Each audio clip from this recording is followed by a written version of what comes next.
Chapter 1. Under the pitch-black sky, the continuous mountain range was like a crouching beast, quietly waiting for the break of dawn. At the foot of a small hill shaped like a crouching cow, there was a small village. "Li-er, get up and get to work." A yell broke the silence. A middle-aged woman with a bucket-like waist yelled at the cowshed. In a pile of hay in the cowshed, a skinny young man suddenly woke up from his dream.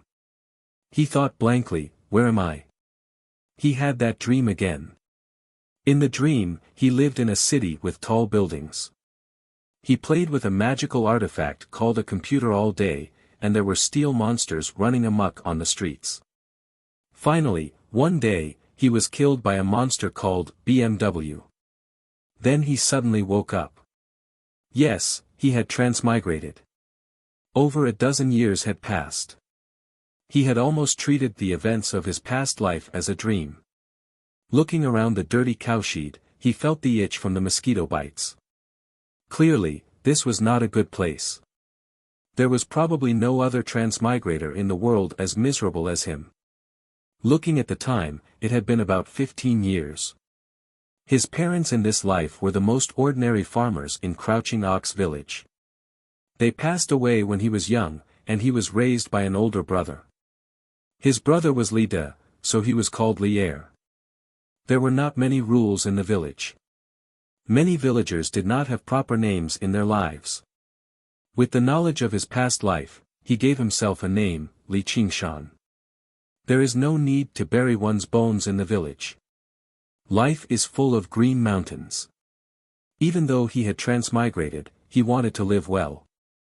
No, he wanted to live better than he had in his past life. Only then would he not waste the second life that the heavens had given him. He remembered when he had just transmigrated. When he had calmed down from his fear and confusion, the great ambition of a transmigrator was ignited in his chest. However, he soon discovered that he was hungry and had no food to eat. His brother and sister-in-law only treated him as a burden. They threw all the dirty and tiring work to him, but the food he ate was always the worst. There was no familial love at all. He was young and had nowhere to go. He could only try to act like a child prodigy. However, he was thought to be possessed by a ghost. The witch in the village forced him to drink a lot of talisman water, so he did not dare to act rashly anymore. Therefore, the villagers still called him Li-er. Li Qingshan was just a joke. Li Qingshan's sister-in-law scolded him for a while. Seeing that he didn't respond, she rushed in, waved the bamboo stick in her hand, and mercilessly whipped him. Lazy bones, still pretending to be dead, pretend to be dead. Li Qingshan was thinking about his past and present lives, his mind was in a mess. He suddenly stood up and snatched the bamboo stick, glaring at the peasant woman. Sister Li saw that the child from back then was now a head taller than her. Although she was afraid, her aura was not weak at all. "Li-er, I've raised you so hard and you still dare to be rude to me. When your brother wakes up, I'll let him teach you a lesson. If you don't work, then don't eat." She turned around and left. After Sister Li left, Li Qingshan threw down the bamboo stick and sighed heavily. He walked to the side of the trough and said to an old oxen, "Brother Ox, I've grown up and I don't want to live anymore. I just don't want to leave you." Before his parents died, they divided the family's property. The cottage and the fields were taken by his brother and sister-in-law. Now, the only property he had left was this oxen. Fortunately, he had this ox. He often went to the landlord's house to help, and he could still make a living. If he only ate vegetables at home, he didn't know how thin and weak he would become. Therefore, not only did he not treat it as an animal, but he also respectfully called it Brother Ox. The villagers all said that Li-er could live without Brother Li, but he couldn't live without Brother Ox. The oxen's fur was glossy, and it was plump and sturdy. It was possible to tell just how much effort Li Qingshan had put into taking care of it. However, it also seemed rather old, and one of its horns was missing. The cut was extremely smooth, as if it had been cut off by a sharp blade. The oxen opened its moist eyes and looked at Li Qingshan. As if it had understood him, it gathered its spirit and stood up. Li Qingshan mounted the ox with great familiarity, and the oxen slowly made its way towards the crouching ox hill. Riding on the oxen, Li Qingshan raised his head. The stars were extremely bright, a resplendence that did not exist in that world. He was like a regular cowherd, blowing into the clear flute. The sound of the flute reverberated through the morning mist. Behind him, the village was gradually waking up. On the crouching ox hill, the trees were sparse, and the grass was green. Using the light from the east, Li Qingshan gazed towards the west. The mountains stretched endlessly, and if he ventured deeper, he would reach the myriad great mountains. It was said that not only were there wolves, tigers, and leopards, but there were also mountain spirits and ghosts. Even hunters dared not venture too deeply. Li Qingshan had never seen a proper map in the village, nor did he understand the hydrology and geography of this world. All he knew was that the mountains and rivers were extremely lofty, while the rivers were extremely vast. Although it was filled with danger, there was always a great world waiting for him to wander through. Li Qingshan had already made up his mind to leave. In the end, he patted the back of the oxen. "Brother ox, oh brother ox, you're already so old. If I sell you, other people will definitely butcher you and eat you. The world is vast, so you should go. There are many wolves, tigers, and leopards in the mountains, so you have to be careful." At a time like this, the smartest thing to do was to sell oxen and gather some traveling expenses. That way, he would have some protection when he arrived in Qinyang City, just in case he starved to death on the streets. However, he refused to do that. Any farmer would laugh if they heard such a childish approach, but this was what he persisted with. "Since you call me big brother, how can I bear to leave you? Even if you can accompany me for a long time, there will still be a time when we part." Li Qingshan replied instinctively, but his voice gradually trailed off. He widened his eyes and stared at oxen. All he felt was a chill run down his spine. He took a step back. "Demon." Oxen said, "Don't be afraid. I won't harm you." After all, they had known each other for so many years, so Li Qingshan was not too afraid. He was just unable to accept this surreal scene for a moment. However, when he thought about everything he had experienced, he calmed down. He frowned and asked in a probing manner, "Are you really Brother Ox?" Seeing how he had calmed down so quickly, Oxen nodded in approval. "You really do possess innate wisdom." "What innate wisdom?" Li Qingshan immediately raised his guard. He definitely did not want anyone to know about his identity as a transmigrator. He thought about how he could still put on an act in front of other people normally, but he was not as vigilant against oxen. It must have seen all of his actions that did not match his identity and age. In the 6 realms of Sasra, there will occasionally be creatures who retain some memories of their past lives. This is known as innate wisdom. You and I both possess the memories of another identity. We're not regular farmers, oxen. Being able to meet can be considered as fate. I see. Li Qingshan eased up slightly inside. He had heard about this before, but at least his identity as a transmigrator had not been exposed. I never thought there really would be demons in this world, and I've even raised one for over a decade. Why didn't you say anything before? There's nothing to say. I won't ask where you come from, and you won't ask where I come from either. All you need to know is what I can give you. Give me, what? Have you heard of supernatural powers? Before Li Qingshan could ask, the black ox continued, so-called abilities are the abilities of gods and demons that can penetrate the world. They can move mountains and fill seas, and they can pluck the stars and moon from the sky. If you want to live forever, you can live forever. If you want to live forever, you can live forever. If you want to live forever, you can live forever.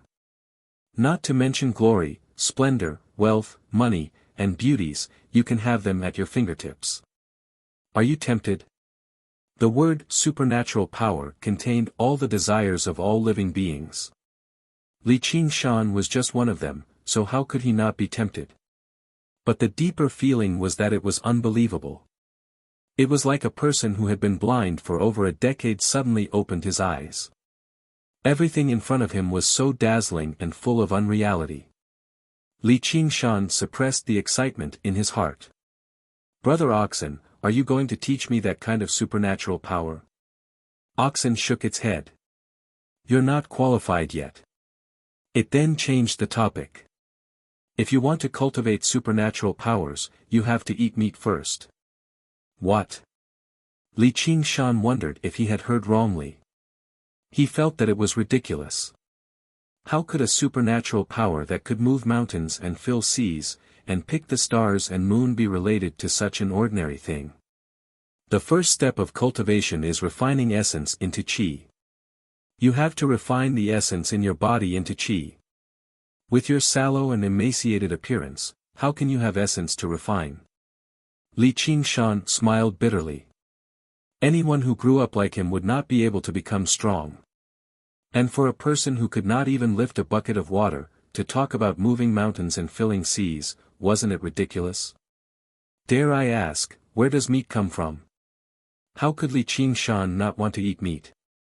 Compared to the illusory elixirs, the taste of meat was truly engraved in his mind. It made him dream about it at night, and he still missed it. But how could a poor lad who could not even fill his stomach with coarse grains get delicious meat? He couldn't help but stare at the fat and strong body of Brother Oxen, subconsciously dividing it into tenderloin, T-bone, rib and many other parts in his mind, his eyes gleaming with greed. Oxen hit his head. Don't even think about it. Then it raised its hoof and pointed to the 100,000 mountains in the west. The meat is in there. Li Qingshan was surprised instead of delighted. Being a hunter in this world was not that easy. The jackals, wolves, tigers, and leopards of the mountains were not to be trifled with. Moreover, the black ox was a living example right before him. As it seemed, the legends of the demons and monsters were not false. If he ran into any one of them, his life would basically be over. But Oxen only told him not to worry and asked him to wait at home. Then it disappeared without a trace. Li Qingshan made his way down the mountain alone. He struggled to calm down from the excitement in his heart. This world was actually so strange and colorful. If he could really become an immortal and travel through the mountains, it would not be a waste of the name he had given himself. When Li Qingshan returned home, his elder brother Li had already gone to the fields. Only his sister-in-law was leaning against the door and eating melon seeds. She rolled her eyes a few times when she saw him. Ordinary women and men who went out to work in the fields would either run the household chores or weave cloth to earn some money. But she was famous for being lazy in the village. She threw all the chores at home to Li Qingshan. She had never even touched a loom. Li Qingshan pretended not to see her. He stepped into the house and lifted the lid of the pot. There was not even any leftovers in the pot, let alone hot food and rice. Sister-in-law said in a strange tone, "We don't have rice to feed idle people. Why don't you take the ox and help steward Lu?" She suddenly thought of something and asked, "Where is the ox?" Chapter 2. I lost it. Li Qingshan answered stiffly, as if he had been knocked back to the cruel reality from a fantasy world. "Hurry up and go look for it. If you dare to lose our family's cow, your brother will beat you to death when he comes back. If the cow is gone, you'd better get lost too." "That's my cow." Li Qingshan strode out of the door. If he didn't leave, he might not be able to stop himself from beating this woman up. However, if he really did that, he would no longer be able to stay at home. He would no longer be able to take shelter under the eaves of others. It wasn't until dusk that he returned to the cowshed, exhausted. His bright eyes looked around the empty cowshed, and then dimmed again. Apart from herding the cows and cleaning up, Li Qingshan's daily work was to bring the cows to the landlord's house in the village to help out and earn some money to supplement his family's expenses. Today, without the cow, he could only do the same work as the other long-term workers. Even adults would find it hard to do that kind of work, let alone a young man like him who hadn't even eaten breakfast. Compared to the exhaustion of his body, the insults and curses from the farm manager were nothing more than a trivial matter. He fell head first into the haystack and didn't want to think about anything else. However, his stomach started to growl again.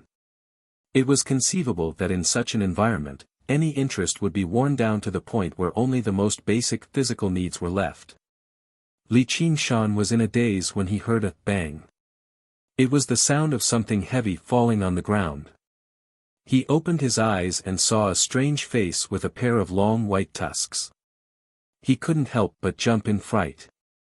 When he woke up, he saw that it was a wild boar.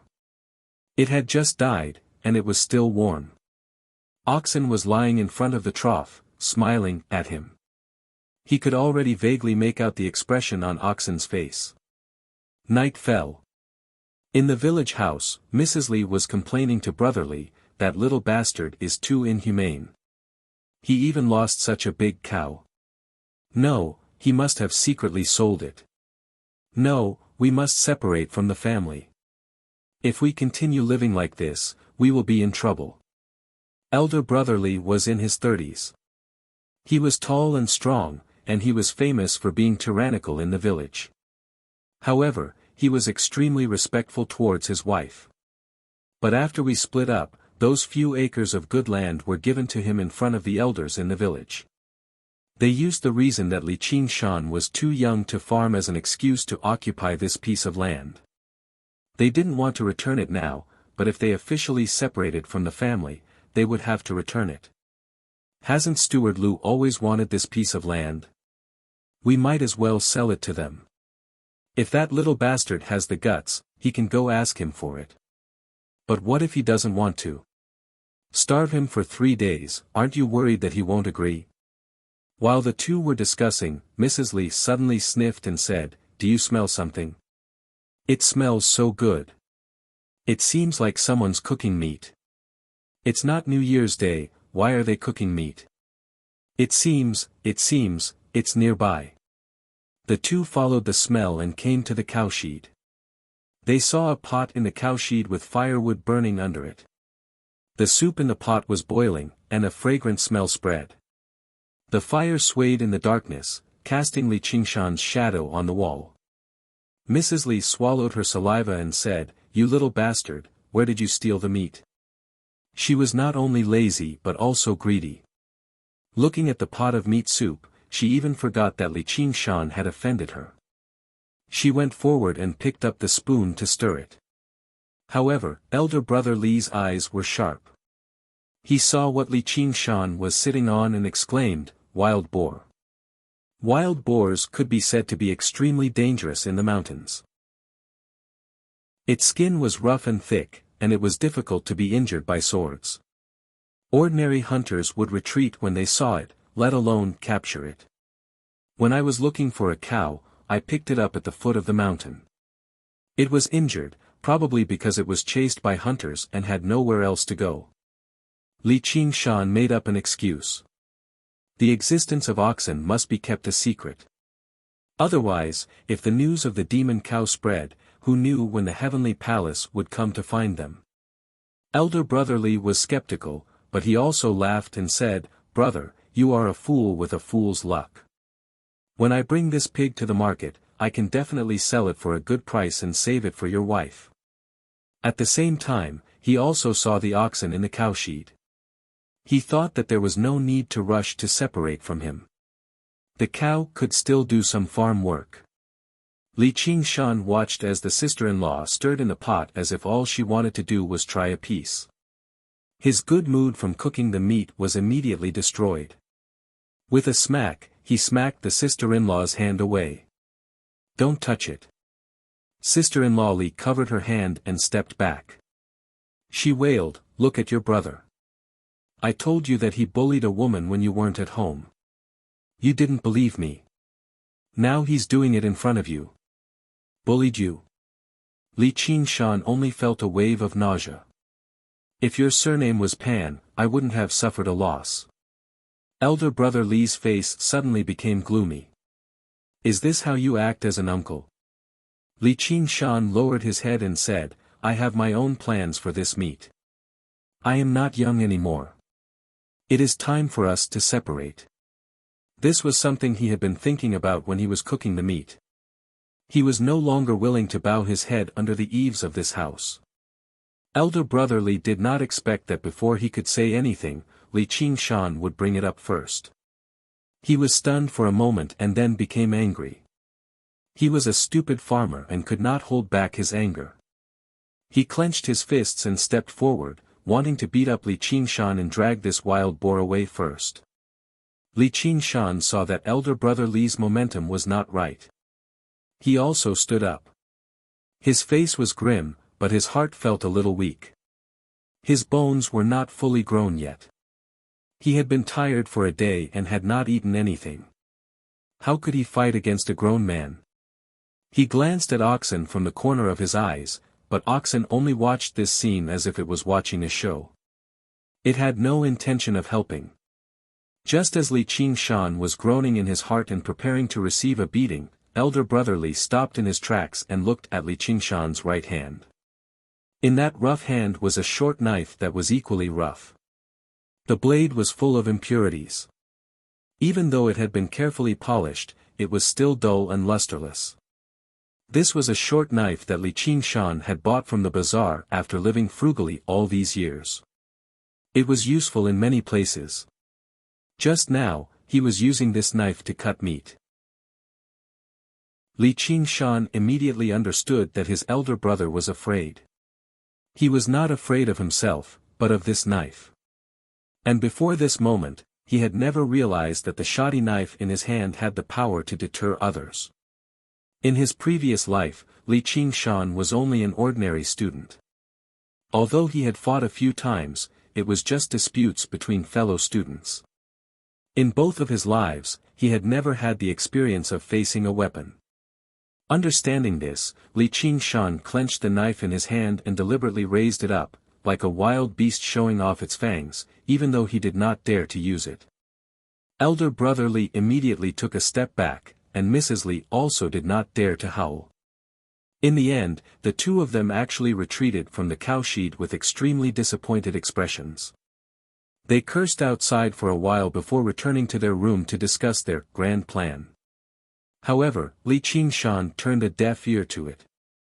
He even tossed the fragrance of the meat to the back of his mind. All he did was stare at the dagger blankly. His face was vaguely reflected in the dagger. This cheap item of a few taels of silver had just protected him, preventing him from physical pain and humiliation. Moreover, it had protected his spoils of battle. Although this was a matter of course, at this moment, it was as if he had suddenly become enlightened. Oxen was lying in front of the trough, smiling at him. The flames flickered, and the black giant stood on the wall with the knife in his hand. At this moment, a young man understood the exact value of strength. After a long time, Li Qingshan sat down again, scratching his ears and cheeks as he looked at the pot. How much longer will this meat need to cook? He had always been a person who could not live without meat. These past 10 years had been really bitter for him. When his parents were still alive, he could still eat a few mouthfuls of meat during festivals. But after his parents passed away, the meat they cut was not even enough for Mrs. Li. At this moment, even if there was a bottle of immortal pills in front of him, it would not make him as anxious as this pot of meat. The pig was a big pig, and this pot of meat had been cooking for half the night. The rising flames, the drifting aroma, the crackling sounds, and the focused young man formed a scene that was neither romantic nor poetic, but extremely simple and primitive.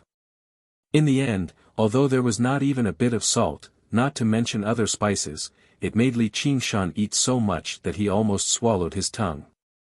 Regardless of fat or lean, several kilograms of cooked meat entered his stomach, and in the end, even the broth was completely drunk. At this moment, if someone asked Li Qingshan what happiness was, he would definitely say that happiness was a pot of meat. Chapter 3. Li Qingshan laid down on the pile of hay in satisfaction. He stretched out his limbs and fell asleep before he knew it. That night, he did not dream of his past life again. In the hut near the cowshed, the elder Li and his wife tossed and turned restlessly due to the smell of meat. They only fell asleep in the middle of the night as well. The next morning, right after the rooster crowed 3 times, a short, plump man in emerald green silk robes arrived at the fields. He was none other than the largest landlord in the tiny Crouching Ox village, Old Master Lu, who was also the caretaker Lu that the elder Li's wife mentioned. Because he had once served as a caretaker for a large clan in the city, he received the blessing of the clan when he grew old, allowing him to return to his hometown in glory. However, he still wanted to be referred to as caretaker Lu so that he could display his completely different status from these bumpkins and distinguish himself from regular bumpkin landlords. And because most of the land in the village had been annexed by him through various methods, he gained the elegant name of Half-Village Lu. If Half-Village Lu had any ambitions, it would obviously be to become Lu Chuansuan. However, he could not rush this. Using the words he had heard from the mister in the city, it was to take it slow. He believed he would definitely be able to fulfill this wish within his lifetime. By then, everyone in the village would be his workers, and he would be the local tyrant of the village. He could do whatever he wanted. However, caretaker Lu was rather displeased right now. He saw that there were not a lot of workers working on his land. He waved his plump hand. Why are there only a few people? Where are the others? A worker smiled along. Caretaker Lu, they've all gone to help Li Er build a house. Li Er? Which Li Er? That cowherd. Of course I know. Where did he get the money from? That kid got lucky. He picked up a huge wild boar for free. As long as anyone in the village is willing to help him build a house, they'll be given a large piece of pork. It's right below the Crouching Ox Hill. It's very popular right now. Then why aren't you going? I've fallen out with him, the worker said awkwardly. He was extremely reluctant. That was meat. How could he eat it normally? Caretaker Lu fiddled with his mustache. Let's go and have a look too. As soon as he woke up, Li Qingshan began to work on the separation of the family. The most important thing was to build a decent house for himself. He couldn't live under someone else's roof anymore. In the past, he did not have such an ability, but with this big wild boar, many things were easily solved. With a slight call, many people came to help, and he could say that he had seen the magic of pork in this world. The scenery below the Crouching Ox Hill was picturesque. If this were his past life, a place like this would either be a tourist attraction or a residential area for wealthy people. Why would he have the right to occupy it? Moreover, this place was far away from the village, so it was convenient for him to keep secrets. He could communicate with oxen without worry. Li Qingshan stood among the crowd and gave out commands. He was in an indescribably good mood, and he somewhat understood what oxen meant by eating meat. It wasn't just to strengthen one's body. If it was a person without food and clothing, he would spend all day in order to fill his stomach. How would he have the mood to do other things, let alone see his true nature? Caretaker Lu stood in the distance and glanced over. He muttered to himself, in other words, the brothers are going to split up. However, he just happened to see the eldest Li couple watching from afar as well. Not only were they unhappy when they saw their brother move to a new house, but they even ground their teeth in resentment. As a result, he came up with a plan and walked over with a smile. In less than a dozen days, a new house was completed. Everyone collected their pork and dispersed. Li Qingshan gazed at his new residence in satisfaction. It was just a regular mud house with a thatch covering it. He stood in a small courtyard surrounded by a fence. but this was his new home. It was the first step for him to settle down in this world. Over the past few days, he had been eating meat every day, so his complexion had recovered a healthy glow. He had gained some confidence as he stood there. Although it had only been around a dozen days, he seemed to have grown a few inches out of nowhere. Just as Li Qingshan was feeling happy, an old woman with white hair and wrinkled skin walked into the courtyard. She seemed to be startled. "Li Erlang, your house is not well built. It's very ominous." Li Qingshan frowned. This was the witch who gave him the water talisman when he was young. All day long, she played tricks and fooled these ignorant and backward villagers. He never had a good impression of her.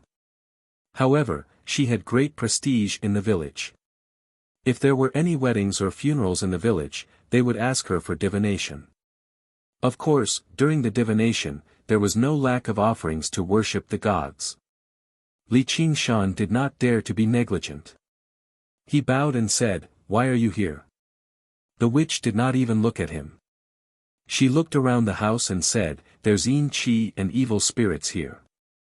Luckily, I'm prepared." She held a jar in one hand and a willow branch in the other. She dipped the willow branch into the water in the jar and sprinkled it around the house and yard. She shouted, "Go, go." Li Qingshan could not stop her. He could only let her do whatever she wanted. Although he already believed in ghosts and gods, he did not believe that there was any Yin Qi or evil spirits here. There was a real monster following him. If there was really something wrong, Oxen would naturally tell him. It would not be her turn. After the witch sprinkled the water, she seemed to have done Li Qingshan a great favor. She nagged a lot more. It was nothing more than that Li Qingshan could only have this luck because of the god's gift. Now it was time to return the god's gift. The best thing to worship the god was naturally the big pig head left behind by the wild boar. Li Qingshan finally understood why she came. He said, "I'm afraid it's not the god who wants to eat it. It's you who wants to eat it, right?" Faced with Li Qingshan's little rudeness, the witch flew into a rage. She straightened her body and said in a different voice, "Li Qingshan, if you don't listen to my advice, there will be a disaster." Li Qingshan knew that this was the witch's trick of inviting the god to possess her. If an ordinary villager saw this trick, they would be scared pale and kneel down to kowtow. Even the original Li Qingshan did not dare to completely ignore it. But now was different from the past.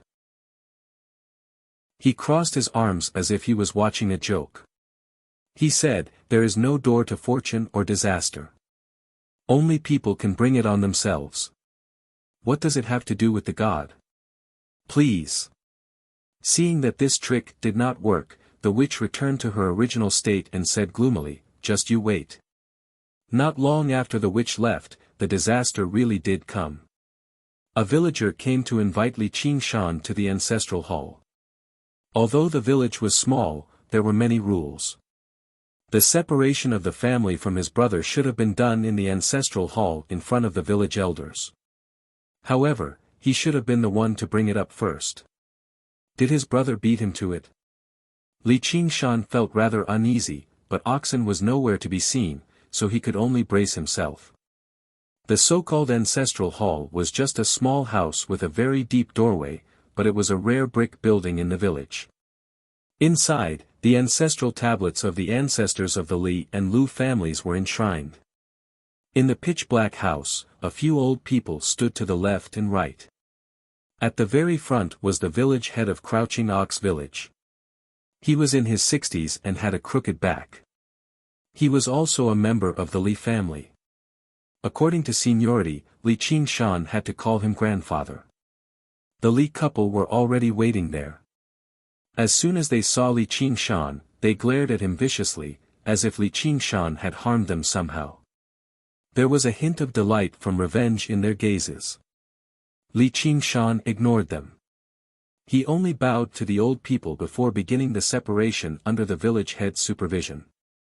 Originally, Li Qingshan thought that all he would get was oxen and a few acres of farmland.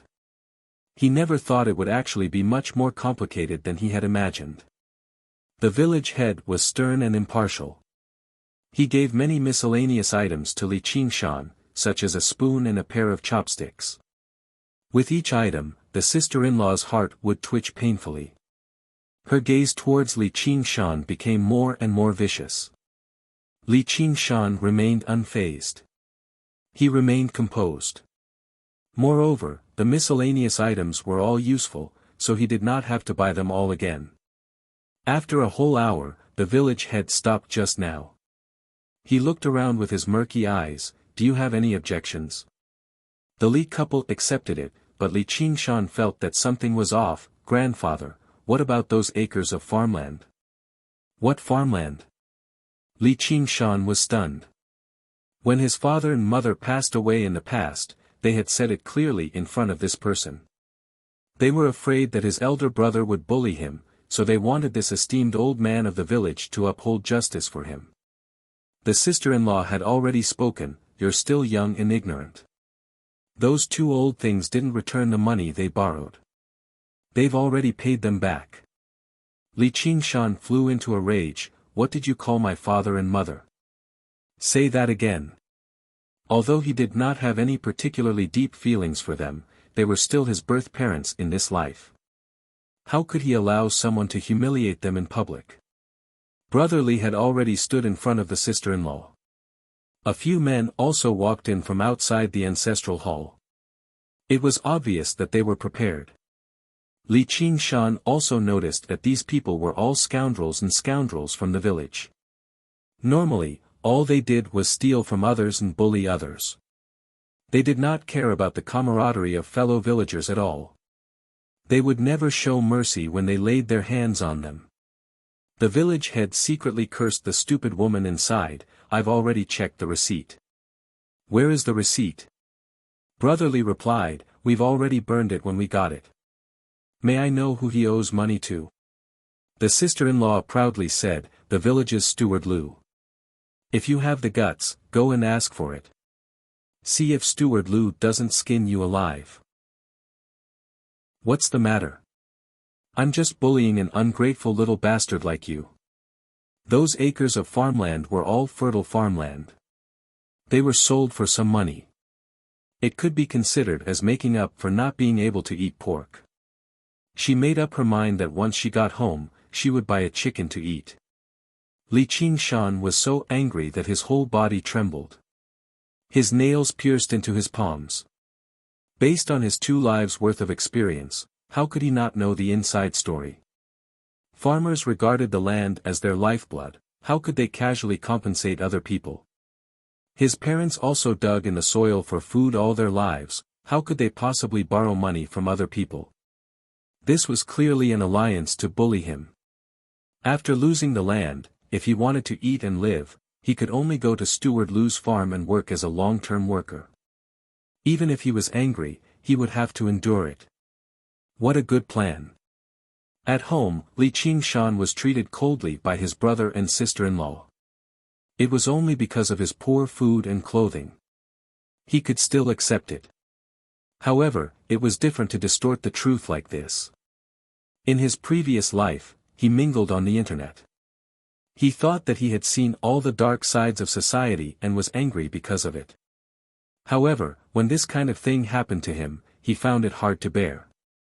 If he agreed, it would mean that he accepted the village's distribution. He would not have a chance to appeal. __________.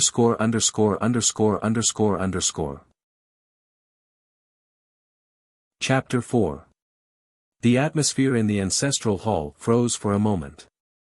The village head's face sank. What, Li Erlang, are you dissatisfied with my arrangements? The ruffians and scoundrels had already begun to rub their palms together. The phallus-headed man in the lead even held a chopping knife in his hand. The other elders either closed their eyes or tried to persuade him, waiter, don't be angry. You can't win against him. Caretaker Lu allowed you to work in the estate. He'll pay you more. Why don't you have food to eat? Li Qingshan gave a muffled reply. He left the ancestral hall by some unknown means. When he left, he even tripped over the phallus-headed man and almost fell, leaving behind a wave of laughter. He came across the witch along the way, and she smiled complacently. Disaster, disaster. If you worship the god now, it's still not too late. Li Qingshan returned to his new residence below Crouching Ox Hill and laid down. He no longer felt any joy at all. The sun set in the west, and the sky darkened. The crowing of chickens and barking of dogs gradually died down, and the village recovered its peace. Oxen strolled in from outside. Li Qingshan propped himself up. Just when he was about to speak, Oxen said, "I saw everything, but I didn't help you. I didn't want your help. I don't care about those fields either. You can't accept this." Yes. There are plenty of things in the world where black and white are indistinguishable and right and wrong are inverted. Let alone a mere mortal like you, even immortals, Buddhas, and saints with extraordinary powers have times when they feel wronged and humiliated. What's a little bit of pettiness like yours? Li Qingshan shot a glance at him. But I don't want to accept it. Suddenly, he thought of the dagger again. Oxen stared at him silently for quite a while before suddenly laughing aloud. All right, all right, all right. As long as you don't want to accept it.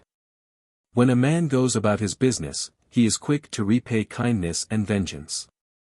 The kindness of a single meal must be repaid, and the hatred of a single grudge must be avenged. Originally, I thought your willpower had been worn down over the years, but you actually still have some manliness in you. Only like that can you be worthy of my guidance. Li Qingshan was taken aback. You're testing me? The green ox sniffed and said, "This is considered a test. I'm just asking which path you want to take." Which path? Li Qingshan did not understand. There are thousands of ways in the world. There are ways to swallow one's anger and protect one's own life, and there are also ways to rise with a sword and die for a noble cause. Humans have the human path, demons have the demon path, gods have the divine path, and ghosts have the ghost path. Each path has its own glory, and each path has its own choice.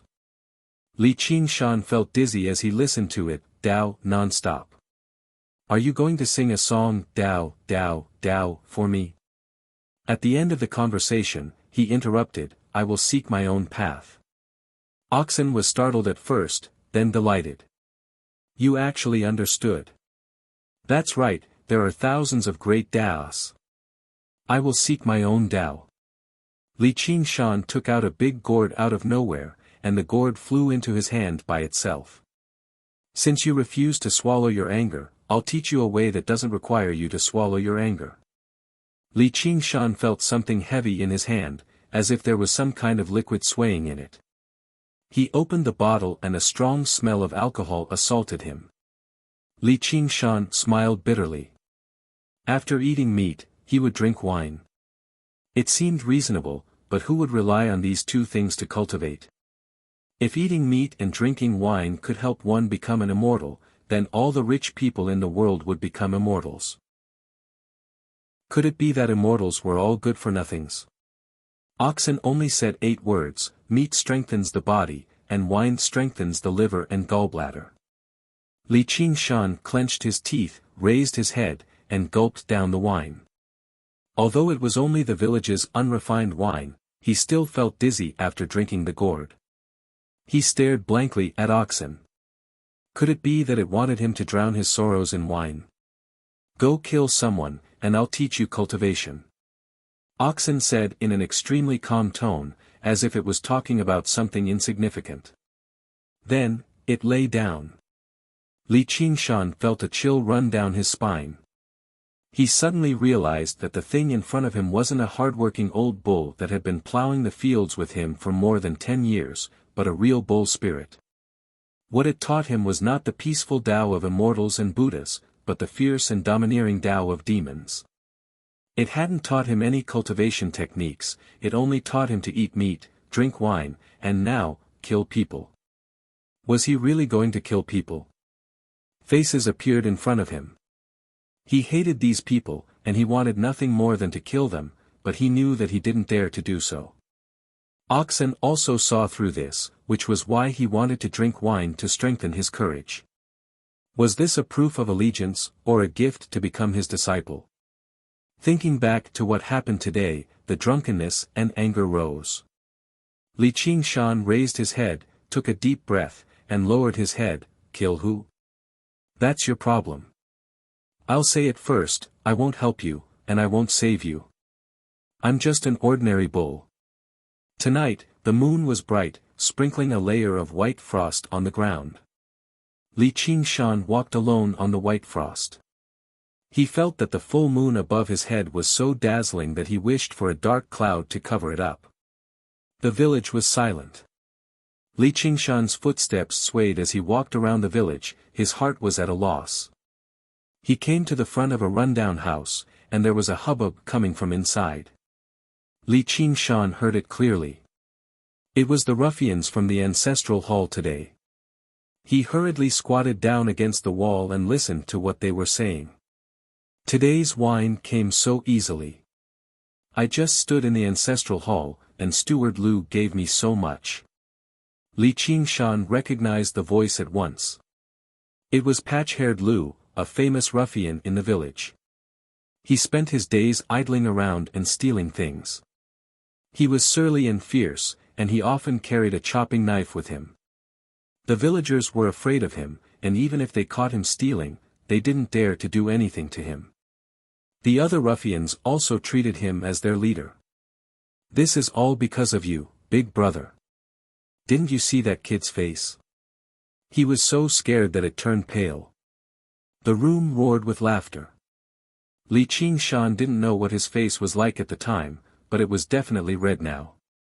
His drunkenness mixed with anger rushed to his head. It's a pity that the coward didn't make a move. I haven't exercised my fists and legs in a long time. I was going to use him to practice, but that bastard never took me seriously. Li Qingshan had lived 2 lives, but he wasn't as afraid of him as the ordinary villagers. He didn't expect to attract such hostility. Isn't it easy for Big Brother to beat him up? That idiot built his house outside the village. Wouldn't it be easy for us to beat him up? We can also take his cow and sell it at the market. We can even exchange it for a few drinks. The other ruffians agreed one after another. Li Qingshan let out a breath that reeked of alcohol and tightened his grip on the short knife in his arms. Patch-haired Lu drank a bellyful of alcohol and went outside the house to pee. He didn't return to the house, but walked along the small path to the south of the village. Li Qingshan felt strange and immediately followed him. He saw that Patch-haired Lu came to the door of the famous widow Lu in the village and shouted for her to open the door. Only then did he know what he wanted to do. The door was tightly shut, and the lights in the house were not turned on. It was obvious that they were afraid of him. There were a few thatched cottages not far away, but no one paid any attention to them. Patch-haired Lu took advantage of his drunkenness and said a lot of obscenities. He kicked the door hard and cursed for a while, causing the dogs in the village to bark loudly. Then he turned around and left. Inside the door, Widow Lu calmed down a little. She peeked outside through the crack in the door and saw that Patch-haired Lu had indeed gone far away. Only then did she relax. Suddenly, her eyes flashed and she saw a figure following behind Patch-haired Lu. The night was dark, so she couldn't see the figure's clothes and appearance clearly. She thought it was his attendant, and she faintly felt that something was wrong. Li Qingshan followed Patch-haired Lu to a desolate place. He made up his mind, shouted, and pounced on him. Patch-haired Lu turned around in shock and saw a dull short knife stabbing at him. He immediately sobered up and wanted to run away to resist, but his hands and feet were weak. He usually only used a knife to scare the common people and fought in a few group fights. He had never experienced a real life and death fight. Although the other party was only a youth, his decisiveness and murderous aura made him look like a fierce beast in the mountains. Without any obstruction, the knife entered his body. Li Qingshan didn't expect that the usually arrogant patch-haired Lu would be so weak. Looking at the frightened and pleading look on patch-haired Lu's face, he seemed to be even more drunk. His eyes faintly glowed red, and his brain seemed to stop working. Only his hands kept moving. The blade and blood-red light danced about in the darkness. By the time Li Qingshan had calmed down, patch-haired Lu had already collapsed in a pool of blood. He was as dead as he could be. The heavy smell of blood also gave off a chilly smell in the moonlit night. Li Qingshan forcefully composed himself and turned around to leave. He rushed to the stream below Crouching Ox Hill in a single breath. Just now, he stopped. Illuminated by the water, he could not help but leap in fright. Is this still me? The water reflected a bloodied youth. He pursed his lips and widened his eyes, still radiating with killing intent that had yet to disperse. It was extremely terrifying. Li Qingshan cupped the icy-cold stream water and washed away the blood on his body. Only then did he return to the hut. He ignored Oxen who lay beside him and collapsed on the bed. Only now did his hands begin to tremble, and he suddenly became covered in cold sweat, drenching his clothes. He had completely sobered up. Oxen asked with a smile, "Aren't you going to run?" It was as if it was not the one who had told Li Qingshan to kill people. Li Qingshan said, "Do I still need to run if I'm going to kill something like that?" He had not chosen patch-haired Lu out of a moment of impulse. This bastard was utterly wicked in the village. No one would stand up for him, and if the people did not report him, the officials would not investigate him. As long as he did not leave behind any overly obvious evidence, the death of someone like him would probably end up unresolved. The praise in Oxen's eyes deepened. It was very easy to find an ignorant person who would kill in a fit of rage, but it was very difficult to know who to kill and who not to kill, as well as how to protect oneself while killing. Even if the composure before him was an act, it was enough to demonstrate his willpower. Li Qingshan's trembling hands could not fool it, but in its eyes, not only were there no shame in killing people, but there were also people who were vicious and looked down on killing people everywhere. However, it was truly impressive that he could suppress his nervousness and fear until now to erupt. After quite a while, Oxen asked, "How do you feel?" "So scary. So satisfying." These were Li Qingshan's heartfelt words. After the fear, he actually felt an indescribable sense of contentment. Most of the pent-up anger in his chest had dissipated. He recalled the feeling when he watched Water Margin, Instructor Lin at the Wind Snow Mountain Holy Temple, and Wu Erlang's blood splattered on the lover's brothel. Oxen chuckled. "Go to sleep. There are many things to do tomorrow." Li Qingshan's heart skipped a beat, and he revealed a joyful expression. "You mean?" Chapter 5. Oxen didn't reply and closed his eyes. Li Qingshan lay flat on his bed. Although his face remained calm, his heart was surging uncontrollably. He didn't fall asleep even when it was late at night. But once the taut string in his heart relaxed, he felt even more tired than after a day of farm work, so he immediately fell asleep. That night, he dreamed that he was enemies with millions of people. He killed until a mountain of corpses covered the sun and a sea of blood and stars sank. When he woke up, the dream faded like the tide. The sun shone brightly in the room and it was already high in the sky. Patch-haired Lu's death was like a drop of cold water in a pot of boiling oil. It set off a huge uproar in the village. This fellow had done all kinds of evil in the village. Now that he was finally dead, the ordinary villagers all clapped their hands and cheered, saying that it was retribution. But then they guessed who did it. Although there were many people who had grudges against patch-haired Lu, there weren't many who dared to take revenge. There were no secrets in a small village. The villagers thought about it and thought about what happened in the ancestral hall yesterday. But that person didn't come to see the big show, which confirmed their guess. Li Erlang killed someone. He usually doesn't make a sound, but he actually has such courage. I'm afraid he's already escaped. Amidst the quiet discussion, the faces of the elderly couple were deathly pale. Steward Lu and village chief Li's faces were as dark as water. The ruffians were so scared that their legs turned to jelly. If they had gone out last night, would they be lying here right now? Someone cried out in surprise, "Li Erlang is here." The crowd automatically opened up a path. Under the watchful eyes of the crowd, Li Qingshan walked with large strides to the side of patch-haired Lu's corpse. He didn't feel it last night because of the dusky sky, but today he also felt that the death was horrifying.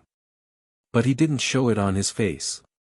He only said, "It's good that he died." His gaze swept across the crowd from left to right. Everyone felt that in one night, Li Qingshan seemed to have changed into a different person. He became somewhat frightening. Everyone who was looked at by him felt a chill run down their backs. And those who were directly involved were even more frightened. Village Chief Li said, "Tie up Li Er and send him to the ancestral hall." Crouching Ox Village was just too remote. It was basically an autonomous village. If there was anything, the elders in the village would discuss and resolve it. Even if it was a murder case, they would have to capture the person first and send him to the government. It was impossible to count on the bosses of the government to travel several dozen kilometers to a place like this to capture the person.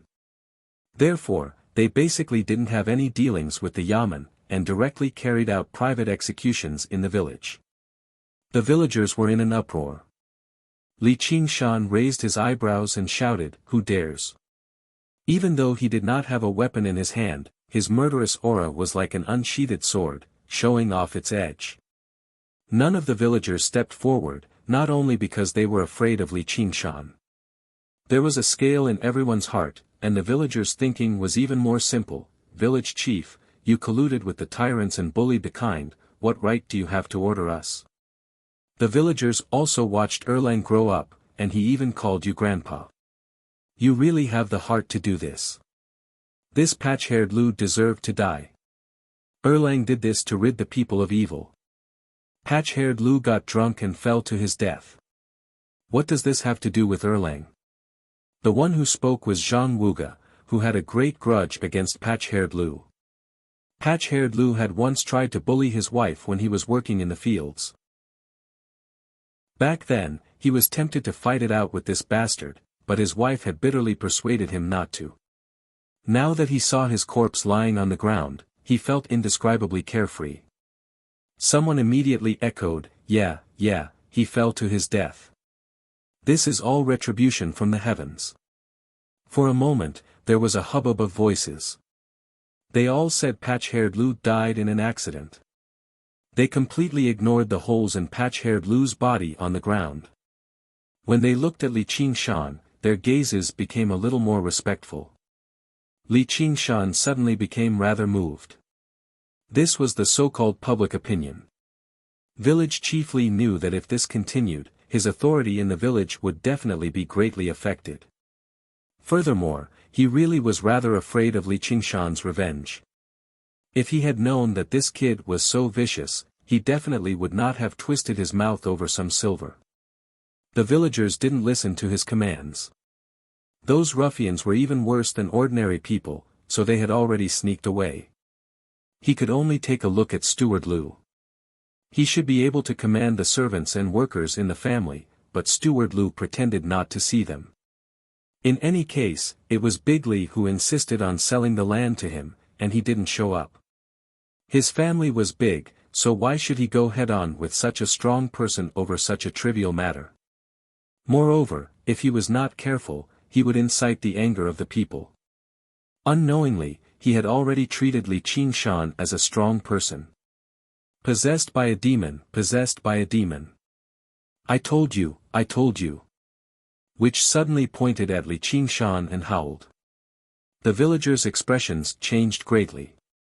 They couldn't help but move a little further away from Li Qingshan. Li Qingshan stepped forward and kicked her down. You old hag, how long are you going to falsely accuse me?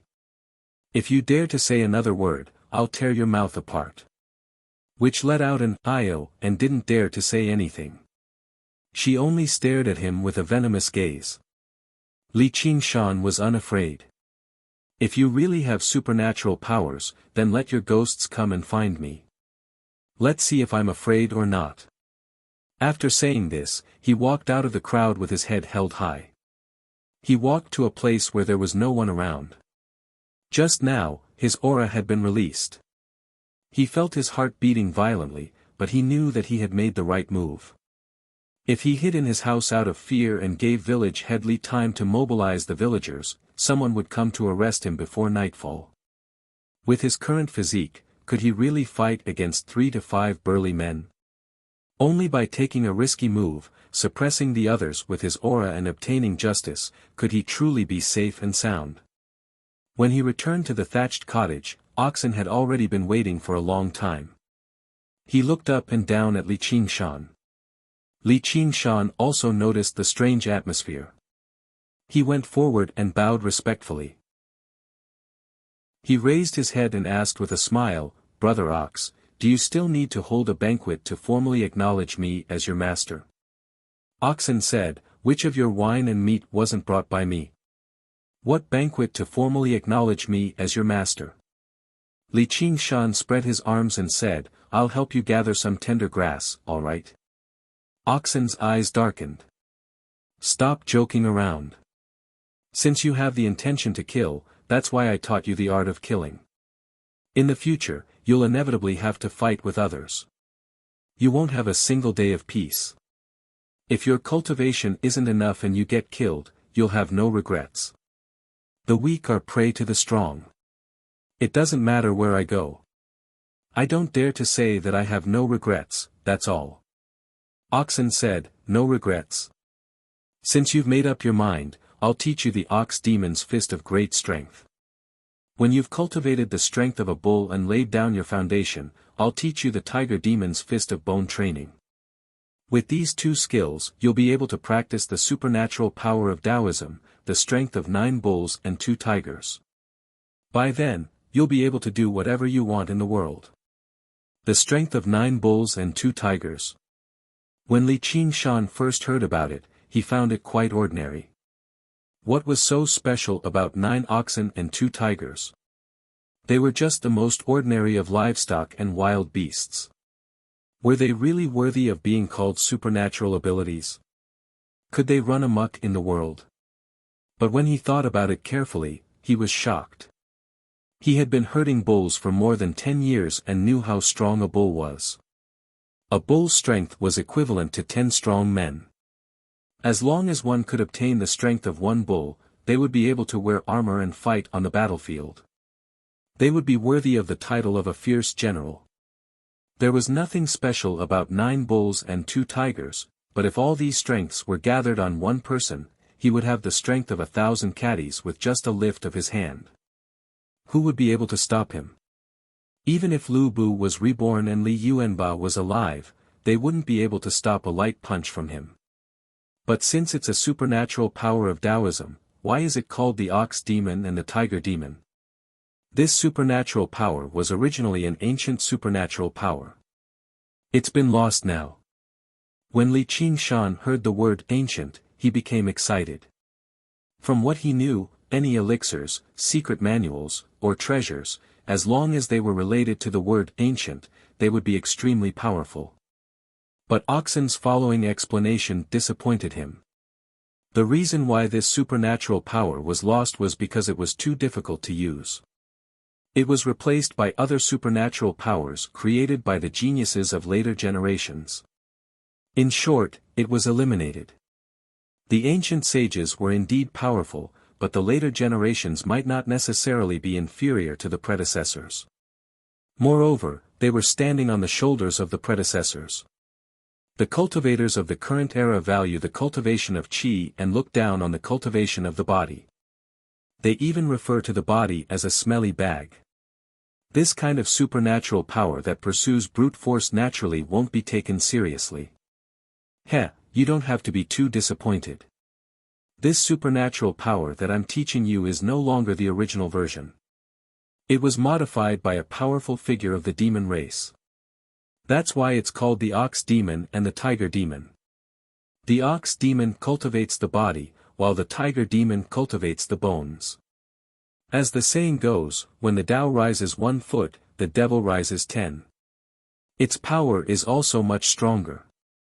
Are there any drawbacks to cultivating this supernatural power with my human body?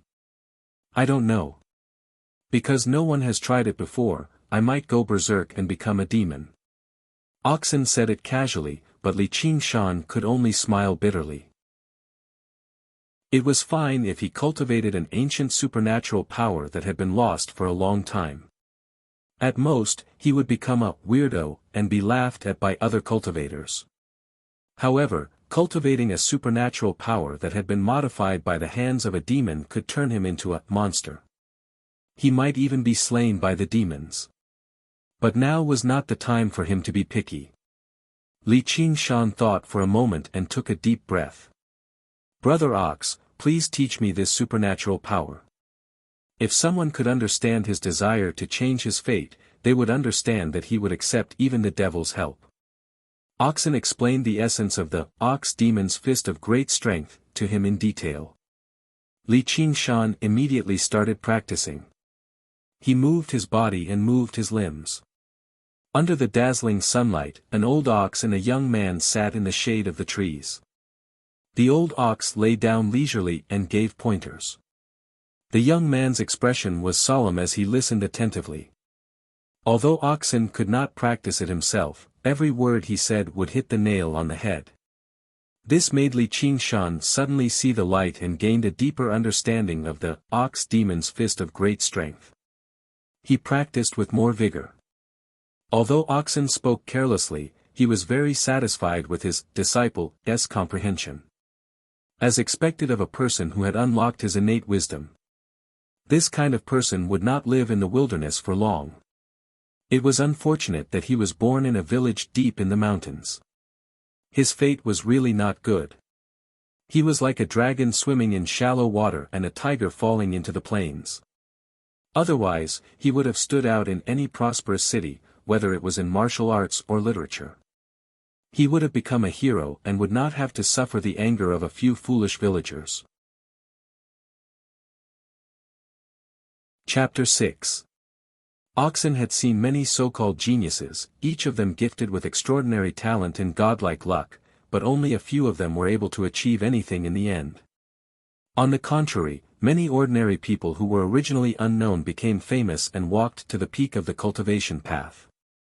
Over the past few years, it had purposefully watched on coldly from the sidelines, allowing Li Qingshan to go through hardships and trials.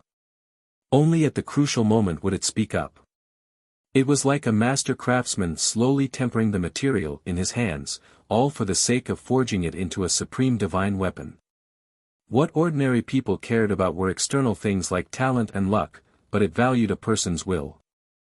If you were someone with a strong will, even if I gave you a great opportunity, would you be able to take it?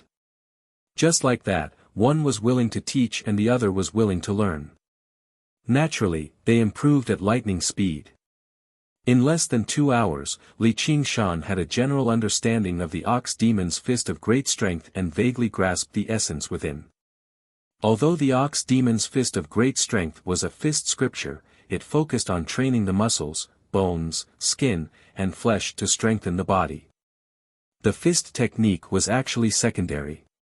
There were only 3 moves, divided into ox demon butts its horns, ox demon stomps its hooves, and ox demon flexes its hide. They were all the most basic moves of the fist technique, but they could go from simple to complex, giving rise to countless variations. Of course, mastery was one thing, and practice was another. If he wanted to achieve anything, he would need to grind away at it over a long period of time. Li Qingshan had already witnessed the 2 most basic requirements for practicing this ability, alcohol and meat. No matter what technique, it was impossible to create something out of nothing. To make a person powerful, there was a process of conversion, gathering the essence of the sun and moon, and absorbing the spiritual energy of heaven and earth. When one's cultivation reached a certain level, they could eat the wind and drink dew, abstain from food, and used the spiritual energy of heaven and earth to replace the food of the mortal world. Li Qingshan only had a mortal body, how could he communicate with the spiritual energy of heaven and earth? He could not find elixirs or spiritual medicine, so he could only use the most common things to constantly replenish and refine his spiritual energy. Even though Li Qingshan had eaten meat for a few days, his body was still not tough enough. He barely managed to practice the three forms once.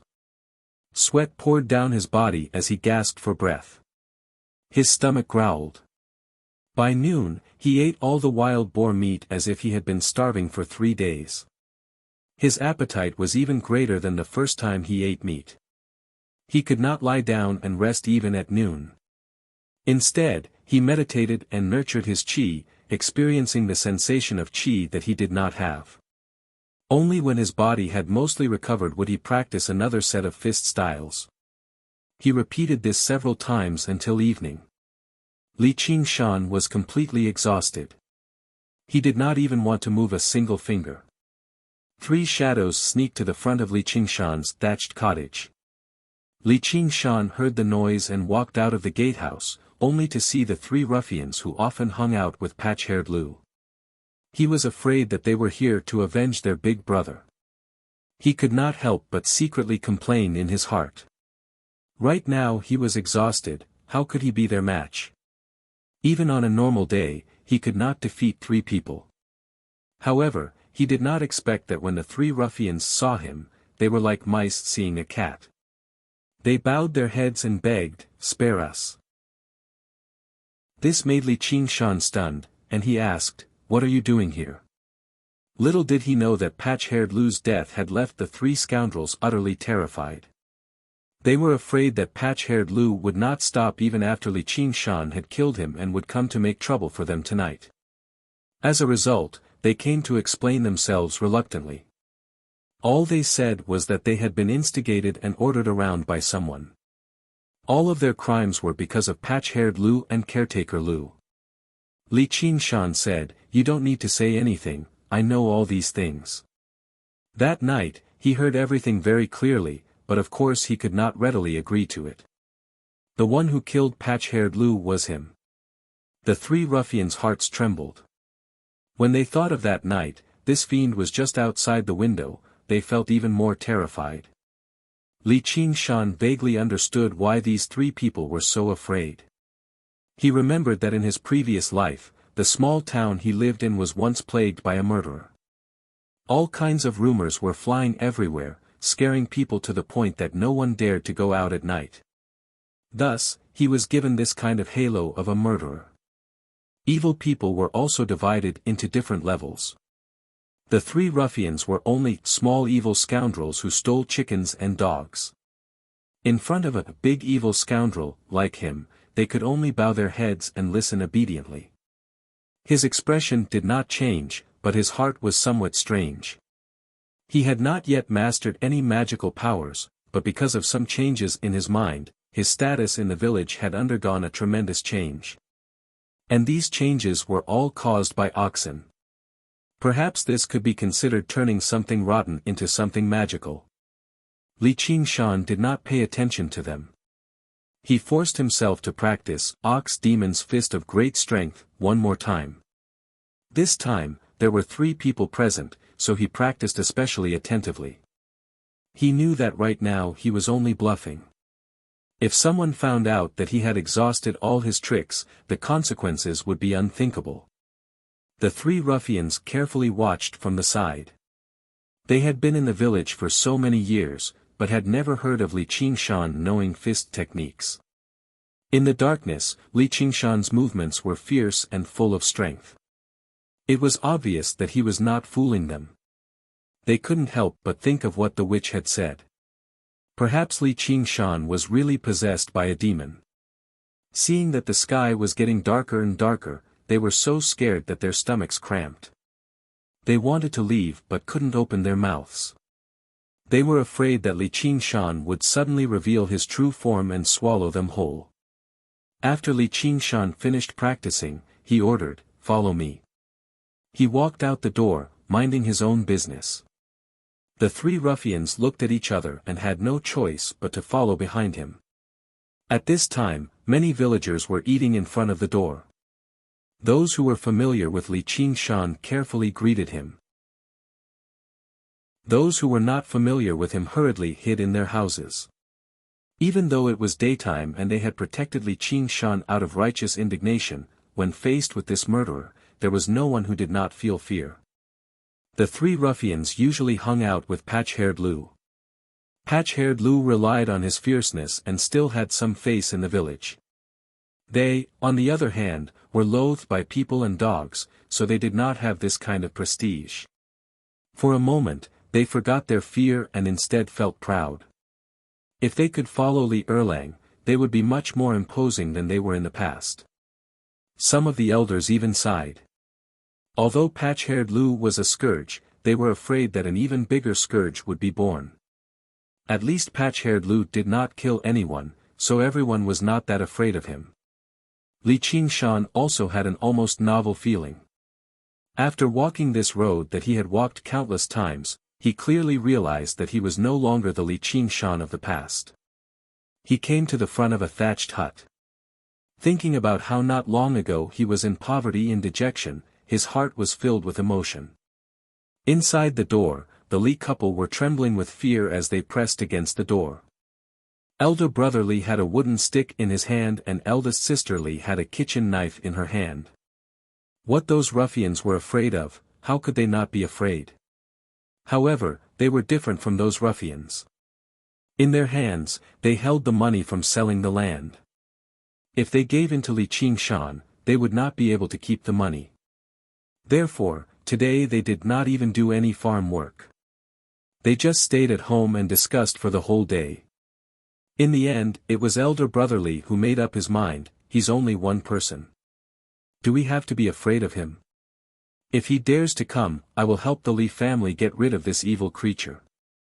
But before he could say these tough words for long, he saw Li Qingshan come to the door with three people. He was so scared that he immediately hid in the house. Li Qingshan said, "Drag them out for me." The three ruffians were intimidated by his power and did not dare to defy him. They were experienced in bullying commoners and shouted as they barged into the house. The Li couple immediately laid down their weapons and surrendered.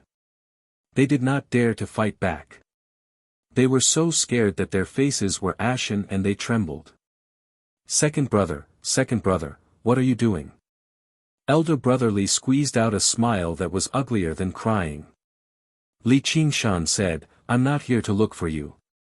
He said to eldest sister Li, "Evil bitch, it's fine if you humiliate me, but yesterday you dared to humiliate my parents. Today I will not forgive you." Eldest sister Li was so scared that her legs turned to jelly.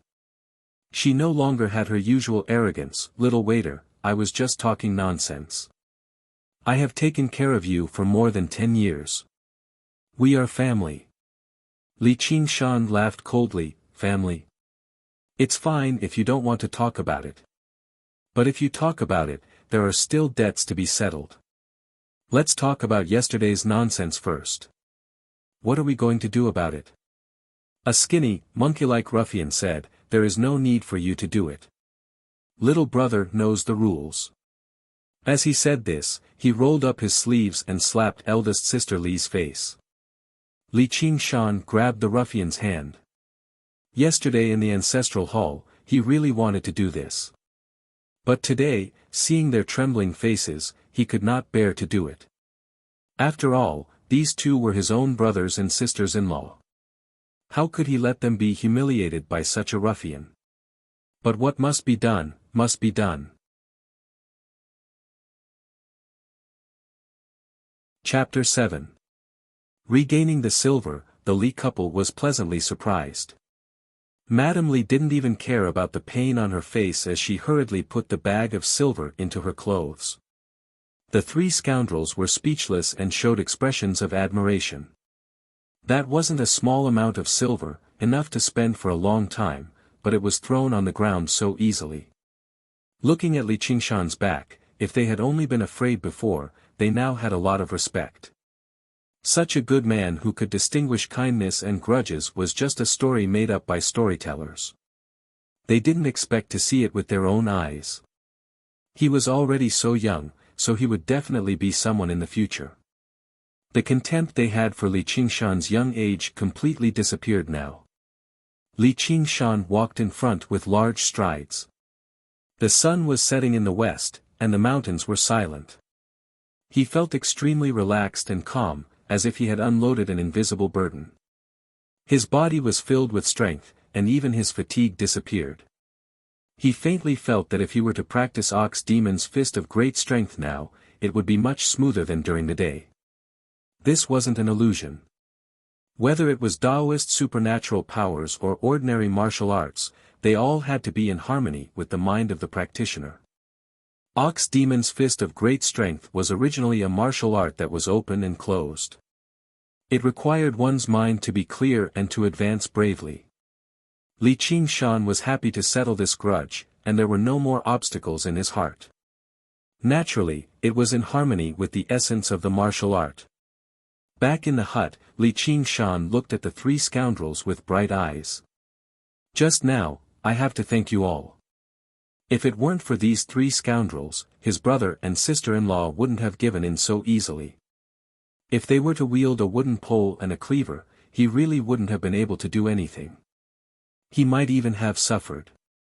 He was moved by this, but he didn't expect things to go so smoothly. He also understood the benefits of numbers. Ox Demon King still needed 6 sworn brothers, let alone him. Of course, these three scoundrels weren't fit to be his brothers. The three scoundrels hurriedly said, "Big brother, what are you saying? You are a magnanimous person and didn't bother with us. We can't even thank you enough."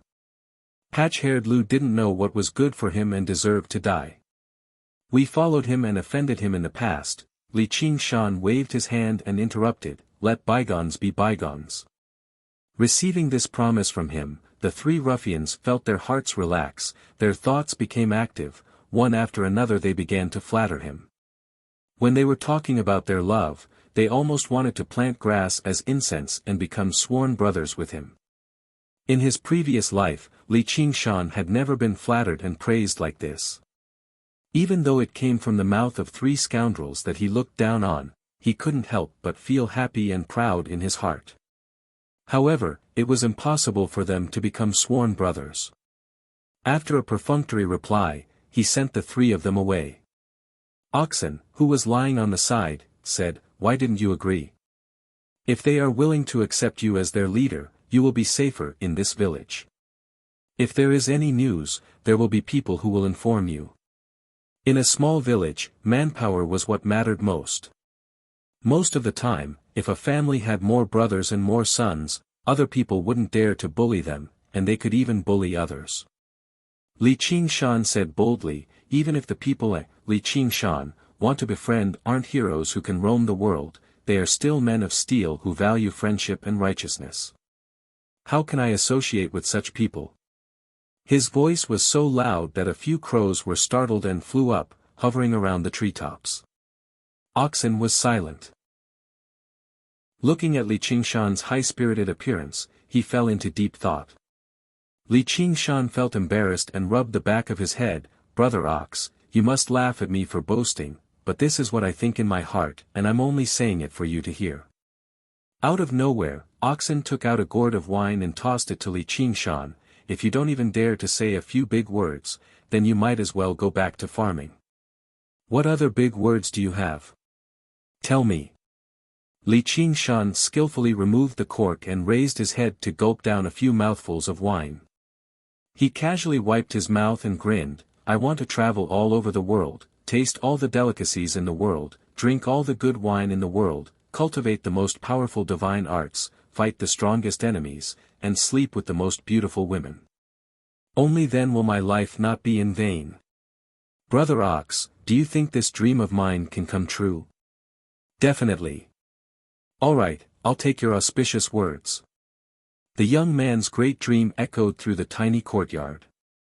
Perhaps even he did not take it seriously right now, but a spark had already landed in his heart, about to ignite a prairie fire.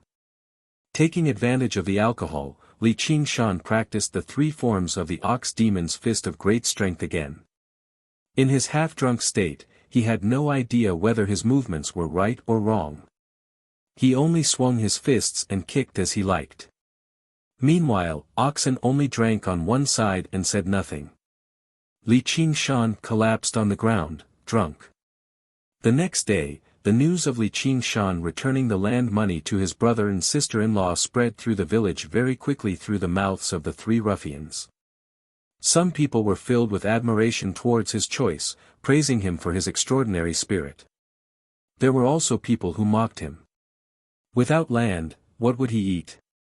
Wouldn't he still have to work for caretaker Lu? I'd like to see if he still had any spirit by then. However, they were not too bold to say it out loud. Li Erlang's name had already begun to establish itself in the Crouching Ox village. Caretaker Lu was both happy and worried about this. He was obviously happy that Li Erlang would no longer bother with him over this piece of land, but he was worried that Li Erlang was someone who could clearly distinguish between kindness and grudges. Perhaps he was just holding back his hatred right now, only looking for an opportunity to take revenge. After all, patch-haired Lu had been ordered around by him in the past. If Li Erlang came looking for him right now, it would be for the best. He had thousands of ways to deal with him, but he could not be on guard day and night. Sure enough, it was better to bully an old man than to bully a poor young man. Caretaker Lu pondered in the hall.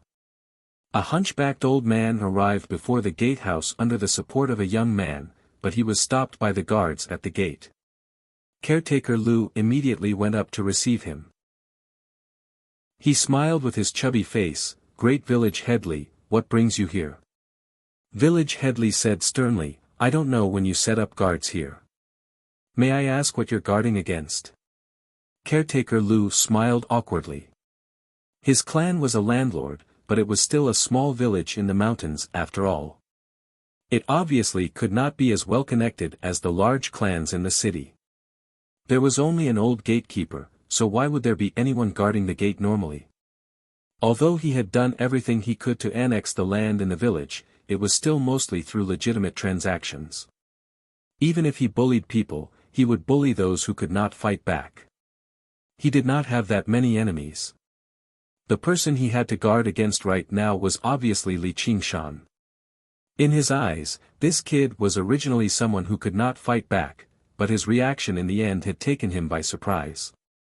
The two of them went into the house to talk.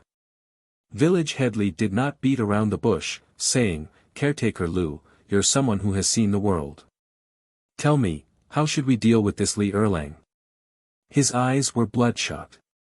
The villagers were afraid of Li Qingshan, and he was afraid too. The older people got, the more afraid they were of death. Last night, he lay on the bed, tossing and turning, unable to sleep. Whenever there was any movement, he would immediately sit up. He was afraid that Li Qingshan would sneak in and take his old life, so he almost did not sleep the whole night. He got up early in the morning and made up his mind that if he did not get rid of this worry in his heart, he would not be able to live, so he came to Caretaker Lu. Caretaker Lu spread his hands and said, "How should we deal with him? The villagers all respect him as a good man. Besides, there's no proof that patch-haired Lu was killed by him. How could it not be killed by him? It's almost written on his face," said the young man beside Village Head Li. He was Village Head Li's son, Li Hu. He was also a tyrant in the village, but now his prestige was weakened by Li Qingshan, so he was very dissatisfied. "Even if it's written on his face, you won't recognize it." Caretaker Lu glared at him. "You're just a kid, and you dare to be rude in front of me." He looked at Village Head Li and softened his tone. "Do you know what he did last night?" Chapter 8. Steward Lu said, "But he has to eat." Lu Hu said, "Then who doesn't have to eat?" As the saying goes, old people become shrewd. Village Chief Li's eyes lit up. "You mean? If he wants to eat, he has to work. Who in this village can afford to hire him? If he works under me, we will be at the mercy of us." Steward Lu looked at the admiring expression of village chief Li and his son and felt proud. Food is the most important thing for people. Food doesn't fall from the sky, but grows from the ground. Controlling the land is equivalent to controlling the lifeblood of the people. If they don't eat for 3 days, even a strong man will become a soft-footed shrimp. Steward Lu had already thought of a countermeasure. There was no need to kill him. He just needed to knock him down and see what his attitude was. If he could be used, it would not be a bad thing. Li Qingshan woke up from his dream, so he had no idea about these schemes. All he saw was a deer lying in the courtyard. He sniggered, but he did not even thank the black ox. He skinned the deer and cut off its flesh with great familiarity. This time, he had already prepared some salt to marinate the deer's flesh, just in case he would not be able to eat it. After these preparations, he went to the stream to wash his face and rinse his mouth. Then, he began a day of cultivation. For the next few days, he got up before dawn and went to sleep when it was dark. He almost didn't step out of the house and completely cut off contact with the outside world. Every day, he practiced until he was exhausted, but he didn't feel it was hard and boring. He worked hard for his dream. Every step forward, every improvement, seemed to open up a new world in front of him. After more than 10 days, Li Qingshan had just finished eating the musk deer. Village head Li couldn't stand it anymore. He hadn't had a good night's sleep these days. Every night, he had to let his 2 sons stay by his bedside to barely sleep. At his old age, how could he eat and sleep like this? Seeing that he was about to get seriously ill, he quickly came to discuss it with Steward Lu. Steward Lu also waited anxiously. Every day, he sent servants to watch outside Li Qingshan's hut. The first servant reported that Li Qingshan drank and ate meat every day and even practiced martial arts. He didn't believe it at first, but after a few servants said so, no one dared to try again. The theory that the witch was possessed by a demon surfaced in their minds again. Li Qingshan's courtyard seemed to be shrouded in a layer of mystery and terror. In some people's eyes, Li Qingshan's diligent practice of martial arts was to prepare for revenge. Seeing that village chief Li was on the verge of tears, Steward Lu furrowed his brows and made up his mind. Invite him to the banquet. If he dares to come, then he's a real man. If he doesn't, then he's just a pretentious coward. An invitation card was delivered into Li Qingshan's hands. He fiddled around with the large, red invitation card. In a small village like this, people would usually invite people for weddings and funerals. Very few people would issue an invitation like this, so he could not help but find it rather novel. He muttered to himself. This was a banquet that would never be good. If he went, he might just be walking into a trap. He had only practiced his supernatural power for about 10 days. Although he had gained a lot, it was still difficult for 2 fists to fight against 4 hands. But if he didn't go, then the prestige he had painstakingly built up would go down the drain. When other people mentioned him, Li Qingshan, they would definitely say that he didn't even dare to attend a banquet, which would tarnish his reputation. If he showed weakness now, the attacks would be endless. This move of Steward Lu's was truly a deep scheme, forcing him into a dilemma. Oxen said, "Are you going?" "I just ran out of food." "Since someone is treating me, why not?" "Guan Yunchang is going alone. Do you think I'm afraid of eating this village wine?" Li Qingshan laughed, his chest full of heroic spirit. "Who is Guan Yunchang?" "He's a hero I've heard of." Li Qingshan stood up, gathered his strength in his arms, and used ox demon butts its horns. At the same time, he breathed out, and the faint sound of a cow's mooing came from his lungs. It was as if a large water buffalo was waving its horns, preparing to fight the enemy. Oxen nodded in satisfaction. Li Qingshan's ox demon's fist of great strength was already at the beginner level. He was improving at a godly speed. If he were to carefully avoid the slightest bit of danger, it would definitely be detrimental to his cultivation. It just so happens that I still have some grudges with someone that I haven't finished cleanly. I can't be too quick about it. This is a good opportunity. Ever since the day Li Qingshan settled his grudge with the Li couple, his ox demon's fist of great strength had indeed improved a lot. This proved that his guess was not an illusion. Summer was about to end, but the sun was still dazzling.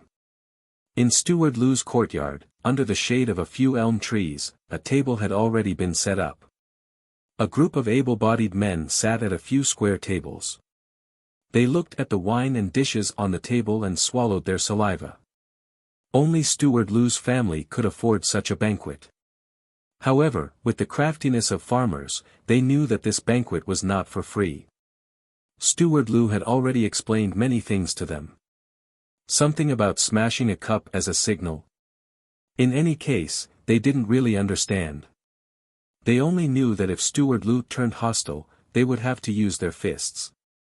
Although they weren't too willing to become enemies with Li Qingshan, they were all workers in Steward Lu's fields. They didn't dare to offend this person who provided them with food and drink. In any case, that Li Erlang was only 15 years old. How could he fight against so many people?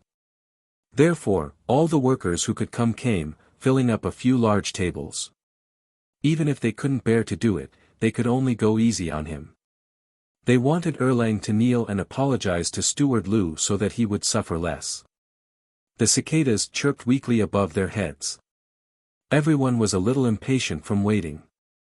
They could only look at the good wine and food, but they couldn't eat it. This was quite a test for them. The sound of discussion drowned out the cicadas chirping. It's about time. He's afraid and doesn't dare to come. Let's hurry up and eat. If it were you, you wouldn't be afraid. It's right that he doesn't come. Only a fool would come. Steward Lu acted as if he didn't hear them. He only smiled slightly and thought, it's good that he knows fear. He's just a kid after all. He's here, he's here. A young worker was sweating profusely. He jogged into the courtyard. Li Erlang is here. Everyone in the courtyard seemed to be strangled at the same time. They couldn't make a sound. The chirping of the cicadas seemed to become louder in an instant. Li Qingshan stood in front of the Lu residence's gate. He was also very nervous. Everything was easier said than done. The Lu residence's green bricks and white walls in front of him was like a small dragon's pool and tiger's den. If he wasn't careful, he might lose his life inside. He wanted to retreat. He thought of the saying, for a gentleman to take revenge, 10 years is not too late. With his current speed of improvement, as long as he was given time, 1 year, no, half a year, or even 3 months, he would be able to master the demon ox fists of great strength, to a certain level. Then, he wouldn't have to be afraid of anyone in this courtyard. He suddenly became spirited. He asked himself, Li Qingshan, oh, Li Qingshan. Could it be that everything you said before was just bullshit? That you only dare to bare your teeth at people weaker than you in this life? Even if you master the unparalleled divine power, you're still just a coward. Chapter 9. The door closed behind him. Li Qingshan looked around and did not seem to notice the tense atmosphere in the courtyard at all. He made his way over to caretaker Lu's table by himself. It faced the hall and was set up under the largest elm tree in the center of the courtyard. It was the main seat, and all the people who sat there were influential figures in the village. To the left and right of caretaker Lu were village head Li and the witch. They were the 3 people with the greatest authority in the village. There were also a few old people in the village. The only young people were village head Li's 2 sons, Li Qingshan and Li Bao. They were both tall and sturdy, and they stared at Li Qingshan covetously. Caretaker Lu's eyes narrowed slightly. It had only been a dozen or so days, but Li Qingshan seemed to have become a different person. He was unable to describe the exact changes, but in short, he was very different from before. He possessed an additional bearing. Village head Li's face was dignified, and his gaze was hostile. As for the witch, she was completely filled with resentment. If ordinary villagers offended any one of the three, they would not be able to continue living in the village. They could only lower their heads and give in. Not to mention that they had offended all three of them at the same time. However, Li Qingshan would never give in. There were still many rules for eating in the village. From the position to the way they sat, there were many things to pay attention to. Li Qingshan saw how all the other tables were packed, and only this table was relatively free. As a result, he sat down openly and said, "Why aren't you eating? Are you all waiting for me?" No one answered him.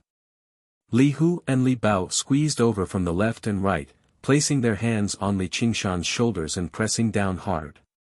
Li Qingshan was still young, and he stood tall and straight, no less than the two of them.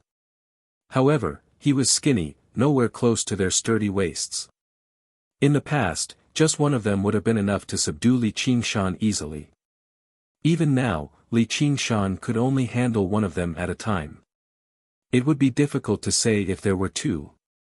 Li Qingshan frowned and grabbed their wrists, bending them down. At the same time, he used the transformation of ox demon flexing its hide, like a large water buffalo stretching its muscles and bones, leaning to the left and right. Li Hu and Li Bao only felt a sharp pain in their wrists. After being knocked by Li Qingshan, they immediately lost their balance and fell from their chairs. The two of them flew into a rage out of humiliation.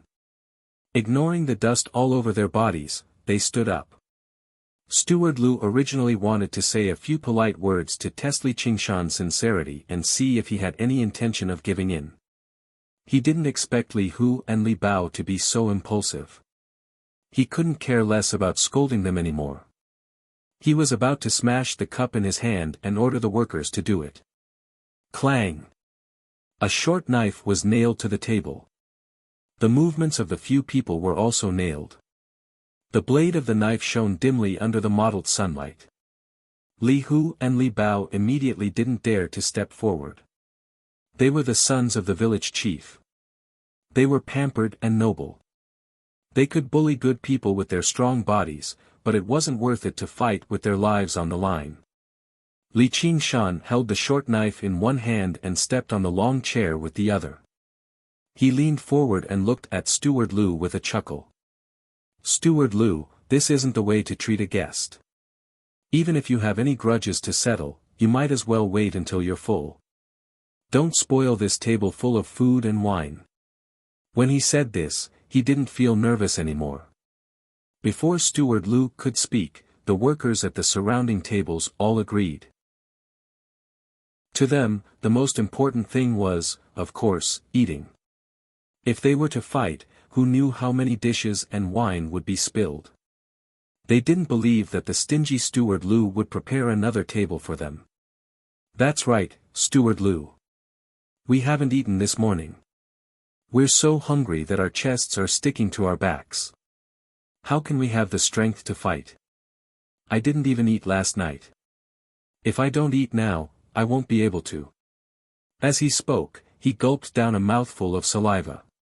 The tense atmosphere suddenly became a little strange. Even Li Qingshan didn't know whether to laugh or cry. He thought to himself that he was actually afraid of this group of people. Steward Lu's face was flushed red. He had set up this banquet to intimidate Li Qingshan. Secondly, he was afraid that the workers wouldn't do their best, so he gave them a certain amount of benefits. He wholeheartedly wanted to imitate what was written in the book, to hide 500 executioners and use the smashing of cups as a signal to rush out and take down Li Qingshan. However, he forgot that his subordinates weren't death warriors or family warriors, but a group of real farmers. Li Qingshan looked at Steward Lu with a smile. "What a coincidence. I also didn't eat anything last night, so I won't stand on ceremony now." He grabbed a roasted chicken and started eating. Ever since he started practicing the ox demon's fist of great strength, his appetite had become extremely shocking. He only took 10 days to finish a 50-kilogram musk deer, and the green ox did not even have the time to catch new prey. A roasted chicken disappeared into his mouth in the blink of an eye. He took the lead, but the workers didn't care anymore. They all picked up their chopsticks and buried their heads in the food. For a moment, only the sound of eating and chewing could be heard in the courtyard. Village Chief Li was angry and afraid. His whole body trembled as he glared at Steward Lu. "Aren't you very smart? Quickly think of a way." Steward Lu didn't have any good ideas, so he glared back. If he let the workers do it, and the workers couldn't bear to part with the food in their mouths, what would happen if Li Qingshan pounced on him and stabbed him first? "Your two sons usually look fierce, why are they so soft now?" At this table, just Steward Lu and a group of old fellows combined wouldn't even be able to withstand a single kick from Li Qingshan.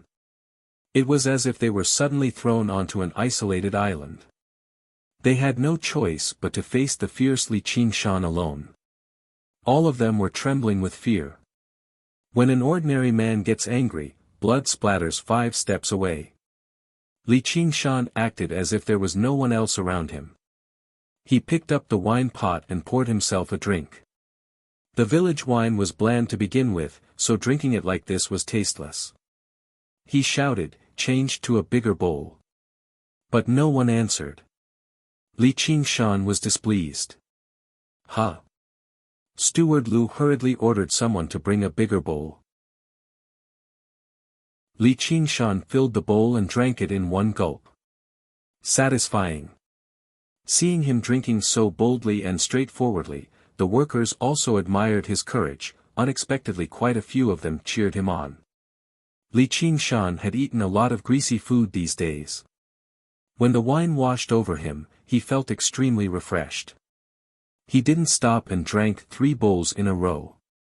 When the 3rd bowl of wine went down his stomach, the courtyard was filled with loud cheers. It was as if they weren't invited by Steward Lu, but by Li Qingshan. Li Qingshan burped and cupped his hands. "Everyone, eat and drink well. Don't forget about Steward Lu's kindness. Whatever grievances you have, you can settle them after the meal. Anyway, even if you're on your way to the afterlife, you can't be a hungry ghost." Then, he glared at the people at the main table. "Why aren't you eating?" Now that he was drunk, his killing intent rose.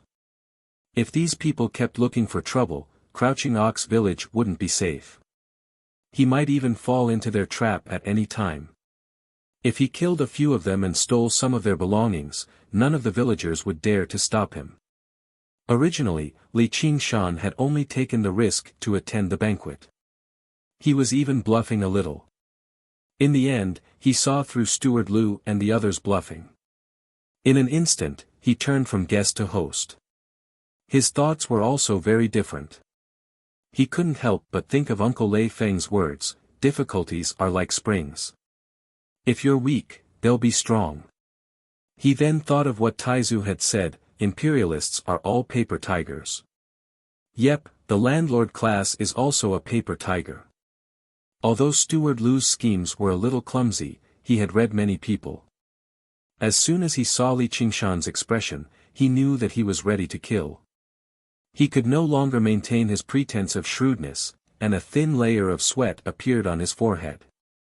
The old people in the village were terrified. They didn't want to die from hunger either. They hurriedly explained to Li Qingshan that they were only doing it for show. They didn't know the inside story at all.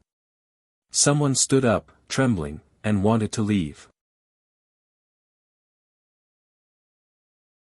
Chapter 10. The elders trembled as they sat back on their chairs. Li Qingshan buried himself in eating and drinking. He had only been eating deer meat for the past few days. He was annoyed by it and wanted to change his diet. The table full of food and wine was swept clean by him. He rubbed his bulging stomach. "The people in this courtyard are my elders. Some of them watched me grow up. But there are people who don't care about this and bully me just for a few acres of land. If you don't give me an explanation today, I will give you an explanation. Even if I lose my life, I won't regret it." As Li Qingshan spoke, he pulled out his knife. Steward Lu, village Headley, don't you think so? Steward Lu was determined not to suffer such a loss. He gave in and said, Erlang, if you want to plant those acres of land, you can take it back. Li Qingshan said, I don't want those acres of land. You bought them with money. I don't want to take advantage of you. I just want justice. You can do whatever you want in the village. Don't forget that the gods are watching. Justice exists in people's hearts. As he spoke, his voice became stern. Steward Lu was embarrassed and couldn't say anything. Village Headley reacted, this is our fault. We listened to your brother, that's not my brother. Li Qingshan coldly interrupted. Li De and the others were talking nonsense. They were blinded by lard. That's why they did such a stupid thing. I couldn't sleep for the past few days. I'm afraid that one day when I die, I won't be able to face your parents. Village Head Li's voice was full of tears as he spoke. He was thinking about the suffering he had suffered these past few days. Li Qingshan then said to the elders, then tell me, should that piece of land be given to me? Yes, yes. At this moment, no one dared to say no. Li Qingshan got what he wanted. He raised his head and laughed, so there is justice in this world. His laughter suddenly stopped. He lowered his head and his expression changed. Sometimes it was solemn and sometimes it was relieved. There was a hint of indescribable sorrow. He looked at the knife in his hand, so justice is here. He frowned and murmured, there is no God 3 feet above the head, justice is only in the blade. There is no God 3 feet above us, justice is only in the blade. His voice grew louder and louder, shaking the entire room. He was originally indignant and wanted to vent his anger, so much so that he didn't hesitate to kill. At this moment, he felt that it was pointless. He sheathed his saber and no longer paid any attention to the people in the courtyard. He turned around and walked out of the door. In the blink of an eye, he disappeared without a trace. The workers ate a free banquet and watched a good show. Satisfied, they dispersed. They were all talking about Li Qingshan, and their faces were full of admiration. Caretaker Lu wiped away the cold sweat on his forehead. He knew that if he wanted to gather people to deal with Li Qingshan again, it would be even more difficult. Even though he controlled the land, the workers were not his slaves. They would not listen to his orders. Even if they were slaves, they could still rebel. If he incited all the workers to oppose him, then it would be absolutely terrible. Fortunately, Li Erlang was a person who kept clear tabs on his debts of gratitude and grievances. Since he had said all that today, he would no longer scheme for revenge. He could sleep in peace. Although the banquet was not a success, he had achieved his objective, albeit barely. Village Headley stood up under the support of his 2 sons. Although he was still embarrassed, his expression seemed to have eased up. It seemed like he was thinking the same thing as Caretaker Lu. The 2 of them looked at one another. They both felt embarrassed. Li Hu refused to accept this. Father, why don't we get my elder brother back?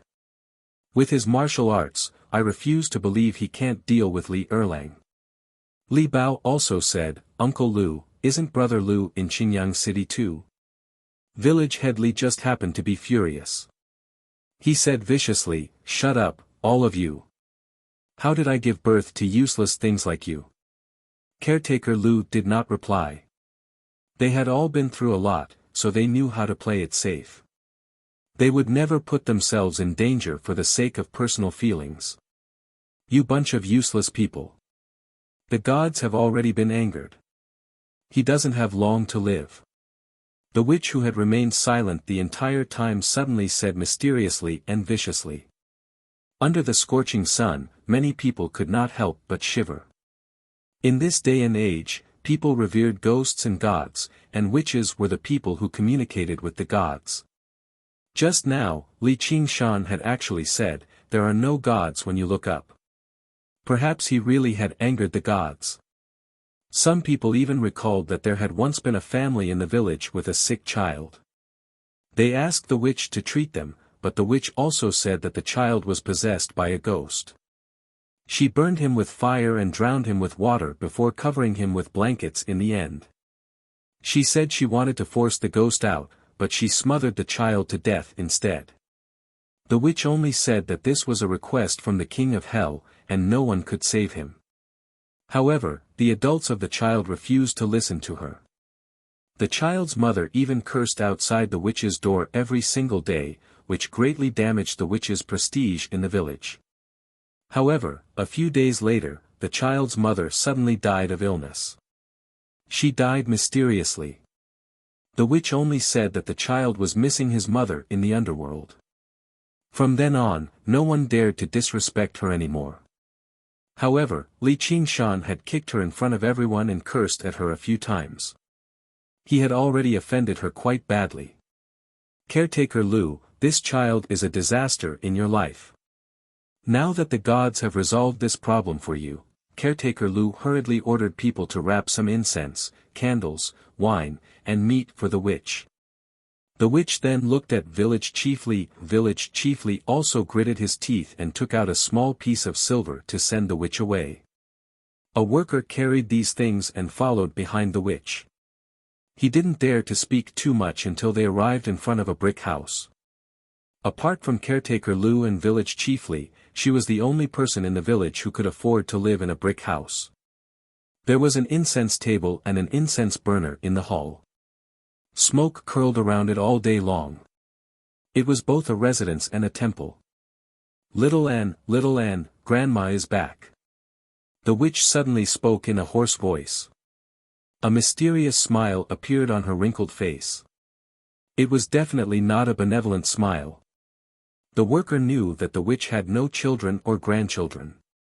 He was scared witless and hurriedly put down the things. Suddenly, he felt someone tugging at his trousers. When he turned around, there was no one there. He shouted, "Mother," and scrambled out of the room. A shrill laugh came from behind him. "Little Anne, Grandma is telling you. Someone is bullying Grandma." No one answered in the empty hall. "What? You dare not listen to Grandma?" The witch's face suddenly became ferocious. After a series of insults and curses, she shook a copper bell in her hand. A cold wind suddenly blew in the room. After a long time, the witch regained her gentleness. "That's right. That's right. Grandma doesn't want to hit you, my good grandson." From beginning to end, she was the only one talking to herself. Li Qingshan returned to the hut. Oxen was nowhere to be found. He probably went to hunt for him again. Taking advantage of the alcohol, he began to practice Ox Demon's fist of great strength. He could not be more familiar with the 3 basic stances. His body began to dance on its own. He was still thinking about everything he had experienced today. The thing that looked so scary was actually so weak. If he had run away in front of Caretaker Lu's house, how could he have seen through the secret? In this matter, his true opponent was not Caretaker Lu or Village Chief Li, but the fear in his heart. What was a true expert? The Book of Tao had already given him the answer. Those who defeat others are powerful. Those who defeat themselves are strong. The brave are fearless. When Li Qingshan shouted these 4 words, it was as if he had broken through an invisible barrier. His fist technique suddenly gained an indomitable momentum. No matter what difficulties and obstacles were in front of him, he would break through them. He would never lower his head and never retreat. There is no God above me. I am a God. Justice is not in the hearts of people, but in my hands. His limbs, chest, and abdomen. Every muscle in his body seemed to be connected by this determination. One punch could pass through the strength of his entire body.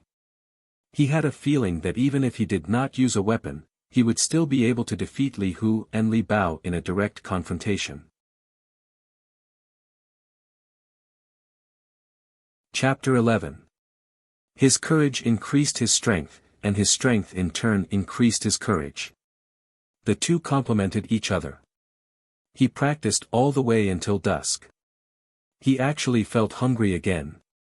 He was still very skinny, completely unlike Li Hu and Li Bao, who were plump and strong. Only he knew that the essence of the deer's flesh and blood was not wasted at all. All of it had been integrated into his body. His body seemed to have become a bottomless pit, greedily digesting and absorbing all the wine and meat, transforming it into strands of energy. After practicing, Li Qingshan sat on the ground again. He closed his eyes and calmed his mind, feeling every change in his body. Pulling one's muscles and bones was an extremely painful thing. He still remembered the second day of practicing Ox Demon's fist of great strength. He was in so much pain that he couldn't get up. Oxen didn't try to persuade him. He endured the pain and got up to practice. After persisting for more than 10 days, he finally got a little better. No, it should be said that his endurance had become stronger. Logically speaking, after enduring the first few days, his body should have slowly adapted. However, the pain in his body didn't lessen at all. It was as if he had just started practicing every day. Every change in his body was vividly reflected in his mind. It was a pity that he didn't feel the so-called qi. According to Oxen, no matter what kind of magical art it was, as long as one could feel the flow of qi and cultivate a strand of true qi, then one could be considered to have crossed the threshold. However, his time of cultivation was still too short. At this moment, he suddenly felt a strand of coldness at the back of his neck, like a gust of cold wind. However, there was no wind at all, and it was even more impossible for there to be a cold wind. Could this be the so-called qi? Li Qingshan was overjoyed. He focused all his attention on the coldness, but he gradually realized that the coldness was slowly invading his skin. It was getting deeper and deeper into his bones and even into his soul. It was extremely cold and made him very uncomfortable. Li Qingshan shook his head and stood up to practice. The cold qi dissipated a little, but as soon as he sat down, it clung to him again. He didn't know what went wrong, so he went to the stream next to the hut to wash his body. The moonlight was bright that night. He looked into the stream and saw a pale-faced child clinging to him expressionlessly. Even though he was quite courageous, he broke out in a cold sweat. This scene immediately reminded him of a movie called The Grudge in his previous life. If Li Qingshan was an ordinary person, he would have been scared out of his wits. However, Li Qingshan had been with the Ox Demon for a long time. He looked at the child through the stream and saw that the child was no more than 7 or 8 years old and had a dull expression. Li Qingshan asked, "What are you? Why are you lying on me?" However, the child only moved his head. At this time, the water surface rippled, and the reflection of the child disappeared. However, the cold and gloomy aura clearly remained. Li Qingshan tried hard to calm his mind. "I've run into a ghost. I don't know why this little ghost is clinging to me. I can only wait for Brother Ox to come back and discuss it with him. Fortunately, it won't take my life for a while." However, he didn't have much confidence. He only felt fear. The Yin Qi invaded him faster and faster. He hurriedly practiced Ox Demon's fist of great strength again. Only then would the cold Qi disappear. However, he wasn't a robot that didn't know fatigue. He had to sit down and rest. It was especially hard to bear.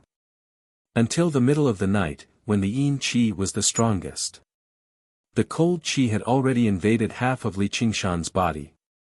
He didn't feel any obvious pain, but his limbs gradually became numb and his 5 senses became blurry. An extreme sense of danger stimulated him to use all his brain power. He heard that people had a yang qi in their bodies that could restrain Yin ghosts. He thought that when he practiced the fist, his blood vessels would expand. That was why the little ghost didn't dare to come close. Therefore, when he was meditating, he tried to simulate the feeling of practicing the fist. Closing his eyes, he mobilized his mind and contracted his muscles. It was indeed useful. He barely managed to resist the invasion of the yin qi. He endured like this for an entire night. His mind was sometimes muddled and sometimes clear. He trained his willpower until his willpower was on the verge of collapse. When the rooster crowed, the sky turned white. Li Qingshan suddenly opened his eyes. The sunlight shone on his face through the treetops. It was a little dazzling. The cold qi on his body disappeared. Oxen was looking at him not far away. He looked very interested. Li Qingshan said, "Brother Ox, where did you go? Do you know what I ran into last night? I came back a long time ago. Wasn't it just a little ghost lying on top of you? You just stood there and watched. What else could I do?" Li Qingshan twitched his mouth. He didn't say anything. Oxen had already told him that no matter what danger he was in, he shouldn't expect him to help.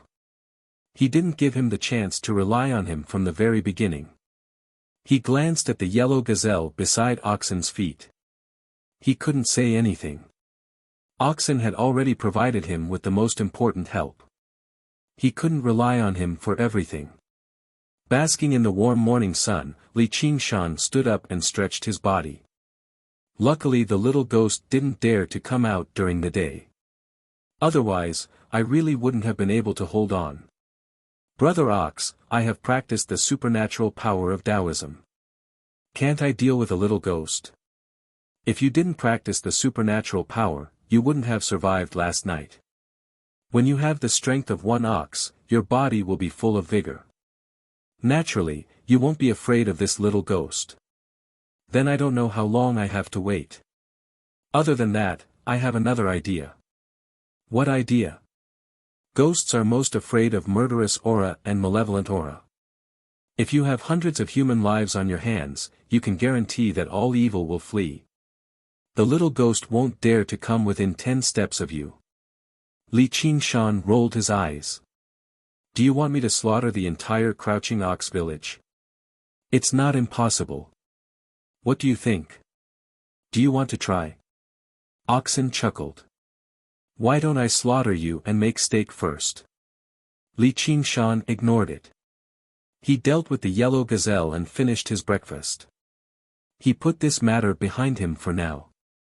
Enduring the exhaustion in his body and mind, he focused on the day's cultivation. However, as soon as he began cultivating, he felt that today was slightly different from usual. There was a thin strand of qi flowing through his body.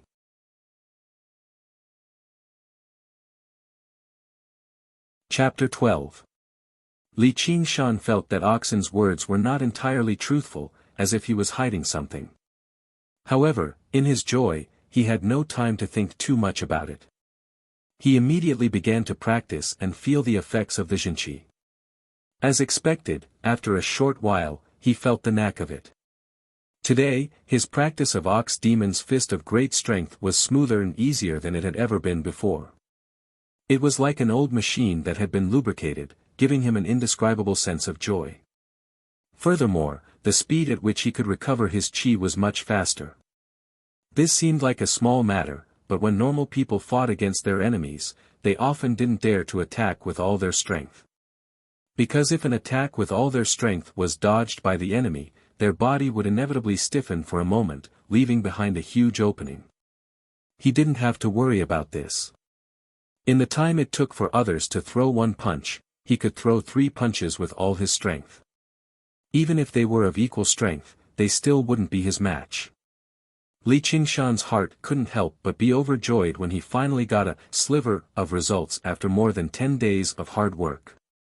He felt that he was one step closer to his goal. However, when he thought of the dangers and hardships of the previous night, his expression turned cold. But I do want to know who gave me this blessing. Oxen said in a seemingly casual manner, there is no door to fortune or disaster. Only people can bring it upon themselves. However, Li Qingshan's heart lit up. These were the words he said when Witch came to ask for the pig's head. The little ghost definitely didn't come to bother him for no reason. After thinking about it carefully, he immediately had some ideas. He was born and raised in this small mountain village, so he knew a little about some of the important things that happened in the village. In this remote little village, there weren't many things that could be considered important to begin with. One of them was a few years ago, when a family in the village broke up due to an illness of a child. Li Qingshan was also a child at the time, so he still recognized the child named Xiao Mao. He never expected that the child would die because of this. It was also because of this example that Li Qingshan obediently returned to his original state after drinking the talisman water. He didn't dare to reveal any of his shocking abilities, and at the same time, he extremely hated witch. Xiao Mao's mother's death was very strange. She died suddenly in one night, and there was no reason for it. Li Qingshan originally thought that it was because she couldn't bear the pain of losing her son, but now it seemed that she was invaded by Yin Qi. He suddenly stood up, and a cold light flashed in his eyes. So that's how it is. I can't let her go. Oxen said, then let's go kill her. It's not that simple. Li Qingshan sat cross-legged and lowered his head in deep thought. The witch was not someone whom patch-haired Lu could compare with. Not only did she have a lot of prestige in the village, she also had a bit of fame in the surrounding villages. There were often outsiders who came to pray to the witch for divination. If he killed her, he would have no choice but to go far away. He might even report it to the government and be put on a wanted list. Moreover, he had no evidence now, so he couldn't insist that she was the one who did it. Most importantly, since she could order the little demon around, it was still unknown if she had any other tricks up her sleeve. Oxen didn't interrupt from the side, but he was very approving in his heart. If Li Qingshan relied on yesterday's prestige and went to fight and kill the witch in a hot-blooded manner, then it would be a waste of his painstaking efforts. Nothing in this world was perfect. It was hard for brave people to be rash and careless, while intelligent people were often hesitant and lacked a bit of decisiveness and courage. The 4 words, sword, courage and zither heart, were the hardest to come by. Li Qingshan made up his mind and went to the village. Oh, it's Erlang. Have you eaten? If not, come to my house. At the entrance of the village, an old man was waving a hoe in the vegetable garden. As soon as he saw Li Qingshan, he warmly greeted him. What happened in the Lu family's courtyard yesterday had already spread throughout the village. The originally unknown Li family's Erlang had now become a celebrity in the village. Regardless of age, they all had a bit more respect for this youth. Li Qingshan responded to them one by one. He passed through more than half of the village and came to a small courtyard with a few willow trees planted in front of the door. A small old man in tattered clothes was leaning against the tree. He was drunk early in the morning and had the air of a hermit master. Li Qingshan knew in his heart that this wasn't some hermit master, but an ordinary farmer. He was also Xiao Mao's father. His name was Li Fugue. In reality, he wasn't even 40 years old, but he looked to be in his 50s or 60s. Ever since his wife and son died, he didn't do much farm work. All day long, he drank to drown his sorrows and acted like a lunatic. Seeing Li Qingshan approach, Li Fugue said vaguely, "Come, drink, drink." The stench of alcohol hit him in the face. Li Qingshan frowned. He grabbed Li Fugue and dragged him into the empty room. Without saying anything, he scooped up a ladle of water and poured it into his mouth first, choking Li Fugue to the point of coughing. He leaned against the door and began vomiting. Li Qingshan looked around the thatched house. It was tattered everywhere and spider webs hung all over the window. It could really be called a house with only 4 walls. Li Fugue's family was also famous in the village. The land they owned was second only to Steward Lu's family. He was worthy of the name his parents gave him and his family lived a happy life. Who would have thought that the world was fickle? An unexpected disaster would lead to such an end. Li Qingshan couldn't help but sigh. The little happiness of mortals was really too fragile. But he was determined and ambitious. He couldn't bear to see people become dispirited and degenerate, so he didn't hold back. Li Fugui said angrily, You, what are you doing? Uncle Li, are you awake? Li Fugui saw Li Qingshan's hostile gaze and shivered. It was not like he was blind or deaf. He knew exactly what Li Qingshan had been doing in the village during the past few days. He was a true malefic. What's the matter? Do you know how Xiao Mao's mother died? Li Qingshan went straight to the point. I don't know anything. Li Fugui was so scared that his face turned pale. He didn't care about anything else and walked out. Li Qingshan grabbed his skinny wrist. Is this how you treat your wife and son? Li Fugui's body froze. Erlang, it's not that I don't want to tell you, but it's trouble that you can't afford to provoke. Don't throw away your life in vain. I don't want to cause trouble, but trouble has already come to me. If I live like you, it's better to throw away my life in vain. You just need to tell me what happened that year. Li Fugui was shocked. What, trouble has already come to me? After hesitating for a while, he let out a long sigh and began to narrate. After Xiao Mao's mother cursed in front of the witch's door, she went home and slept. The next day, she couldn't get up. Her body became cold and blue. That night, many strange things happened, and I also saw what? A child. Li Qingshan was finally sure that the murderer was the witch. Moreover, the witch also told Li Fugui that Xiao Mao not only missed his mother, but also his father in the underworld. Li Fugui was so scared that he gave her a large amount of offerings. Li Qingshan slapped the wall. You've really gone too far. Have you never thought about avenging your wife and son? Li Fugui's face turned red from the contempt in his words. He ran into the room and took out a long package from the bottom of the big wooden box. He opened the package and inside was a knife, a good steel knife. Li Qingshan unsheathed the knife and a cold chill hit him in the face. It reflected on his face and his hair could be seen. The knife's handle was about 1 foot long and slightly curved. It was wrapped in black silk and felt very comfortable in the hand. The knife was about 2 feet long and 4 inches wide. It was much better than the knife in Li Qingshan's hand, which was only 1 foot long and was a poorly made knife. Chapter 13. Li Fugui said, This is the 100-forged blade I bought from the arsenal of arms in Qingyang City. It was not like he was an idiot. How could the deaths of his wife and son not affect him? He did not resent the witch at all.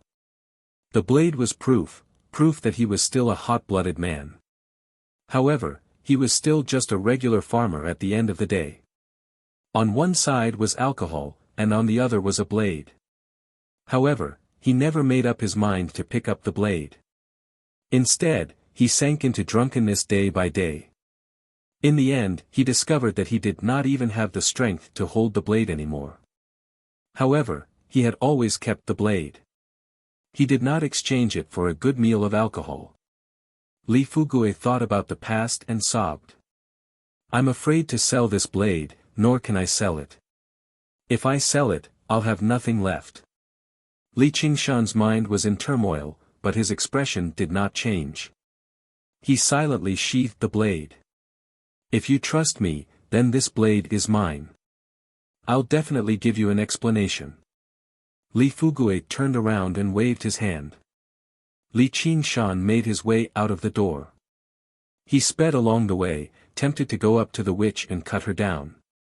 He returned to the thatched hut and practiced his fist techniques for a while before calming down. What kind of ability is it to control ghosts? How does it compare to my strength of 9 oxen and 2 tigers? The powerful ones can make a myriad of ghosts bow down to them, becoming the ghost emperor of an entire region and making friends with gods and demons.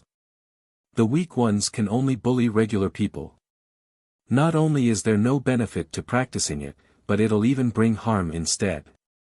Yin Qi will invade their bodies, throwing their minds into chaos and making them eccentric. That which obviously belongs to the latter. Li Qingshan stopped worrying. He had been expecting this as well. Otherwise, the witch would not have taken so long to get her revenge after suffering a kick from him for nothing. But you can't underestimate her. You can't see ghosts, but there are many methods that can't be guarded against. Li Qingshan thought of something. Brother Ox, I've heard that if you wipe an ox's tears on your eyes, you can see ghosts. Is that true? Don't even think about it. This old ox has never cried before. Men don't cry easily, but they don't cry until they're heartbroken. Brother Ox, don't you have times when you're heartbroken? Oxen turned his head away and ignored him. Li Qingshan knew that Brother Ox truly had a stubborn temper, so he stopped trying to persuade him. Over the past few days, the two of them had communicated quite a lot. He could vaguely sense the black ox's thoughts. He did not want Li Qingshan to rely on him. He wanted to walk his own path, and he had to bear the consequences of his own actions. At dusk, Oxen suddenly handed a small bottle to Li Qingshan. He did not explain anything and made his way out. He made his way up the crouching ox hill and gazed at the myriad mountains under the setting sun. Li Qingshan opened the small bottle and took a look. There was a transparent, light blue liquid inside. His heart skipped a beat, and he smiled resplendently. He thanked the black ox before dipping some wormwood into the liquid and carefully dripping it into his eyes. In the beginning, he did not feel anything, but afterwards, he felt his eyes become hotter and hotter, so hot that they swelled. If it were not for the arduous cultivation he had undergone in the past few days, he almost could not help but cry out in pain. In the smoky, tiled house, a group of foreigners who had come to seek divination watched a talisman fly through the air in shock before suddenly bursting into flames. Moreover, it was blue flames. They could not see a pale-faced child holding up the talisman with great difficulty. They only lowered their heads and handed all the money to the witch in fear and trepidation before backing away. The witch stowed the money away carefully. Suddenly, her face twisted. What's going on? Why isn't Lier dead yet? Are you not doing your job diligently? Do you want me to deal with you? Fear appeared on the child's blank, wooden face. He shook his head furiously. The witch suddenly shook the bell in her hand. The child ran around the room in pain, kicking up chilly winds and dispersing the smoke. After quite a while, the witch stopped ringing the bell just now. Good, listen to Granny. Granny won't mistreat you. She handed an embroidery needle that was as thin as a hair to the child. Take it. Stab his eyes blind. The child grasped the embroidery needle with difficulty and flew towards crouching Ox Hill with the night wind. Under the night sky, Li Qingshan continued to meditate in the courtyard with his eyes closed. The child walked over and raised the embroidery needle in his hand, slowly stabbing it towards Li Qingshan's eyes. In the eyes of regular people, there was only a needle flying through the air by itself, let alone the fact that the embroidery needle was extremely thin. Even during the day, it was difficult to see, let alone at night. Li Qingshan sensed something and suddenly opened his eyes. He ignored the embroidery needle that was only inches away from him and stared at the child's pitch-black eyes like a sharp sword. What do you want to do? His eyes shone brightly like two balls of fire were burning in them. In the evening, just as Li Qingshan was in unbearable pain, the indistinct aura in his body suddenly began to move, swimming through his eyes. The pain immediately lessened by quite a lot. When the scorching pain vanished, a cool sensation flowed through his eyes, making him feel extremely comfortable. At this moment, he suddenly felt a sense of danger. He opened his eyes and just happened to see the little ghost from last night standing in front of him with the embroidery needle. He was surprised inside and felt some lingering fear. Originally, he thought the witch only had a few tricks up her sleeve, so she definitely would not face him head-on. It was not like the little ghost's Chi could harm him, so he had underestimated her. However, if it were not for the fact that he could suddenly see ghosts, it was likely that he would have been ambushed and had his eyes destroyed. As a result, he would have been better off killing her earlier. The child was even more surprised. Under Li Qingshan's furious glare, he trembled all over, and the embroidery needle in his hand fell to the ground. He drifted far away. Li Qingshan studied the little ghost closely and discovered that he was only around 6 or 7 years old. He was extremely handsome, and if it were not for the fact that his face was ghastly pale, he really did seem like a match made in heaven. He wore silk robes, which must have been his attire when he was still alive. He did not seem like a little ghost that had been driven away, but the young master of a large clan. When the child saw that Li Qingshan could actually see him, he did not dare to move forward. However, he was afraid that he would not be able to complete the task and would be punished by the witch, so he did not dare to leave. Li Qingshan no longer had any fear in his heart. Things that could not be seen were the scariest.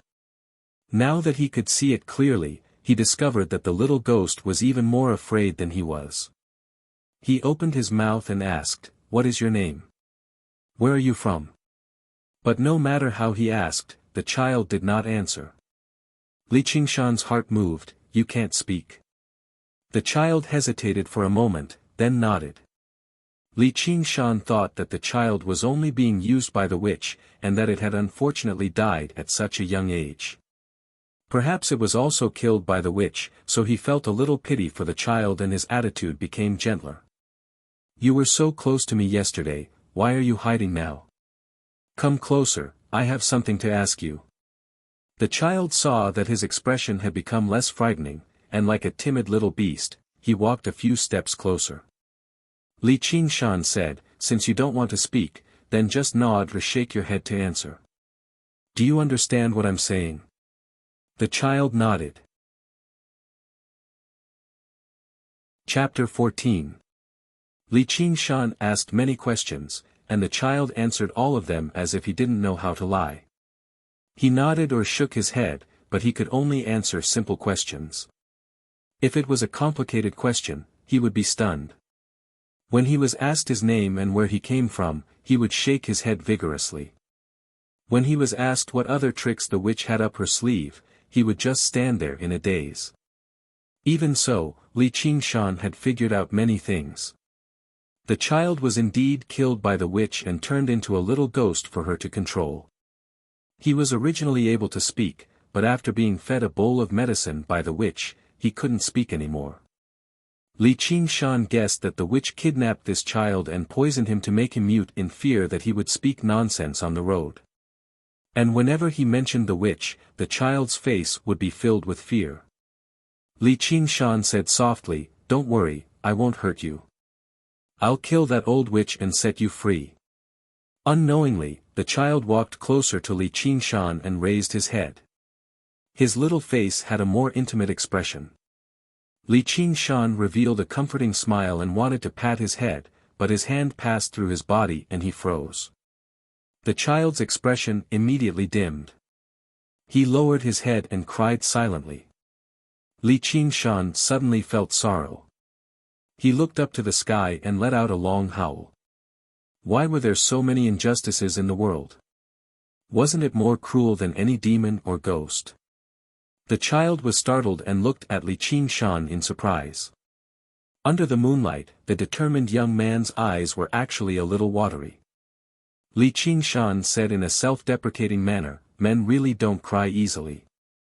It's just that I haven't been hurt yet. I've made a fool of myself." The child stood on his tiptoes and reached out to touch Li Qingshan's face. He took a tear and carefully held it in his palm, looking a little heavy.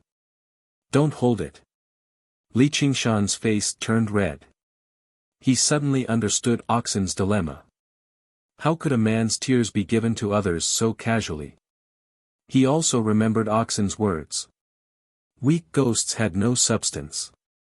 Only when they cultivated to a certain level could they gradually turn nothingness into reality and pick up solid things. This child was so weak that he could only pick up extremely light things. The child just lowered his head and looked at the transparent liquid in his palm.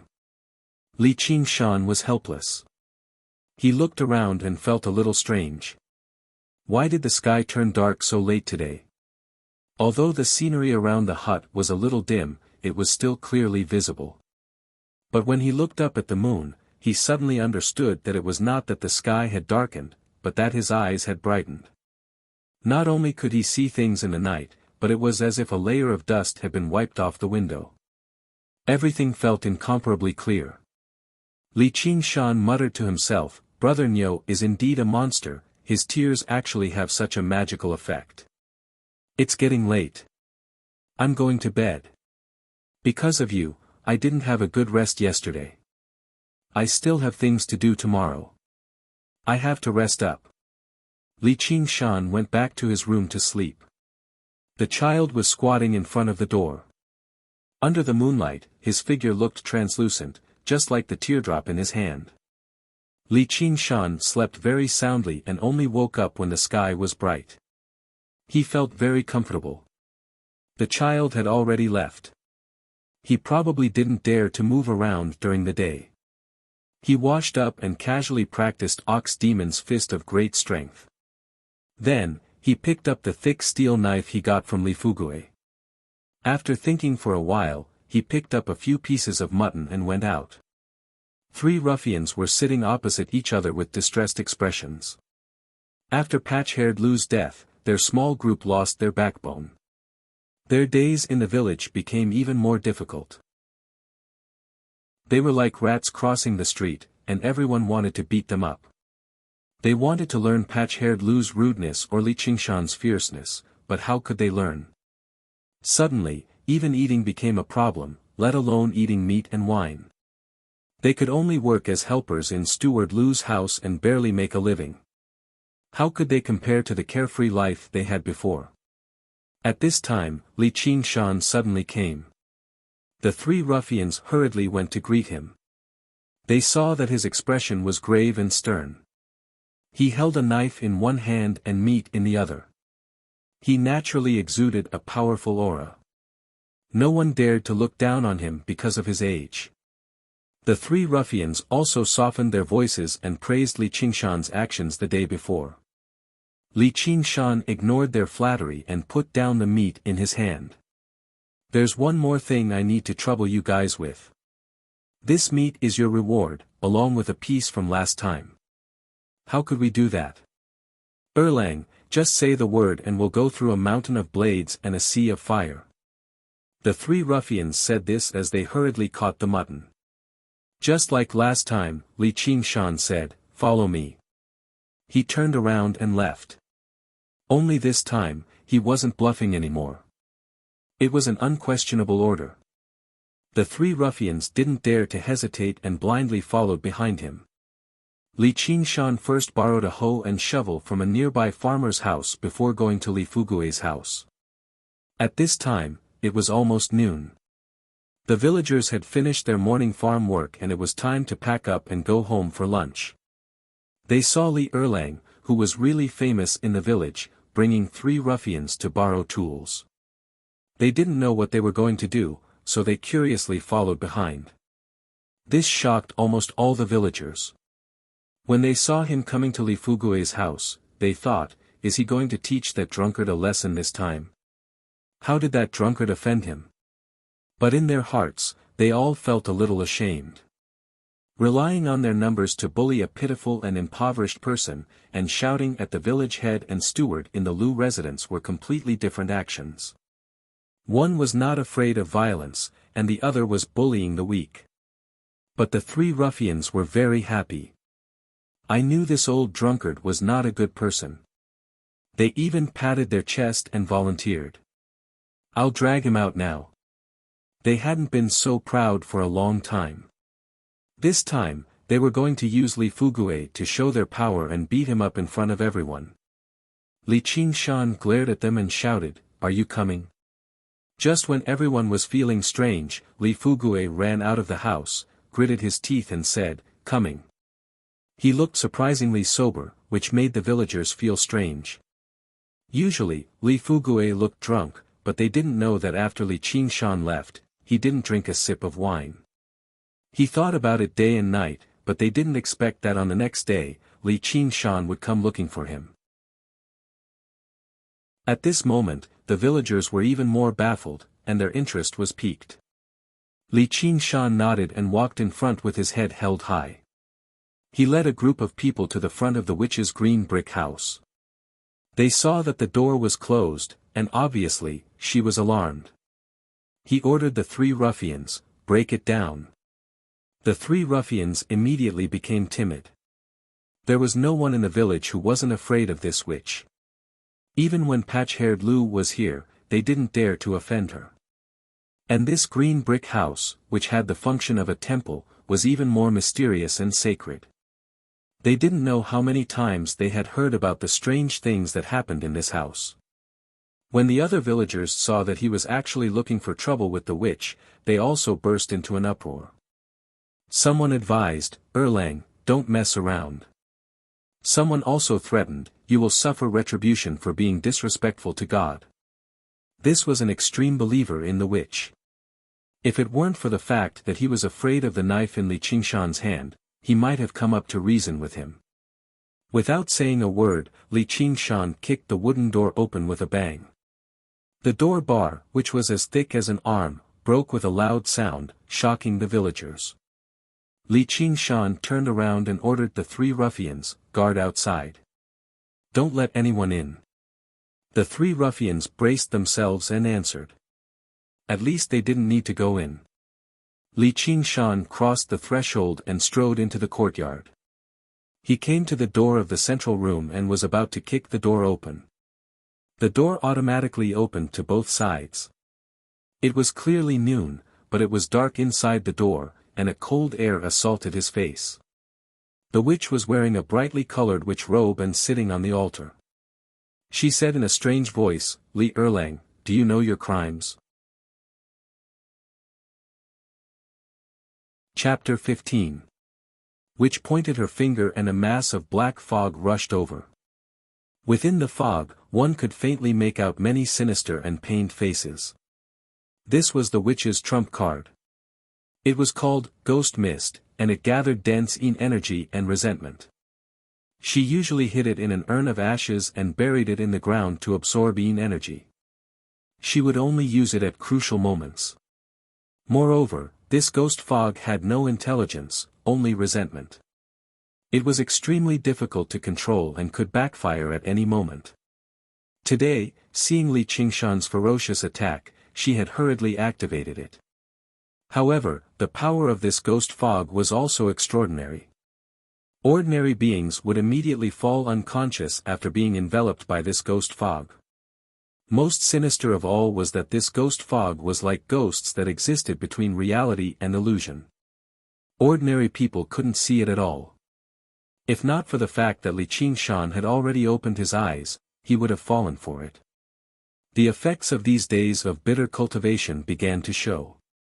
His body tilted to the side, avoiding the ghost fog and charging straight at Witch. Witch hadn't expected Li Qingshan to be able to see the ghost fog. She immediately panicked and quickly shook a copper bell. Little Anne. Come out for Grandma and kill him." The child called Little Anne was squatting in the corner, his face full of pain. However, he was holding his head motionlessly. In a flash, Li Qingshan used Demon Ox stomps the ground. His foot heavily stomped on the ground, leaving behind a deep footprint. He flew up and slashed down with his saber. There was a flash of cold light and a splatter of blood. Witch's hand that was as thin as a chicken's claw was chopped off along with her wrist by Li Qingshan. Li Qingshan didn't have time to examine the results of his saber strike before he felt Yin Qi attack him from behind.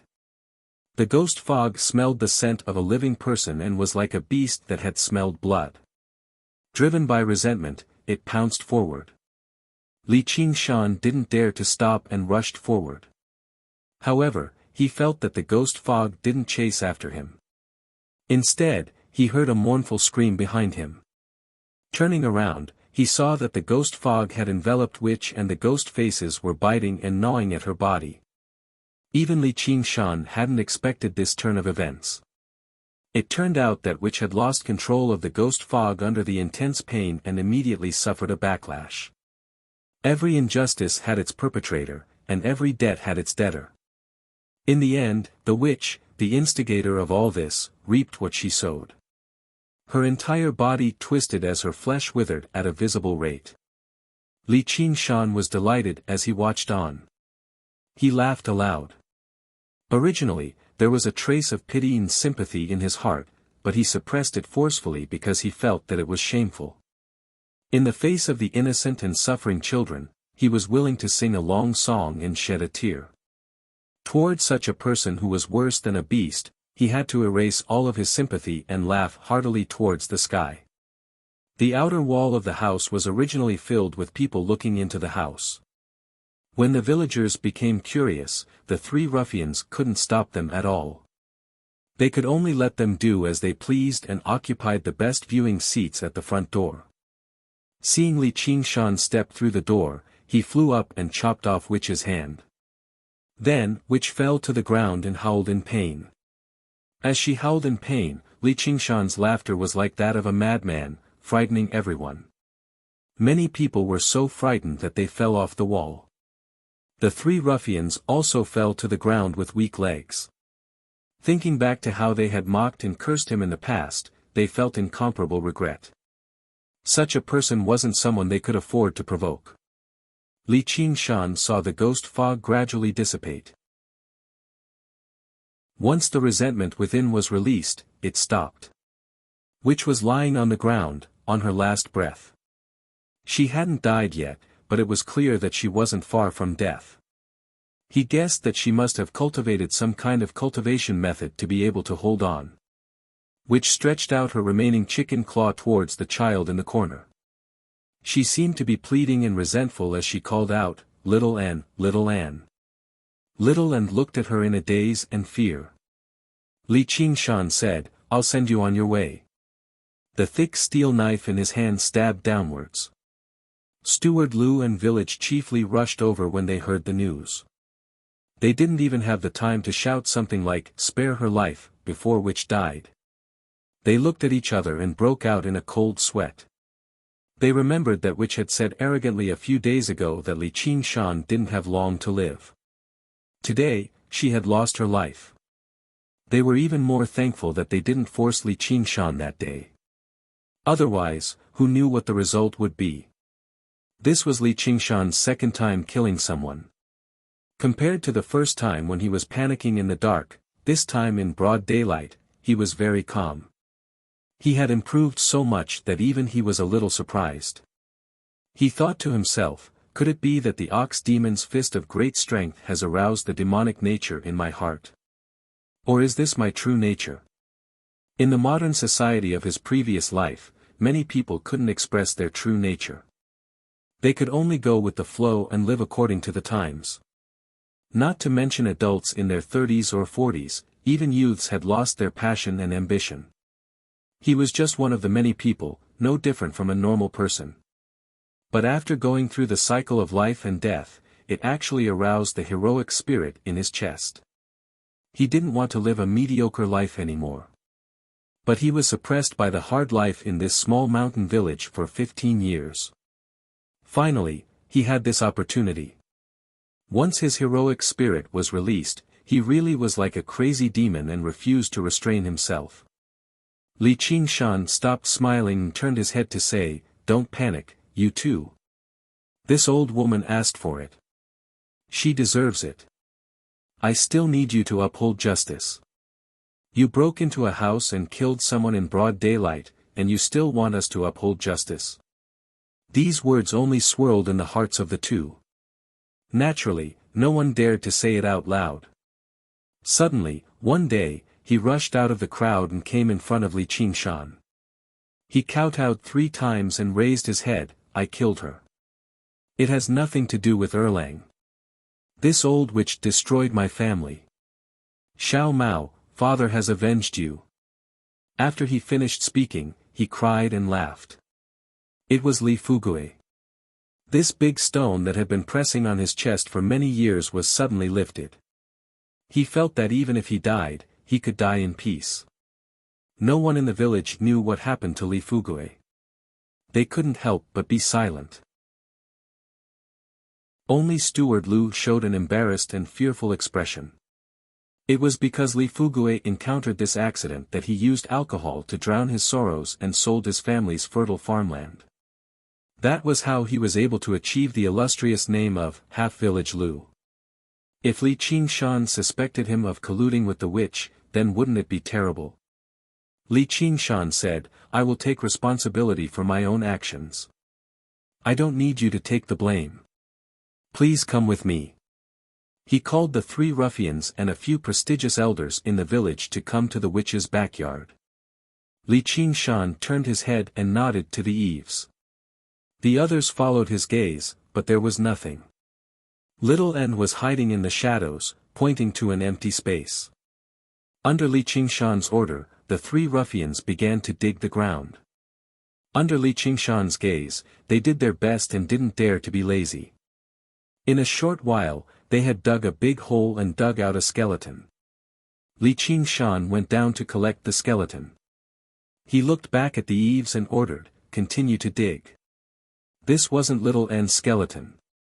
Under Little N's guidance, Li Qingshan had the people dig in a few more places. A few more skeletons were dug out. The surrounding people were shocked.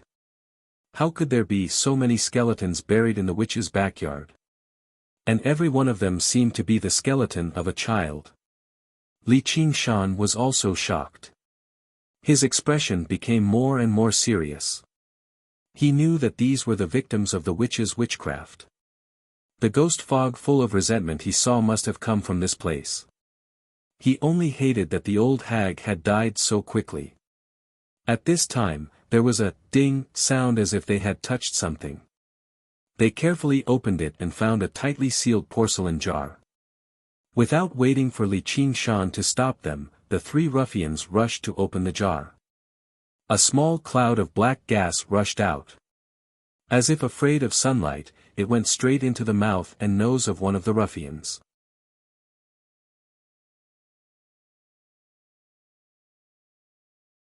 Chapter 16.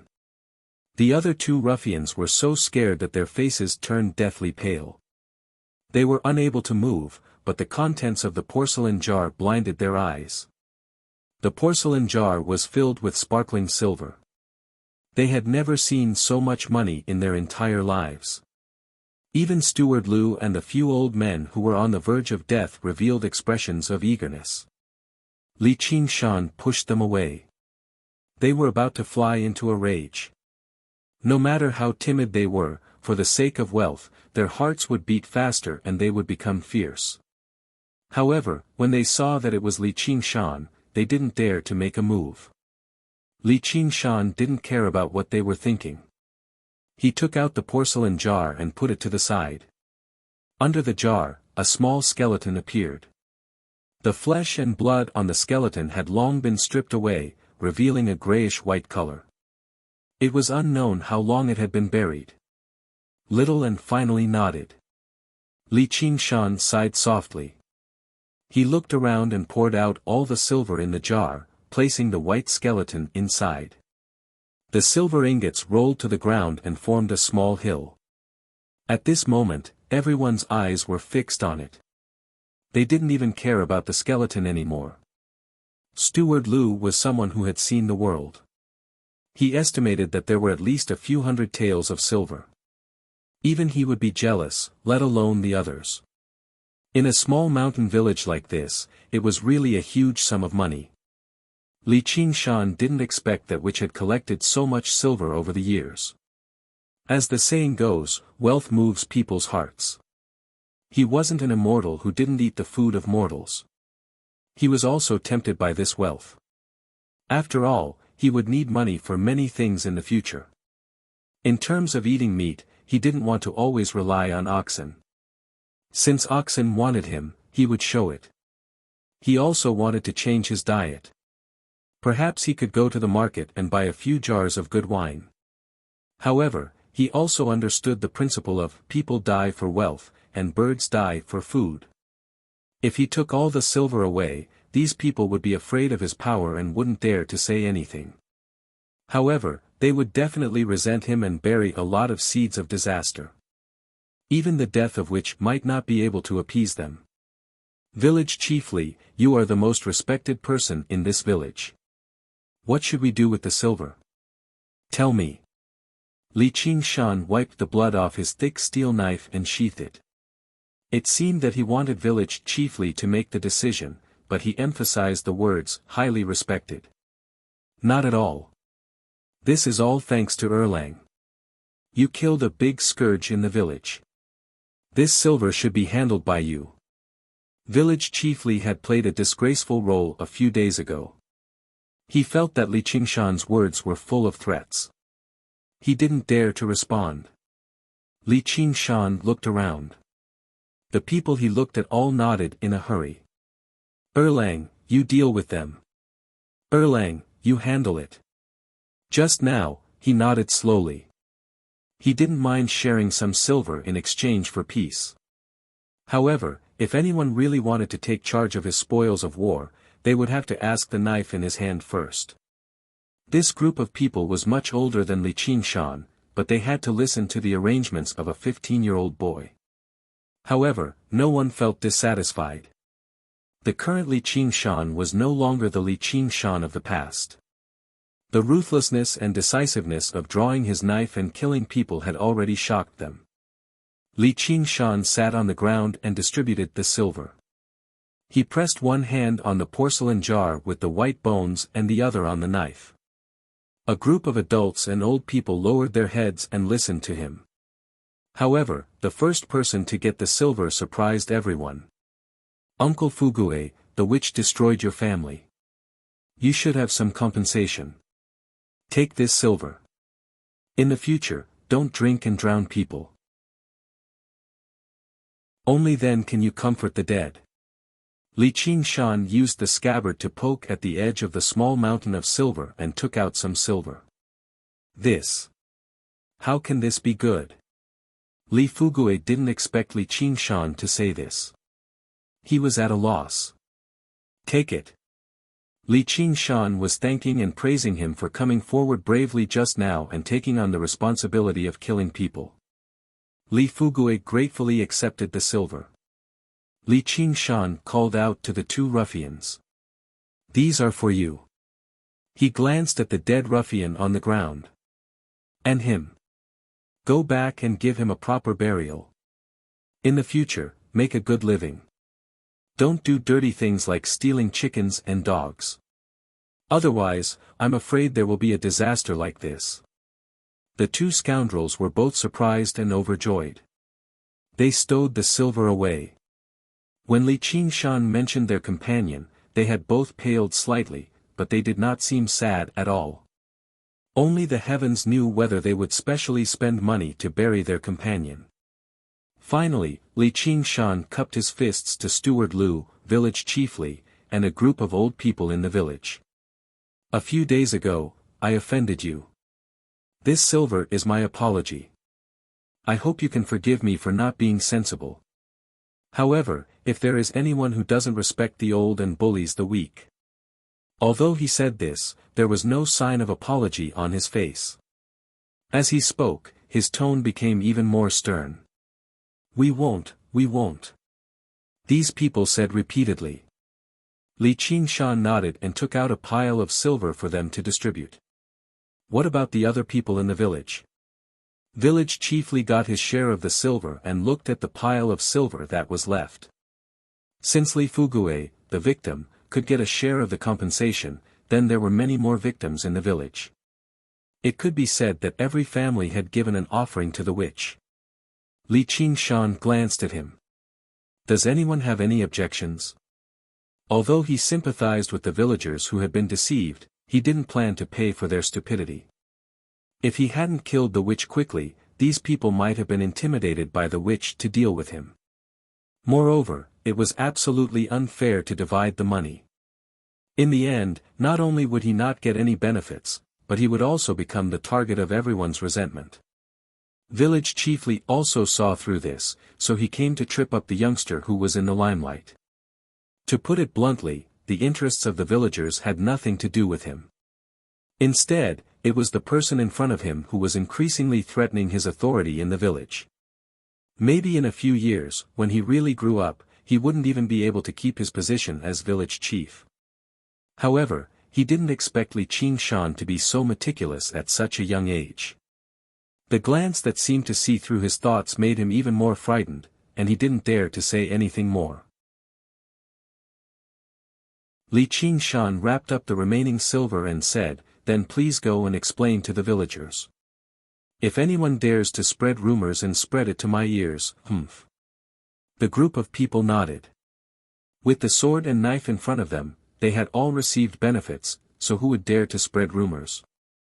With village chief Li leading the way, he came to the door and explained to the villagers, greatly praising Li Qingshan's demeanor of eliminating evil for the people. Originally, there were still some loyal followers of the witch who were not convinced. However, when the skeletons were carried out one by one, everyone's mouths were shut up. How could a person who had so many skeletons buried in the backyard be a good person? Moreover, who would be willing to offend a strong and ruthless person like Li Qingshan, as well as a group of virtuous and respectable old people for a dead person? Li Qingshan didn't show himself. Instead, he picked up the copper bell in the witch's hand and could faintly feel its spirituality that was different from ordinary utensils. He asked Little Anne, "Is this what she used to control you?" Little Anne nodded and looked at the copper bell nervously.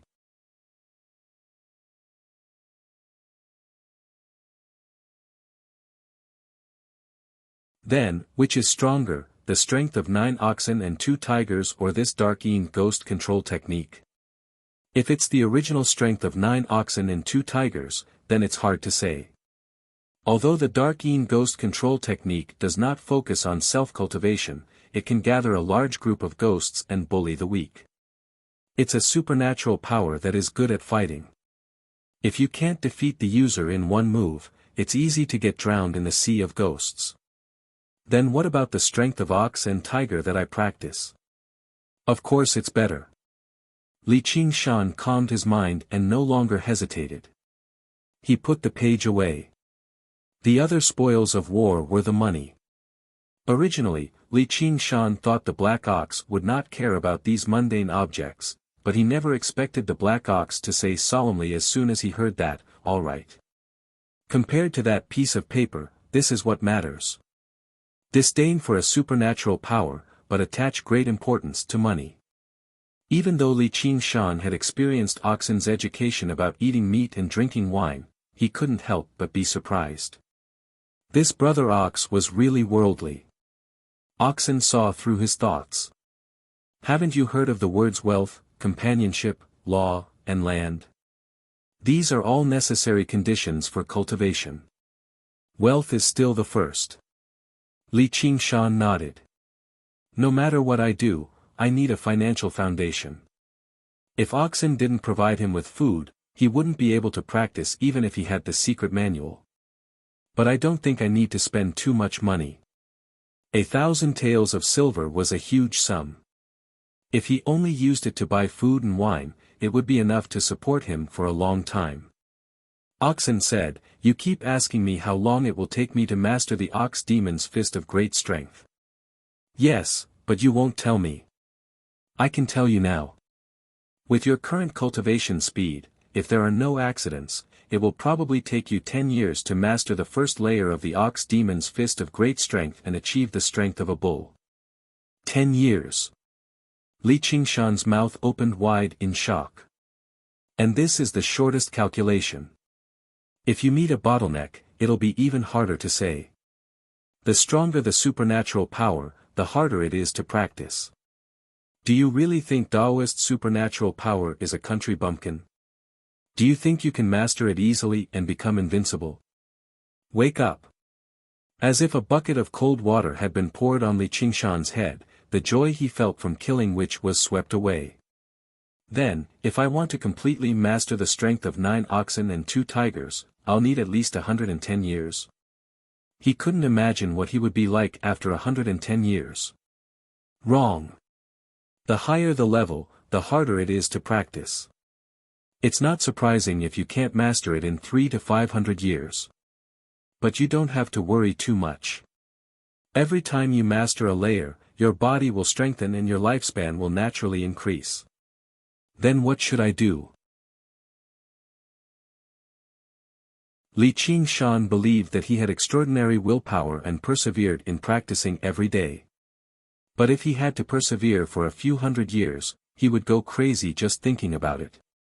Oxen saw that the blow was almost over and made a "brat, now you know how powerful you are" expression. If you want to shorten this time, the easiest way is to rely on the word wealth. Ignoring Li Qingshan's strange expression, a list flew into Li Qingshan's hands. There were dozens of medicinal herbs listed on the list. It's used to make soup and wine. This is a trick that even mortals know. It doesn't matter if there are more or less medicinal herbs in it. The key is that one of them is indispensable. Ginseng. Li Qingshan already saw the medicinal herb at the top of the list. This was probably the most common and easily found spiritual medicine in the world. It was known as the king of herbs and could greatly replenish one's vitality. In Chinese medicine, there was a kind of soul return soup.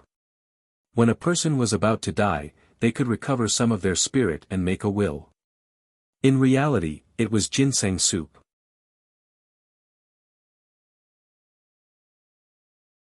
Chapter 18.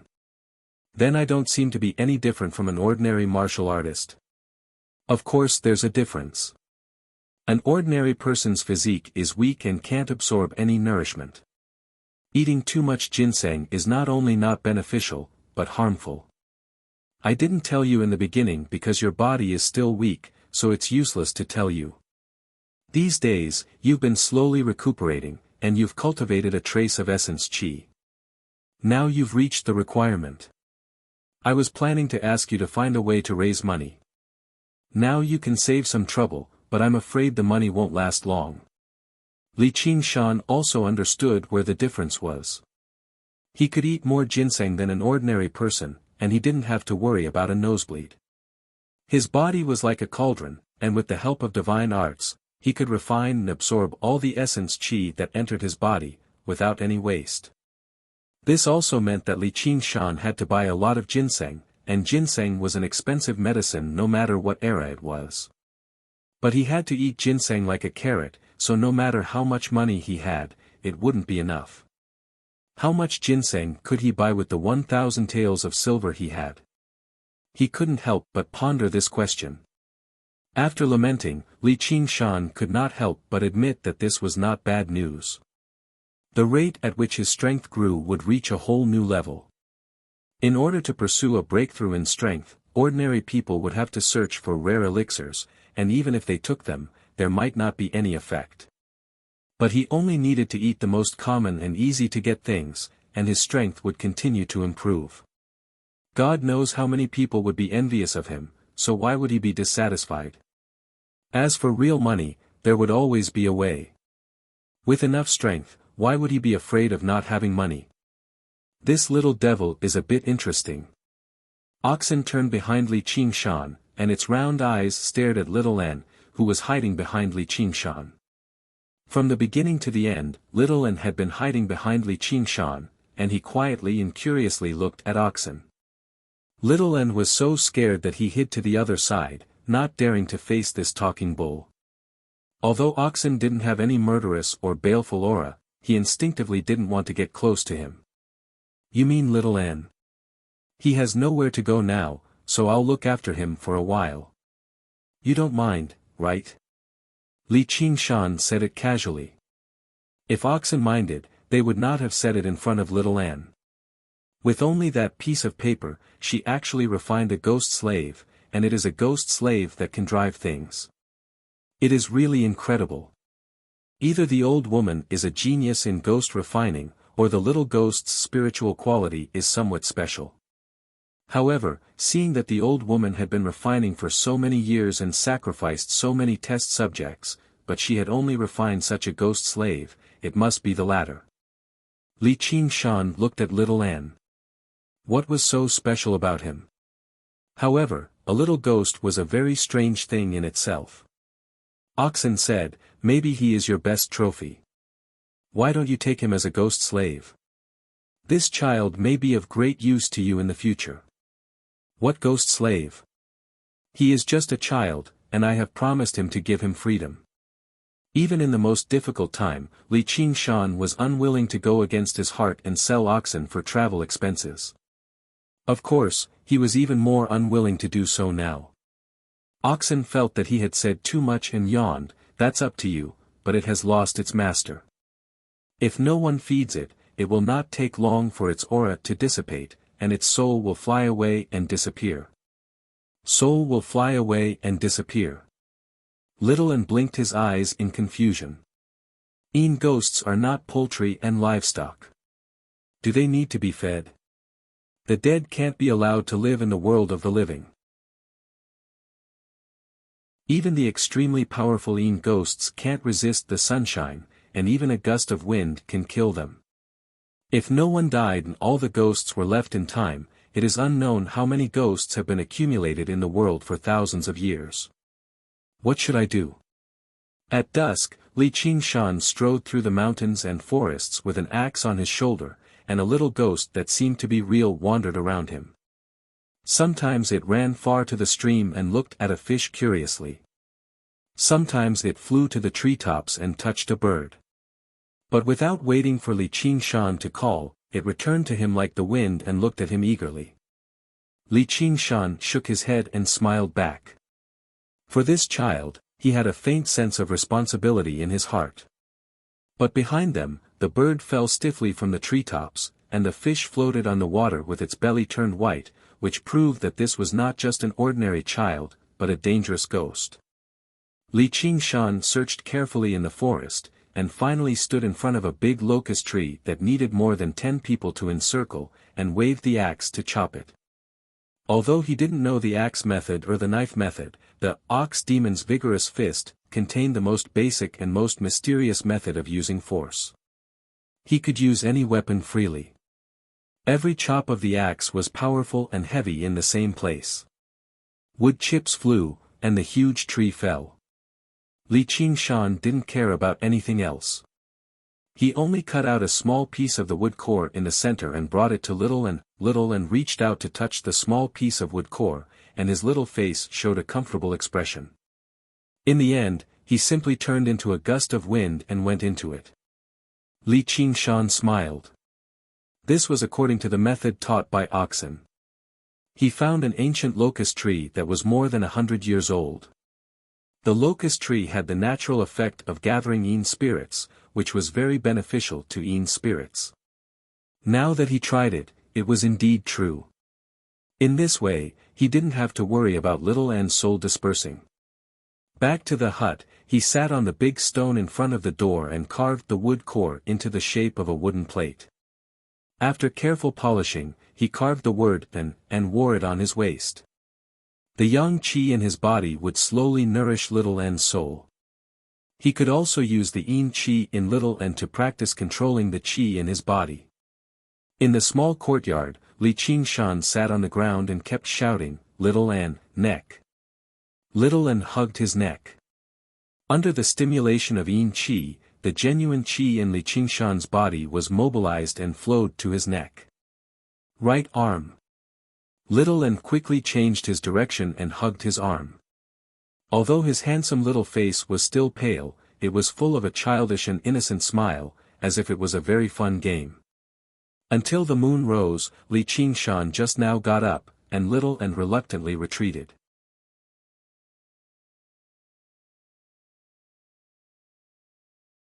Chapter 19. Time passed quickly, and autumn arrived in the blink of an eye. The maple leaves in the mountains gradually reddened, and the golden ears of rice became plump bit by bit. An ox cart passed through a small path in the field slowly. The oxen that pulled the cart had no one to drive it. The ox cart was covered in thick beast hides, and a young man lay on it. He chewed on some straw, resting his head on his arms leisurely as he gazed at the sky. A dagger was tied to one side of his waist, and a wooden tablet hung from the other. He was Li Qingshan. He had over 1,000 taels of silver on him, and he wanted to go to Cypress Stream town that was over 5 kilometers away. In a remote mountain village, spending money was not an easy matter. If he wanted to buy things, he could only go to a larger town. Qinyang City was abundant in resources, but it was too far away, and it definitely would not be cheap. As a result, he could only settle for the next best thing and go to the town. At a fixed time every month, there would be a large gathering in the town. At that time, the people from the nearby villages would all go to the town to conduct various transactions. It was the best time to buy ginseng. And, he had accumulated quite a lot of beast hides, so he could use this opportunity to sell them. Originally, Li Qingshan did not want oxen to pull the cart anymore, but oxen did not mind being a regular ox at all. When he arrived at Cypress Stream town, the sky had just brightened. The town was bustling with horses and carriages as people moved to and fro. Many small peddlers called out their goods loudly. It was a bustling sight. Li Qingshan found an empty space and laid out the beast hides on the prepared sackcloth. However, he did not call out like others. Instead, he sat to one side and meditated. He did not miss any opportunity to cultivate. In his body, the weak stream of qi had already grown a little stronger. He was like a playful child, constantly driving the stream of true qi to flow all over his body. Although he did not move his body, doing this was extremely taxing on his mind. Li Qingshan would open his eyes from time to time and respond to the customers who came to ask about the price. He had a huge sum of money on him, and he did not want to become rich through these beast hides. He only wanted to sell them as soon as possible so that he could buy more ginseng. As a result, he set the price extremely low.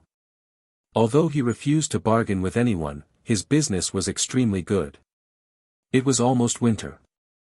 Li Qingshan had experienced the pain of the bone-chilling wind. All regular people wanted to make a pair of leather boots or a leather jacket.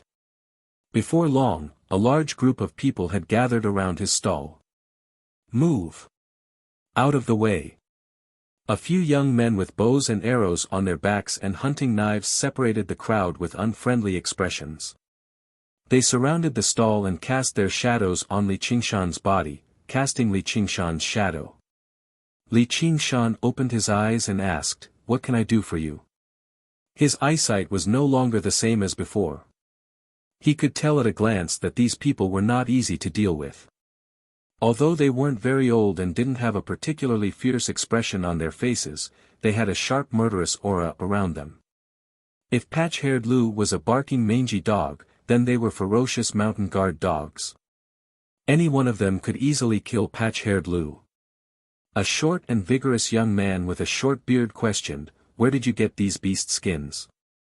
His companions stretched out their hands to play with the beast skins and discovered that it was just as the rumor said. There were no arrow holes or any signs of damage on these beast skins. They were all rare high-quality hides, but they were sold at a much lower price than normal beast skins. If you want to buy, then buy. If not, then leave. Don't block the sun.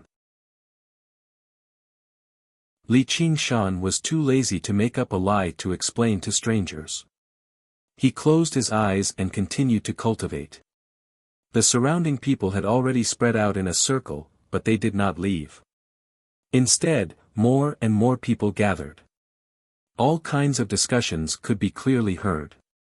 "Aren't these the hunters from Drawn Rain's village? How dare they look down on the people from Drawn Rain's village? How many lives do they have? Drawn Rain's village." Li Qingshan's heart skipped a beat. Even with his lack of knowledge, he had heard about this place like thunder.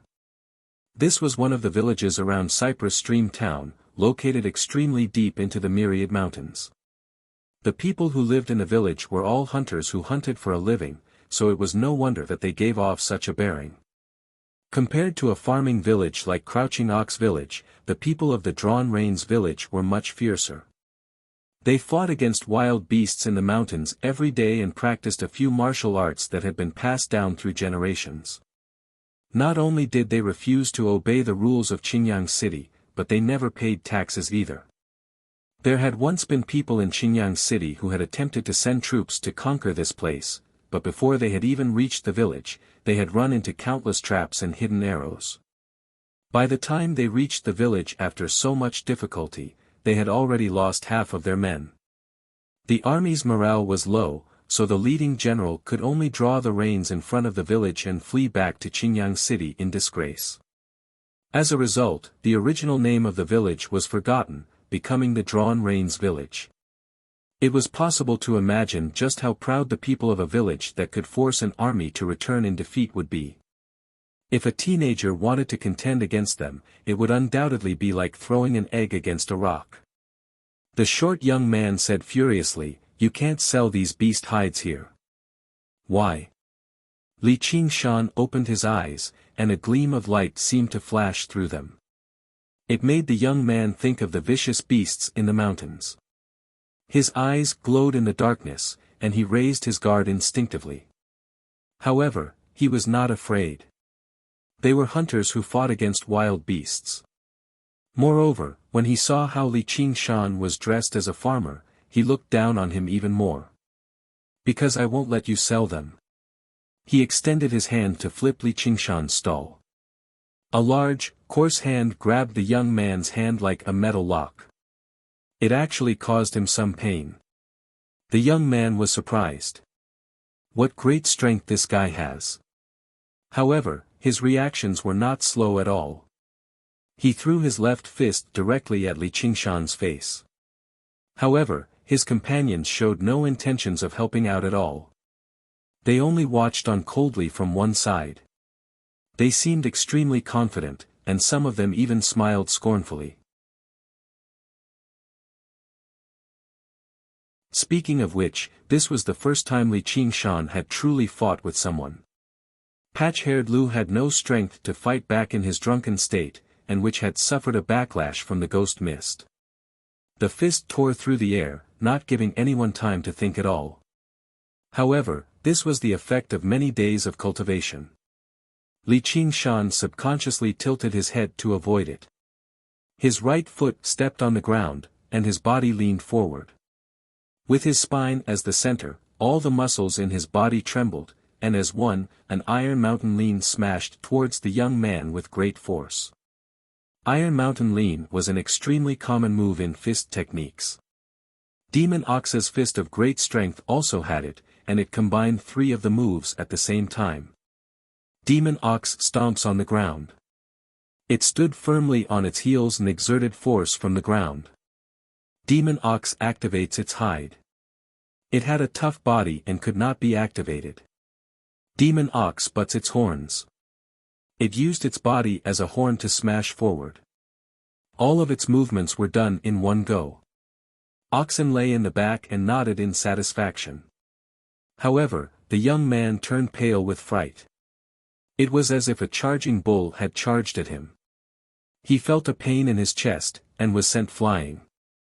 He fell into the crowd, and all the muscles and bones in his body felt like they were about to fall apart.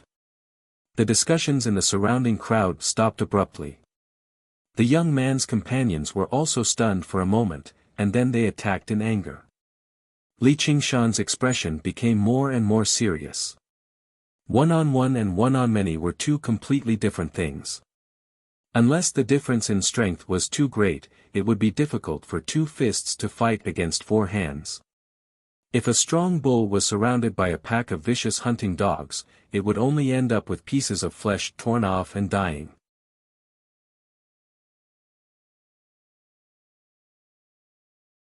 Chapter 20. This was probably not just the power of that sliver of Jinchi, but also the miraculous effect of Oxen's tears. He ducked and dodged a punch. Ox Demon butts its horns. His fist struck out and knocked down another young hunter. But at the same time, a hunter had already circled behind him and punched fiercely at Li Qingshan's back. The other two young hunters grabbed Li Qingshan's waist, one on the left and one on the right, and slammed him to the ground. They spent their days hunting in the mountains and were well versed in encirclement techniques. They were definitely not boorish men who fought on the streets. Even though Li Qingshan could defeat any one of them, he was instantly at a disadvantage. Seeing that it was too late to block, Li Qingshan focused all of his mental thoughts on his back. That sliver of jinqi flowed with his heart. The muscles on his back twisted together, and a small bulge could be faintly seen. A heavy punch landed on Li Qingshan's back, but it was like hitting tough leather. All of the power dissipated as that bulge of muscle flattened. Other than a tremble from Li Qingshan's body, there was nothing else out of the ordinary. At the same time, the two hunters who had grabbed Li Qingshan's waist felt as if Li Qingshan's body was rooted to the ground. They could not move him at all. The three of them had used up all of their strength, and their momentum immediately weakened. Li Qingshan, who had suffered 3 heavy blows, had already recovered his breath. With a roar, his elbows dropped down. The ox demon butts its horns in ox demon's fist of great strength emphasized that, other than the fists and feet, the entire body could be used as horns. Elbows were the most powerful horns. The two hunters felt a sharp pain in their backs. They wanted to vomit blood and lay on the ground involuntarily. Li Qingshan suddenly turned around and pounced at the hunter who had ambushed him from behind. He punched him in the chest and knocked him to the ground. The surrounding people were dazzled by what they saw. They only saw that the young man, who was at a disadvantage, beat the 5 men of the Drawn Reins village to the ground in just a few moves. They were all astonished. Li Qingshan looked at the 5 hunters who were groaning in pain on the ground, and then looked at his own hands. It was as if he could not believe that he had done this. His strength had unknowingly reached this level. But before he could rejoice, a large group of hunters suddenly rushed out with their hunting bows and knives drawn. They surrounded Li Qingshan with fierce eyes. For this gathering in Cypress Creek Town, the Drawn Reins village did not just send a few people. There were more than 20 of them, and they brought the entire village's accumulated fur goods. Just now, those few young hunters were just juniors who had followed their elders to see the world. Seeing that they couldn't sell their goods, and hearing that someone was selling animal hides for cheap, they all rushed over together to find trouble with Li Qingshan. However, he didn't expect that Li Qingshan would be taught a lesson instead of looking for trouble. Naturally, the elders would not sit idly by and do nothing. They quickly reacted and surrounded Li Qingshan. The dozen or so hunting bows were drawn, and the aura that exploded in an instant, made him feel like a trapped beast that had fallen into a trap. His life and death were in the hands of others, and he actually felt a sense of despair. Compared to this, the feast at home men at Steward Lu's house was like playing house. His mind was also as tense as a bowstring. He suddenly recognized the other party's identity. They were hunters for a living. Their expertise was not in their fists, but in the hunting bows in their hands. His ox demon forges its hide could block fists, but it definitely could not block sharp bows and arrows. At this critical juncture, he calmly pulled out the thick steel knife at his waist. His eyes scanned the surroundings, searching for a way to escape. He didn't expect that selling animal hides would also cause such a disaster. Although he was unwilling, he might have to kill someone in the middle of the town and carve out a path of blood. "Did you do this?" A strong man with a sickly face and a large bow on his back stood in the middle of the hunters and asked in a loud voice. Li Qingshan replied, "I did it." The man studied Li Qingshan in some surprise. If regular people saw this, their limbs would become weak from fright, yet this kid was so young, yet he was so calm. Just his mental fortitude was far greater than all the juniors in the village. He asked the short hunter that Li Qingshan had sent flying with the Iron Mountain Lean, "Xiao He, what's going on?" "Hunting chief, this kid has probably ruined our business." Xiao He struggled to his feet. The crowd fell into an uproar. "Isn't the hunting chief of the Drawn Reins village?" "It's Huang Binggu." The so-called hunting chief was equivalent to the village head, but it was different from Crouching Ox Village, where old people held power. Those who could become hunting chief in the Drawn Reins village were all the strongest men in the village. They were in charge of all matters related to hunting in the village. As for Huang Bingu, he was the current hunting chief of the Drawn Reins village. He was a renowned figure, and Li Qingshan had heard of him a long time ago as well. However, he had never thought it would be the sickly man before him. He finally understood the origins of the name, Sickly Tiger. A person's reputation was like a tree's shadow. Li Qingshan obviously felt a heavy pressure inside, but he was no longer the Li Qingshan of the past. He sneered, "You came to ruin my business without saying anything, and now you're slandering me, saying that I've ruined your business. The Drawn Reins village really is tyrannical." Huang Bingu's face sank. He yelled, "Why don't you get up? You can't even defeat a single person in a group, yet you still have the face to lie on the ground and cry out in pain. Are you still worthy of being men of the Drawn Reins village?" Li Qingshan knew he had not gone easy on them, but under Huang Bingu's order, the 5 young hunters actually managed to stand up by themselves. Apart from their sturdy bodies, they felt great reverence towards Huang Bingu. Huang Bingu raised his hand, and all the hunters put away their sabers and bows. "We were in the wrong in this matter, but brat, you shouldn't have been so heavy-handed. If I hadn't been heavy-handed, the one lying here right now would be mine. It's rare for us to go down the mountain to sell furs. The daily necessities of the entire village depend on it. It's fine if you sell according to the market price, but this method of selling is messing up the market price, greatly harming us." Li Qingshan was silent. This was something he had not expected at the start. Naturally, he could say that it was his business how he sold it, but with Huang Bingu's reputation, he had admitted that he was in the wrong in front of everyone, and had spoken with reason and evidence. He had not used his numbers to oppress him, so he was not willing to argue and pester him endlessly. If the other party really wanted to kill him, he would not just sit and wait for death. Huang Bingu said, "I'll buy all of these furs." A hunter came forward to pay the money and put away all the furs. The people in the surroundings all clicked their tongues in praise of Huang Bingu's loyalty. Li Qingshan was rather surprised. He glanced at the bag of money handed to him. "There's no need." He turned around and tidied up the ox cart. He did not rely on these furs to make a living in the first place. The other party was so generous, so if he haggled over every ounce, he would instead be looked down upon. The admiration in Huang Bingu's eyes deepened. He watched as Li Qingshan disappeared into the crowd and said to the people around him, "I like this kid. Does anyone know his origins?" A farmer said carefully, "He seems to be Li Erlang of the Crouching Ox village." Many people in the surroundings had actually heard of him before. They all said, "No wonder."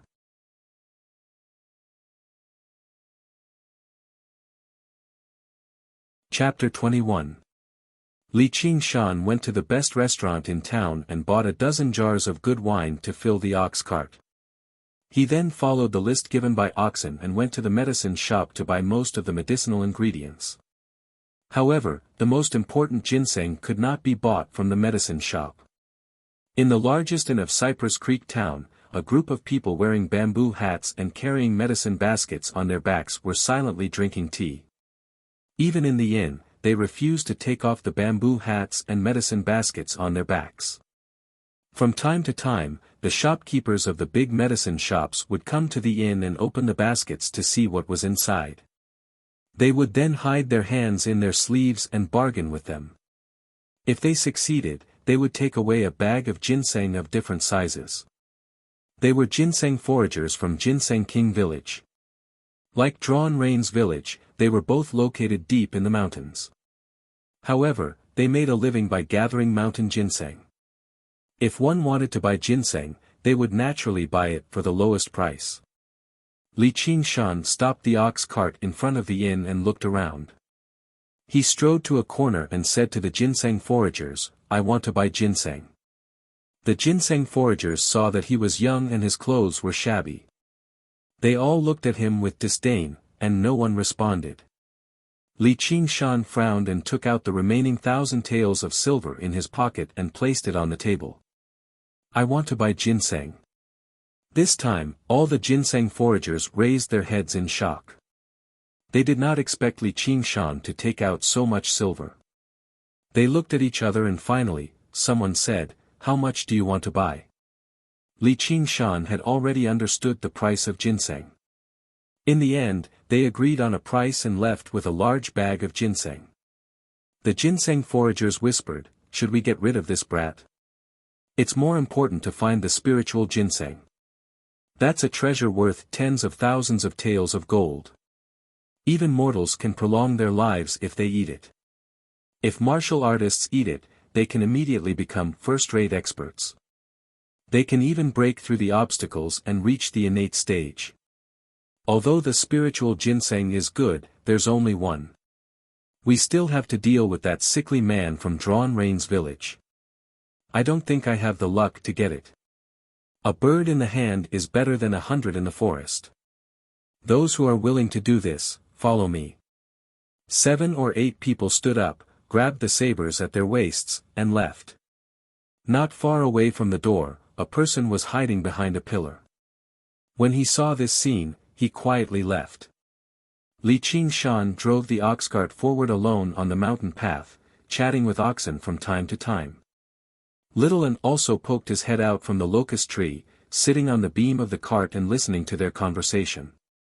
When they reached a narrow valley, Oxen suddenly stopped and turned around to look at Li Qingshan. "Here comes your trouble." As soon as he finished speaking, 7 or 8 figures appeared on both sides of the valley. With his eyesight, Li Qingshan asked, "You are, people from the Ginseng King village?" The group of people had knives in their hands. It was obvious that they wanted to kill and rob. I've still underestimated the viciousness of the human heart. He could only sigh in his heart. It wasn't that he didn't understand the principle of not flaunting one's wealth, which was why he immediately drove the ox cart back to the village after buying the ginseng. He didn't want to stay for another night. However, he didn't expect that this group of people would be so daring to kill him in broad daylight. It was rumored that these people who climbed the cliffs every day to gather spiritual herbs and ginseng were extremely valiant. Moreover, they were all skilled in martial arts. Their bodies were as light as birds and as agile as monkeys.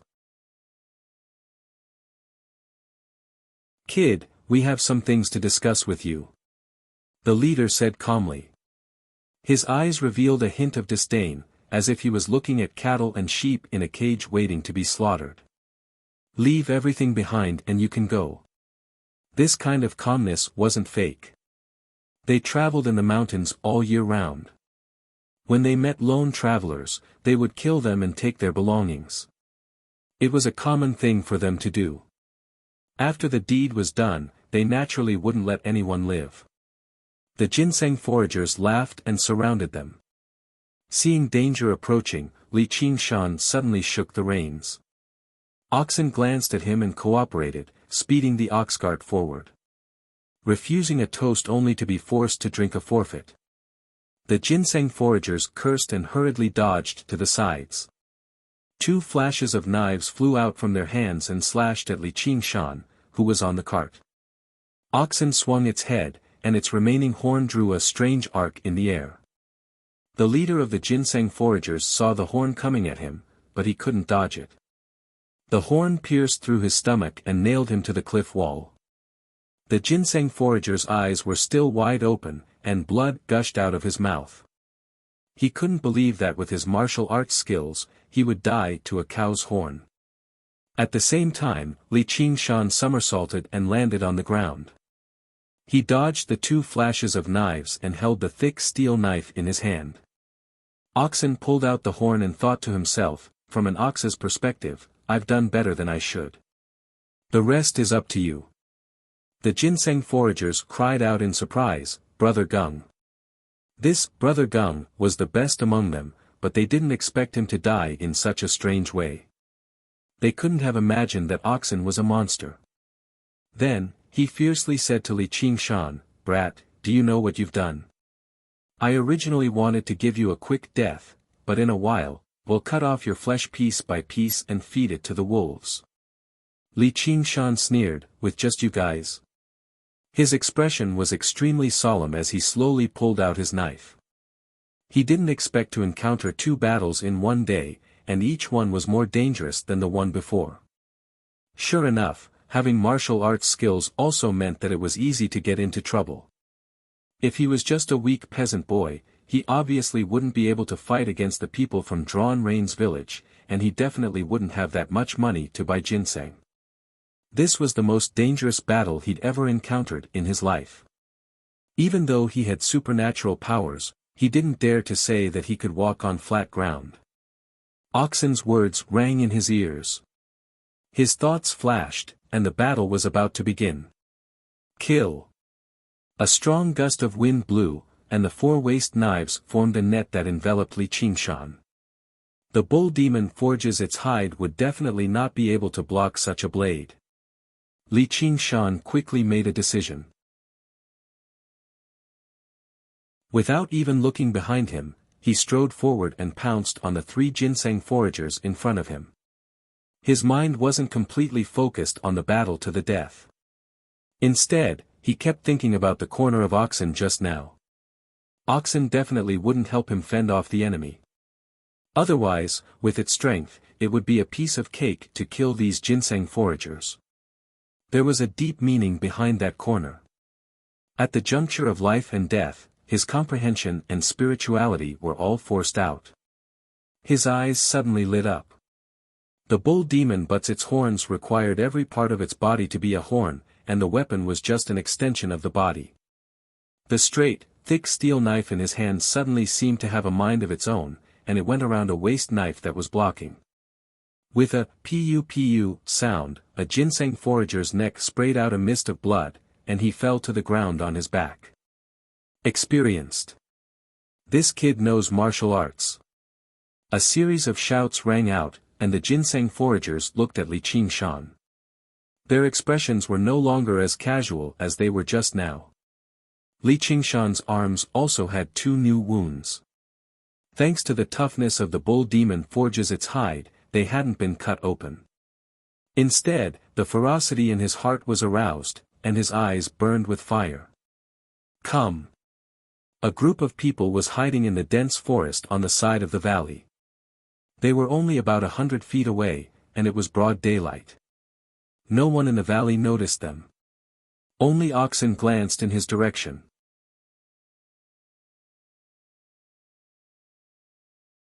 Chapter 22. At this moment, Li Qingshan's steel knife had taken another person's life. Although he had also been stabbed in the back, the cut was not deep and the wound had shrunk, so not much blood had flowed out. At the same time, a knife stabbed into his lower abdomen. He gripped the knife tightly and raised his hand, chopping off a terrified head.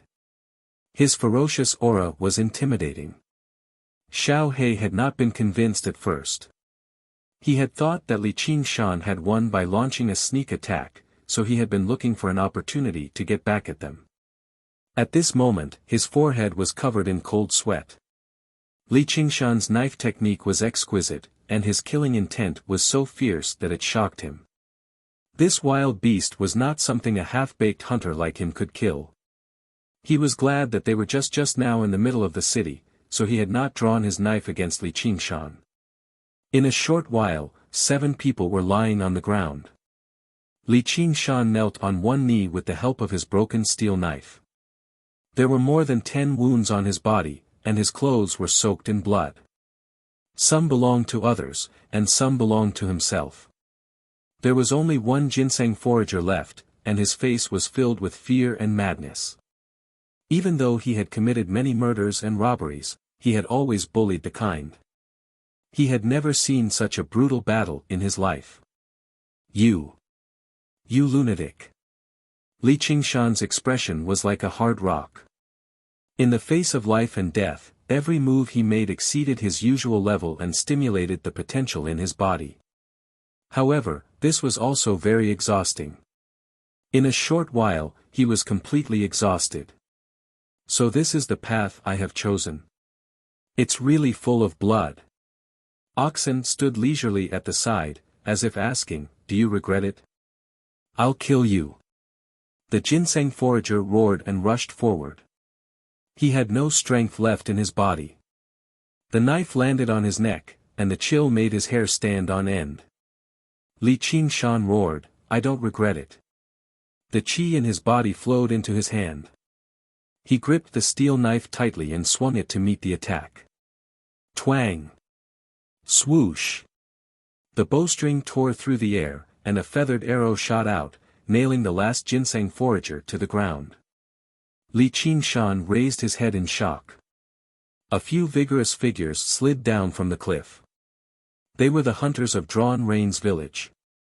They carefully approached Li Qingshan and suddenly grabbed his limbs. However, in that instant, Li Qingshan had exhausted all his strength and was carried to the top of the valley by them. Brat, you've done well.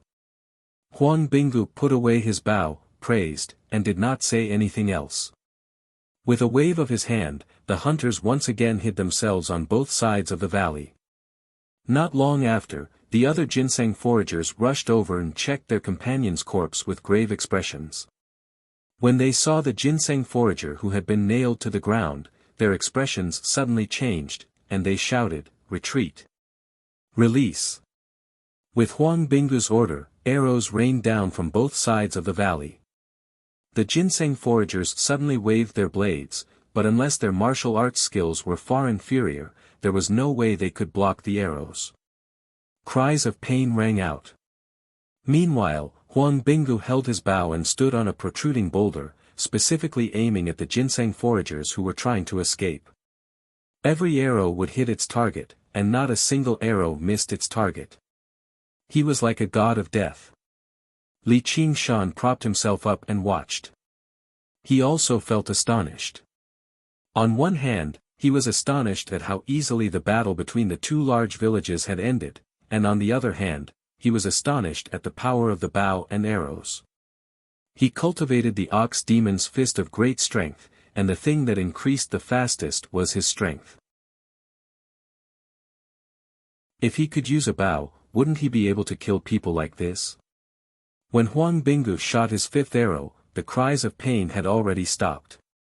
Only weak moans could be heard. Huang Binggu. A ginseng forager whose thigh had been shot let out a shrill cry. That's me. Huang Binggu leaped off the cliff and asked, where's the spiritual ginseng? If you tell me, I'll give you a quick death. You. How do you know? I know a thing or two about the matters around the 100,000 great mountains. The spiritual ginseng has appeared in the mountains near Drawn Rain's village. Consuming it can cure all diseases and prolong one's life, right? I originally thought it was fake, but looking at your expression, I'm starting to believe it. You want to snatch food from the tiger's mouth? Aren't you overestimating your own abilities? You want to use the spiritual ginseng to cure your illness, but that's just wishful thinking. You have no idea how to capture the spiritual ginseng. Just you wait, Ginseng King Village will not let this matter rest. You want to contend against Drawn Rain's village with that broken village of yours that is in a state of disunity? He. Once this news spreads, who knows how many experts will gather at Drawn Rain's village. Huang Binggu's expression changed slightly. Are you willing to do that? Seeing that he could not get any more information out of them, he waved his hand, and the hunters all stepped forward to finish off the surviving ginseng foragers. Then, they searched for their belongings, lifted them up, and threw them into the valley. In the blink of an eye, all the corpses on the ground had been cleaned up. Only traces of blood remained, showing how desperate the battle had been just now. When the next mountain rain fell, there would be nothing left. At certain times, a human's life was truly as insignificant as an ant's. The hunters' gazes once again turned towards Li Qingshan. Their gazes were filled with admiration and praise, but there was also an undisguised killing intent. Li Qingshan had heard a great secret. The people of Drawn Rain's village would definitely not let him leave. The simplest method was naturally to kill him with a single slash and throw him into the valley along with the ginseng foragers. Unfortunately, Oxen was not willing to help him, leaving him to wander between life and death. Coming out of the mountains this time, he understood that his strength was no longer what it used to be, but he also realized how weak he was now. Perhaps this was Oxen's goal. Huang Bingvu said, "Little brother, are you willing to come with me to Drawn Rain's village?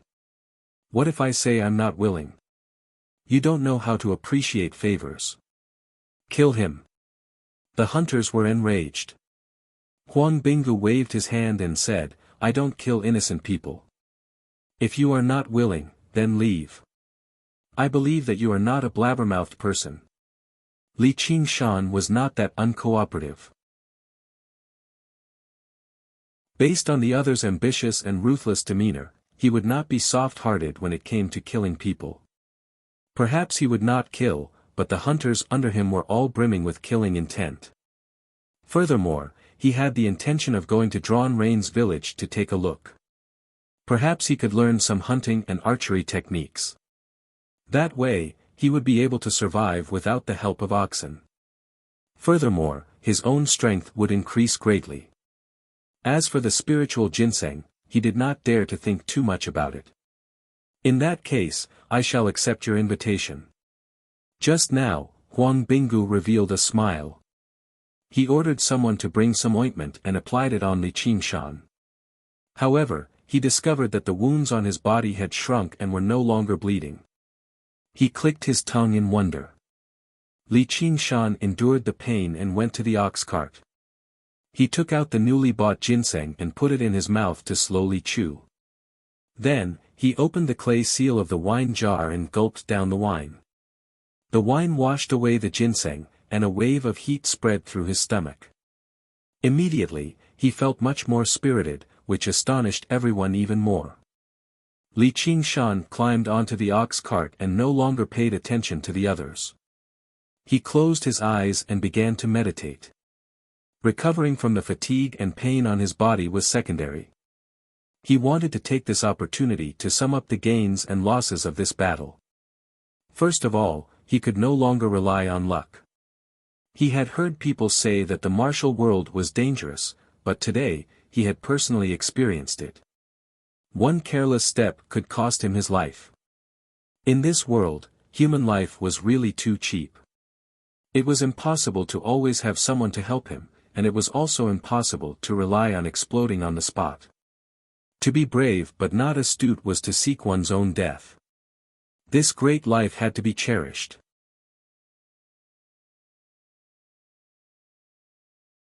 Chapter 23.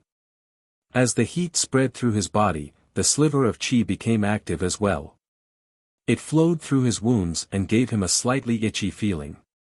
Huang Bingvu released a few agile hunters as scouts. The group of people hurried into the depths of the mountains around the ox cart. They walked all the way until the sky darkened.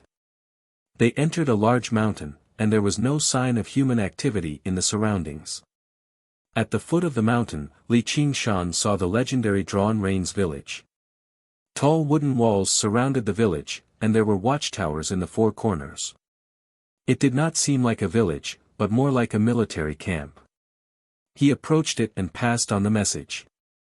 Just now, the gate opened. It was not as casual as it had been in Crouching Ox Village.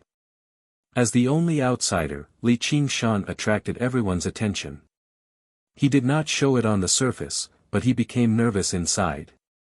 This was the legendary dragon's den that could make an army rein in their horses. Although Huang Bingvu did not seem to have any ill intentions, he still needed to deal with him carefully, just in case he lost his life carelessly. The thick steel blade had already been taken away. Even if it was still there, it had been damaged to the point where it could no longer be used after the battle. Huang Bingvu arranged for him to stay in an empty courtyard. Although he did not send anyone to watch over him, he told him not to wander around. Afterwards, he left in a hurry. In the pavilion at the very center of the village, the most prestigious hunters of the Drawn Rain's village were currently discussing around a round table under the illumination of a few lanterns. For the sake of gathering ginseng, the Ginseng King village has had grievances with us for a very long time. People from the village often die mysteriously in the mountains, so it's probably their doing. They even set their sights on the spiritual ginseng this time, so it's a perfect opportunity to give them a stab in the back. The two villages were only a few mountains away from each other. There was no clear boundary between them. The ginseng foragers made a living by gathering ginseng, while the hunters spent most of their time in the mountains, so they could still recognize ginseng. They obviously would not let it go if they came across it. As a result, many disputes arose. The disputes between the villagers would often be settled with knives. Because they were far enough apart, large-scale fights had never happened. Until a while ago, on the Bailao Peak, which was closer to the Drawn Rains village, between the two villages, they once again met on a narrow path. They discovered a legendary spirit ginseng that already had the shape of a human and could even leave the ground and walk. Such a rare treasure caused another massacre. After the massacre, the spiritual ginseng had already disappeared without a trace, but it should still be on Bailao Peak. The men from the two villages did not dare to act blindly without thinking. They searched the mountain on a large scale, but they were also making preparations. Hunting chief, this matter must not be leaked out. It's better to deal with that brat. That brat's skills aren't bad, and his temper is also to my liking. It would be a pity to kill him. I want him to stay in the village and contribute to the village.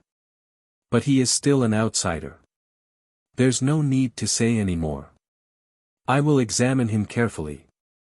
If he doesn't have the qualifications, I will definitely not be lenient. Huang Binggu said resolutely. Then, he coughed. In the pitch-black hut, Little N crawled out from the locust wood tablet and looked at Li Qingshan with concern. He reached out his hand and touched the scabs on his body. Li Qingshan said, "Don't worry, I'm fine. I'm fine for now." Although he could tell that Huang Binggu appreciated him, the feeling of having his life in someone else's hands was really uncomfortable. And if he wanted to control his fate in his own hands, he could only become stronger. He immediately followed Oxen's instructions and used the ginseng wine to soak the medicinal wine. Just now, he stopped and looked at his results, feeling a wave of joy and gratification. The next morning, Li Qingshan woke up early to practice Ox Demon's Fist of Great Strength. Suddenly, he felt a gust of wind behind him, as if a fierce tiger was pouncing at him. Li Qingshan turned around and punched, but it landed on empty air. Huang Binggu brushed past his arm, his right hand forming a claw and grabbing at his throat. He wants to kill me to silence me. A thought flashed through Li Qingshan's mind.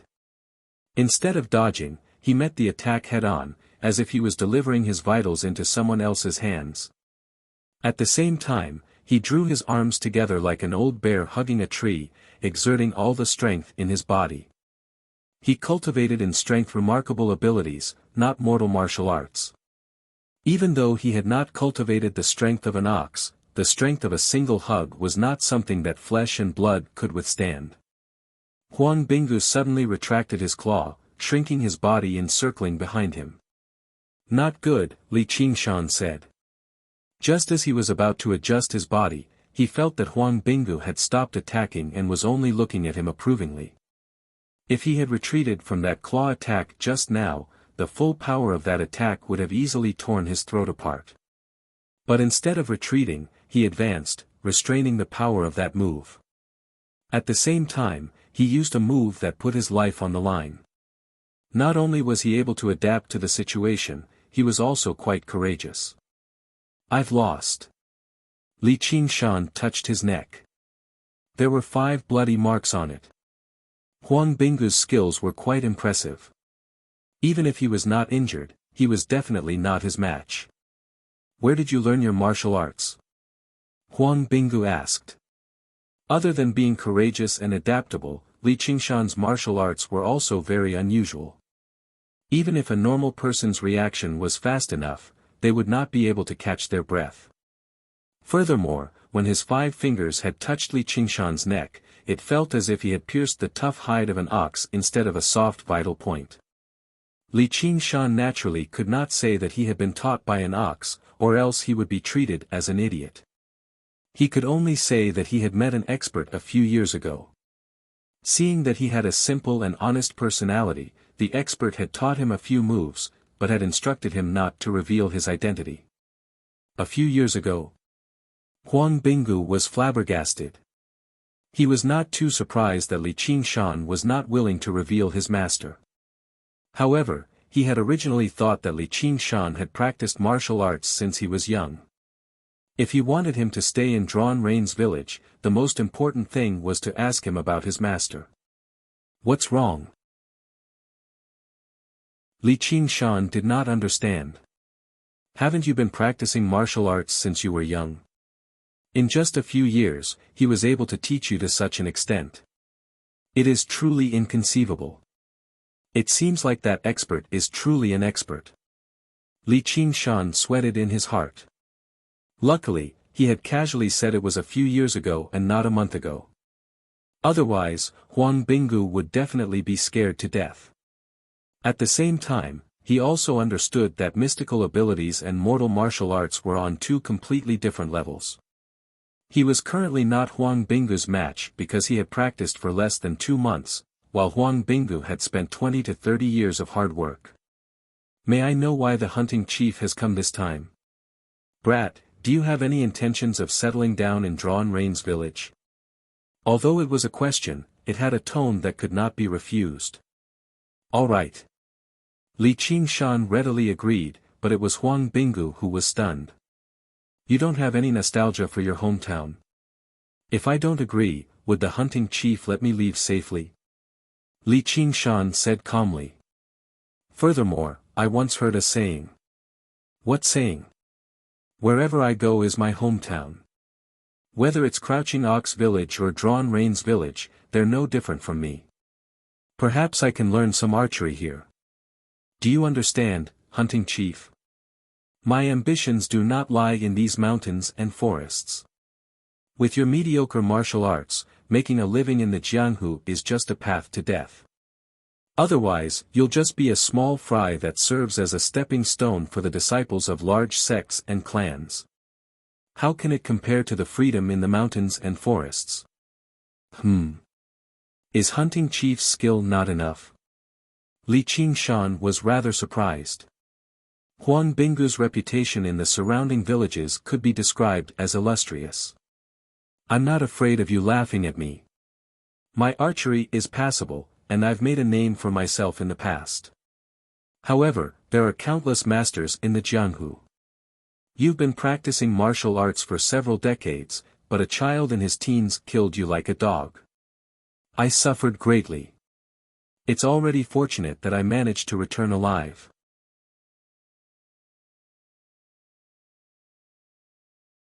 Chapter 24. Huang Binggu felt that he had not shocked Qingshan enough, so he continued, your blade techniques and fist techniques are wide and open, so you should be walking on the path of external martial arts. This type of martial arts can be learned quickly, but if you don't have the assistance of a superior internal martial art, from the outside to the inside, reaching the realm of both internal and external cultivation, it will be difficult for you to become a first-rate master, let alone an innate master. First-rate master. Then what kind of class am I? And what is an innate master? Li Qingshan's string of questions made Huang Binggu somewhat believe in the words of an expert. If he had a proper master, how could he not know these things? Qingshan, your skills are not third-rate. That's why I don't qualify. You were able to defeat those ginseng foragers, so you can already be considered an expert. You are still young, so don't be too discouraged. As long as you train hard and become a third-rate master, you will be able to do as you please.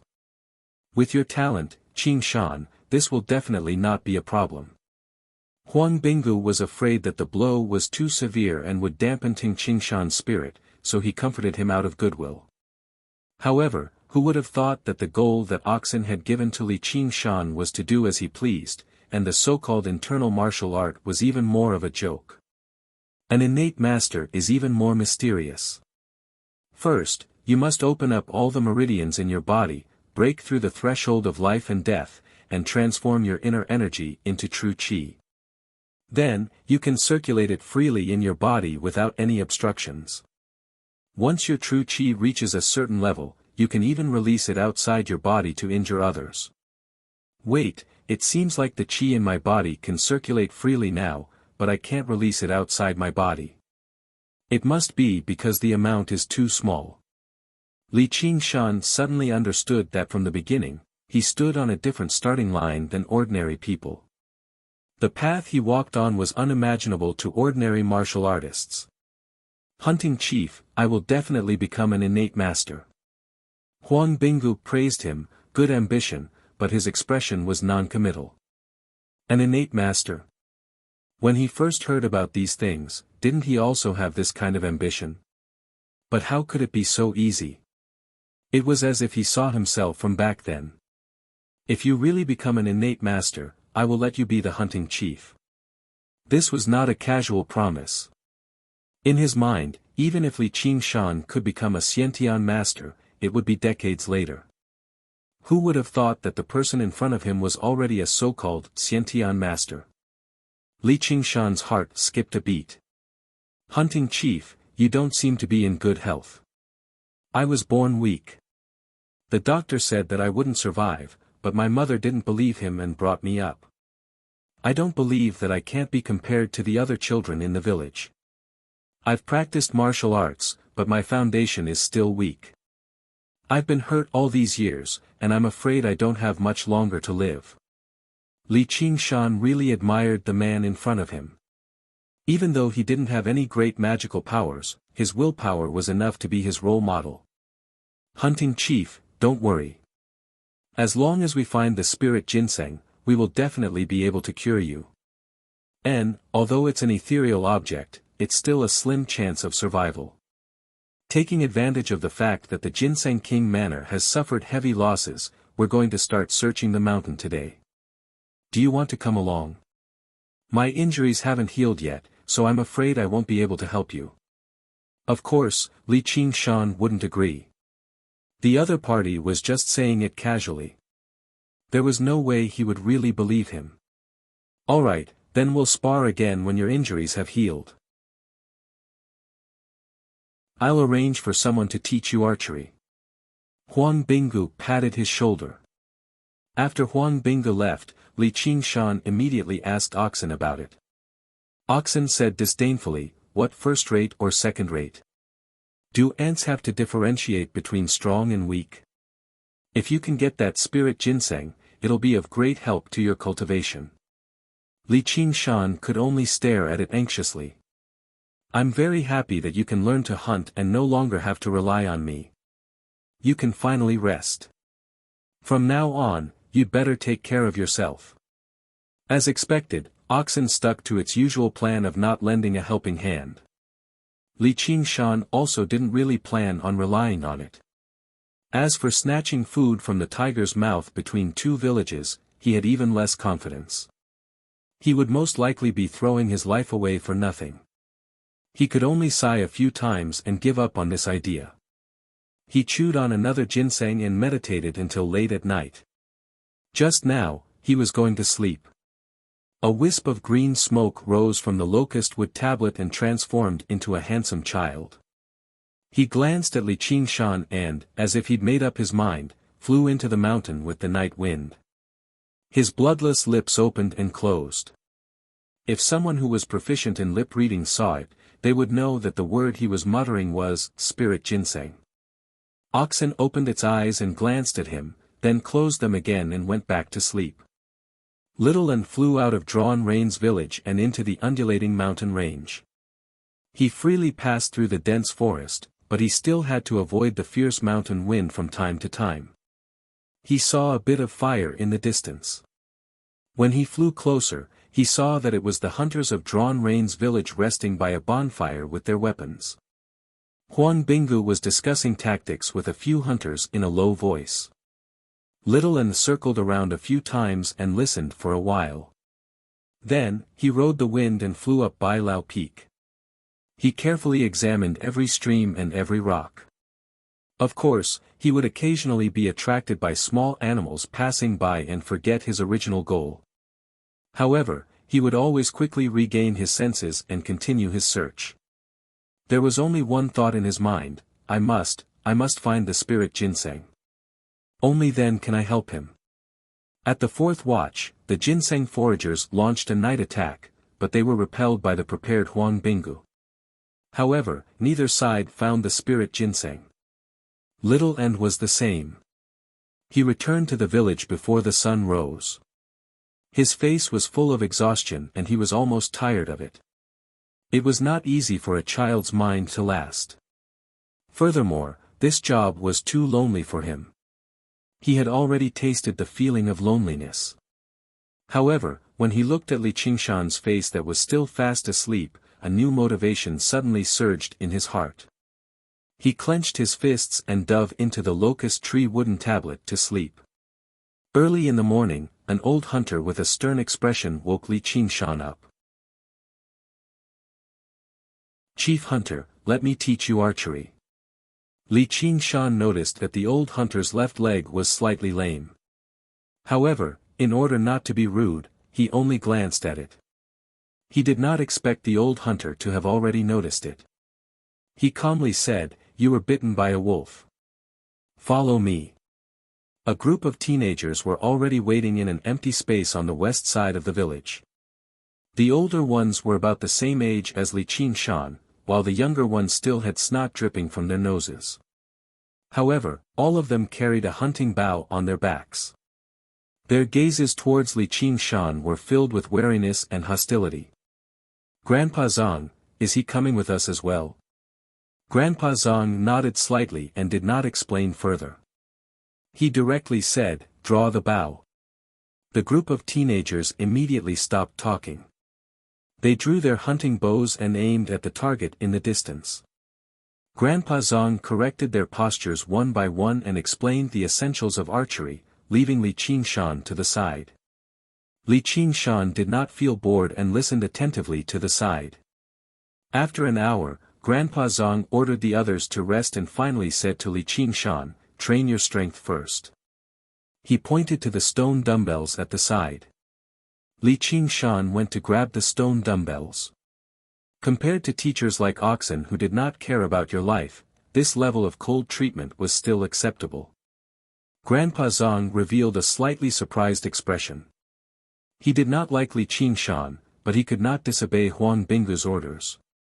Therefore, he had purposely given him the cold treatment to train his temperament.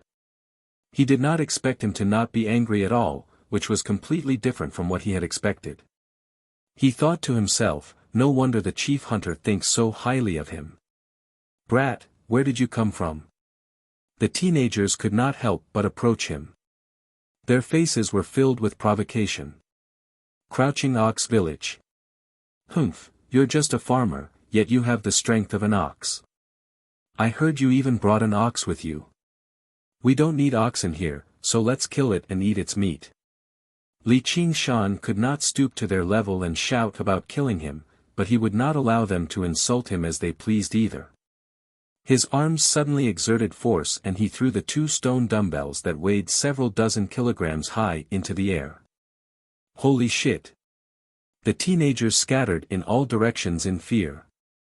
If the stone dumbbells that weighed several dozen kilograms fell down, they would definitely have their brains smashed to pieces. The stone dumbbells fell heavily. Li Qingshan did not dodge at all. Instead, he focused all of his attention and grasped the timing. He grabbed the stone dumbbells and twisted his body to nullify the force of the impact. He looked at them with a smile. The group of youngsters were dumbstruck, and they made a series of swallowing sounds. How much strength was needed to lift those 2 stone dumbbells? Most of them could do it, but throwing them so high up in the air was impossible, let alone catching them again.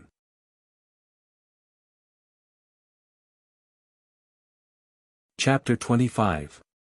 Grandpa Zhang was finally shocked, born with great strength. He then shook his head. "I forgot, you practice external hard martial arts, so it's not surprising that you have a bit more strength. Archery isn't just about having great strength, take this." Grandpa Zong took the hunting bow from his back and tossed it to Li Qingshan. "This is Grandpa Zhang's bullhorn bow, it weighs 1 stone. This is Grandpa Zhang's intention to make things difficult for that kid. Drawing a bow and throwing a stone lock are 2 different things. 1 stone was 120 kilograms.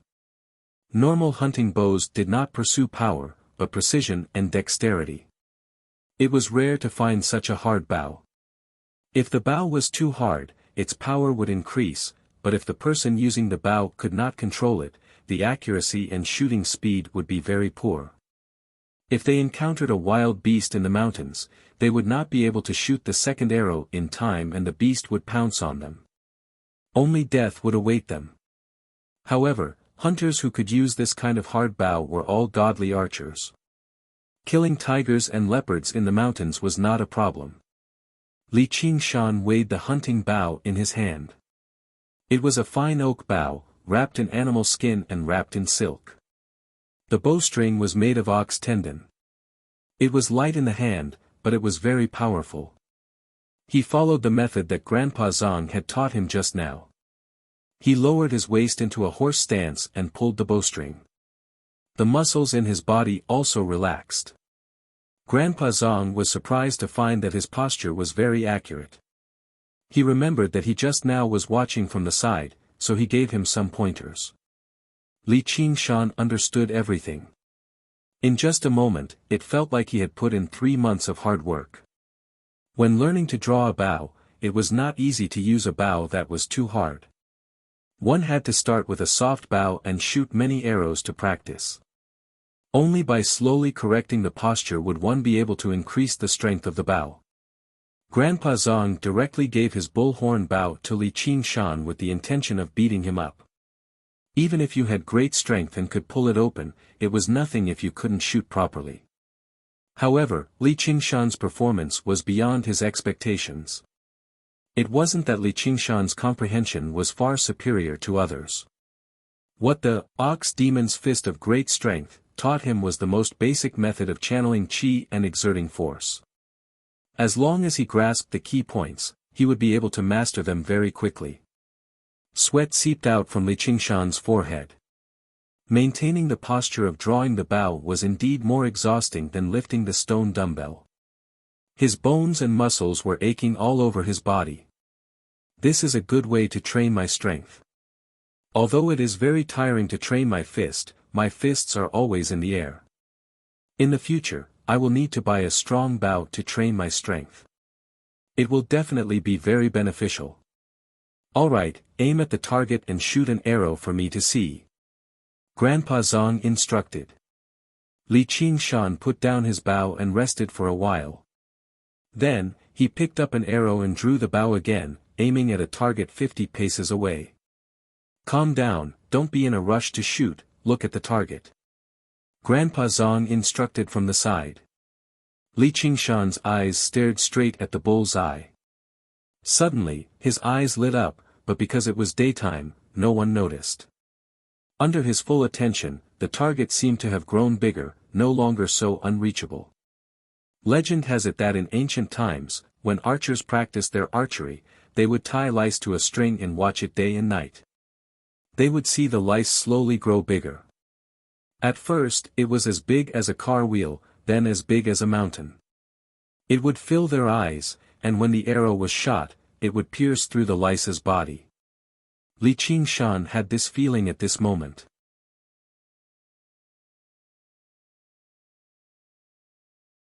Grandpa Zong was happy and his expression became pleasant.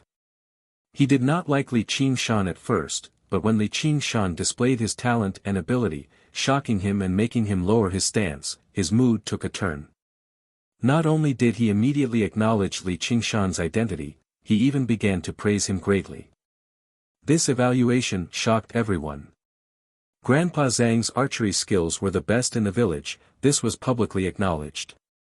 Even the archery skills of the headhunter, Huang Binggu, were personally taught by him. For him to give someone such an evaluation, the entire village would probably be shocked. The group of youngsters who had originally been hostile towards Li Qingshan also surrounded him, talking all at once, faintly revealing their desire to get close to him. This was not because they were fawning over those in power, but because at their age, they had always respected the strong the most. Perhaps there were still some who were jealous and repelled him, but no one dared to look down on him or provoke him. The atmosphere in the area actually became harmonious. Li Qingshan understood more and more that if he wanted others to acknowledge him, he did not need to rely on flowery words, but rather, he needed to display sufficient ability. If he did not have this ability and wanted to rely on social skills to achieve this effect, not only would he need a very long time, he would also need to bend his back and bend his eyebrows, twisting his heart. Practicing until evening, Li Qingshan was already able to hit the bull's eye with every arrow. However, shooting an arrow like this required preparation. He was far from being able to shoot arrows as he pleased like Grandpa Zhang, much less shoot arrows in rapid succession.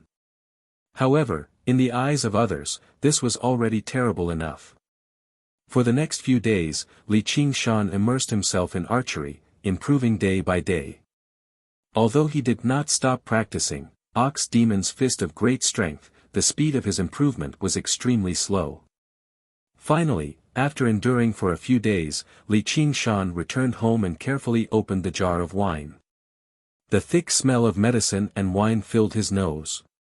He immediately picked up the jar and took a big gulp.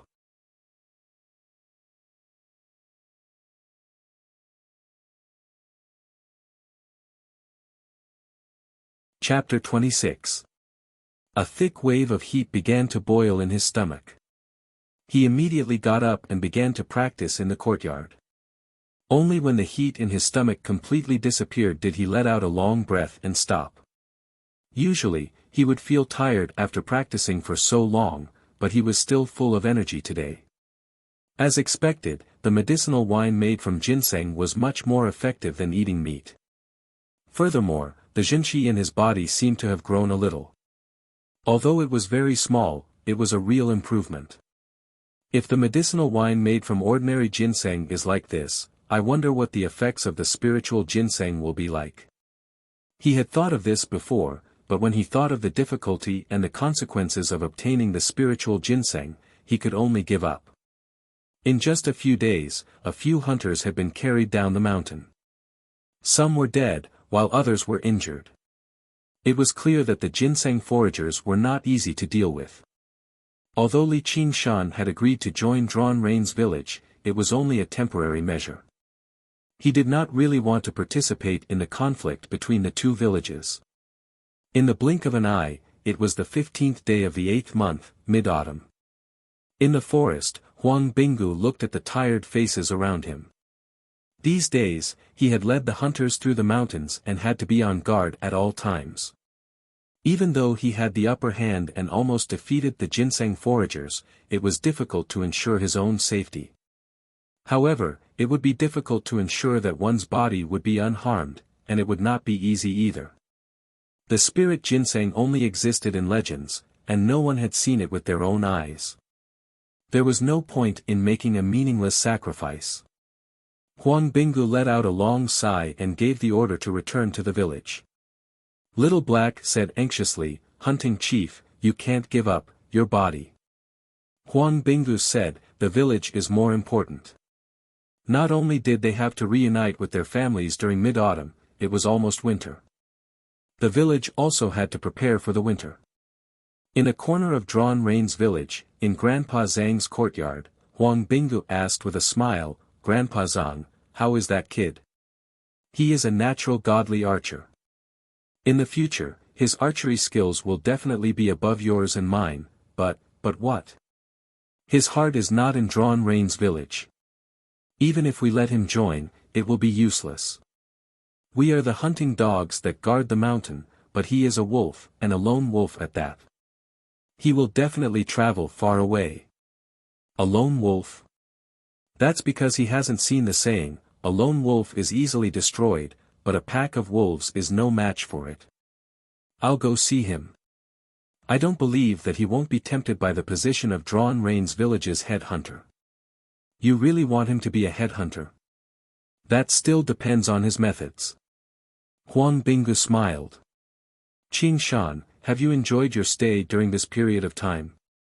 Huang Binggu straightforwardly greeted Qing Shan the moment he stepped into the courtyard. Thank you for your concern, headhunter. I'm living very well. Ever since the news of Li Qing Shan killing the 7 ginseng foragers spread throughout the village, everyone became friendly to him. However, this also meant that he had formed a mortal enemy with the Ginseng King village. Those ginseng foragers were not kind people, so he could only rely on the Drawn Reins village to survive. But could he really only accept this arrangement? Li Qing Shan said, "Hunting chief, I would like to spar with you again."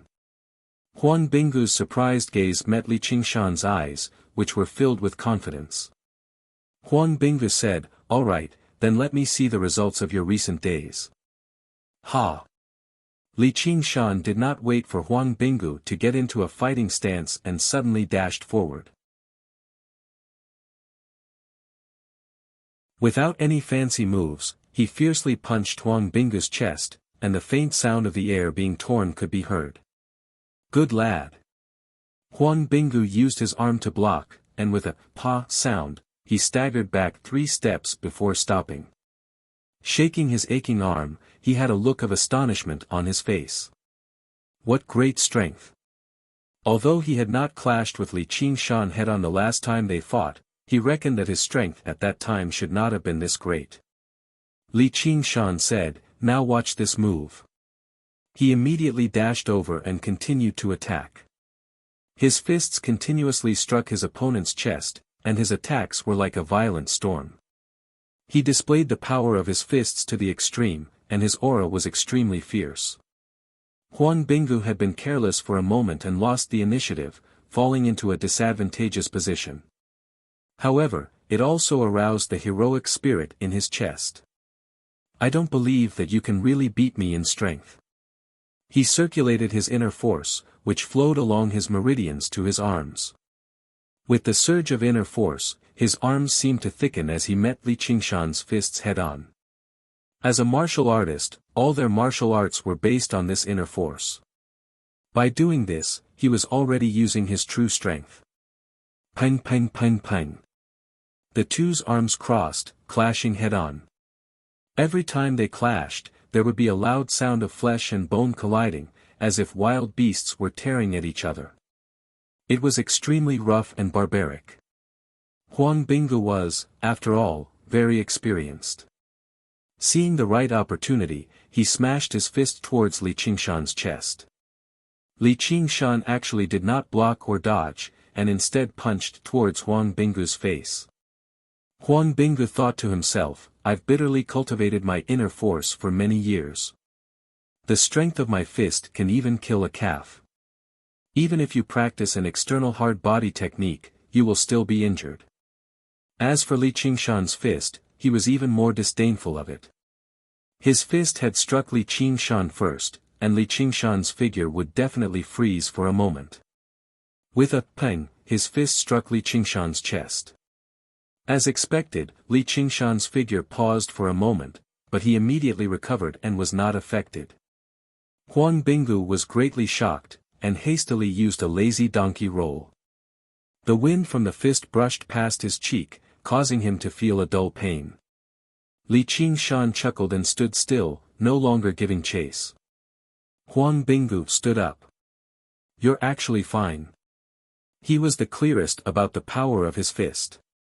Even if Li Qingshan had used external force to block the strength of his fist, he would not have been able to block the true qi contained in his fist.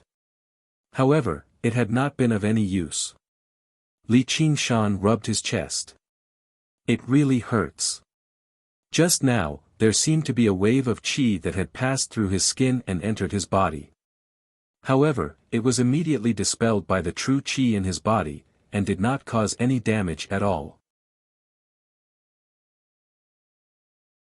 After that, he immediately regained his breath and almost hit Huang Binggu. Using Huang Binggu's words to explain it, this was the difference in quality between acquired inner force and innate true qi. Huang Binggu did not know whether to laugh or cry. His fist that was filled with confidence only received such an evaluation. However, all martial artists had a competitive heart. He shouted, "Then eat a few more of my punches." The two of them fought again. This time, Huang Binggu did not hold back and used all of his strength. His figure became much faster, and Li Qingshan could not block it. His fists rained down on Li Qingshan's body. From an outsider's point of view, Huang Binggu was suppressing Li Qingshan and had the upper hand. However, the two of them had different feelings. Li Qingshan only felt that Huang Binggu's movements seemed to have slowed down and become less unpredictable. Even when his fists landed on Huang Binggu's body, it only caused him a slight pain. Thus, he simply ignored him and focused on attacking. He was like a reef in a storm, not moving at all. Meanwhile, the more Huang Binggu fought, the more shocked he became. Li Qingshan's speed, reaction, and strength were all much stronger than the last time they fought. It was as if he had become a completely different person. He could no longer easily attack Li Qingshan's vital points, but it was completely useless to attack other areas. Furthermore, during the battle, Li Qingshan's attacks became more and more methodical. From time to time, he would use one or two extremely exquisite fist techniques, causing Huang Binggu to fall into a dangerous situation. Huang Binggu had to use his many years of experience to resolve the situation. The ferocity of Li Qingshan's fists told him that he would be finished as long as he was hit by one of his fists. The distance between the two of them was rapidly shrinking. As a result, such a strange scene appeared. One of them was punched repeatedly, but his aura was getting stronger and stronger. Meanwhile, the other was not injured at all, but his aura was getting weaker and weaker. Huang Binggu's forehead began to sweat, and he felt tired. However, Li Qingshan's expression did not change, and his heart did not beat. Oxen were originally animals with great endurance. The higher one cultivated, the more obvious the gap between magical powers and martial arts became.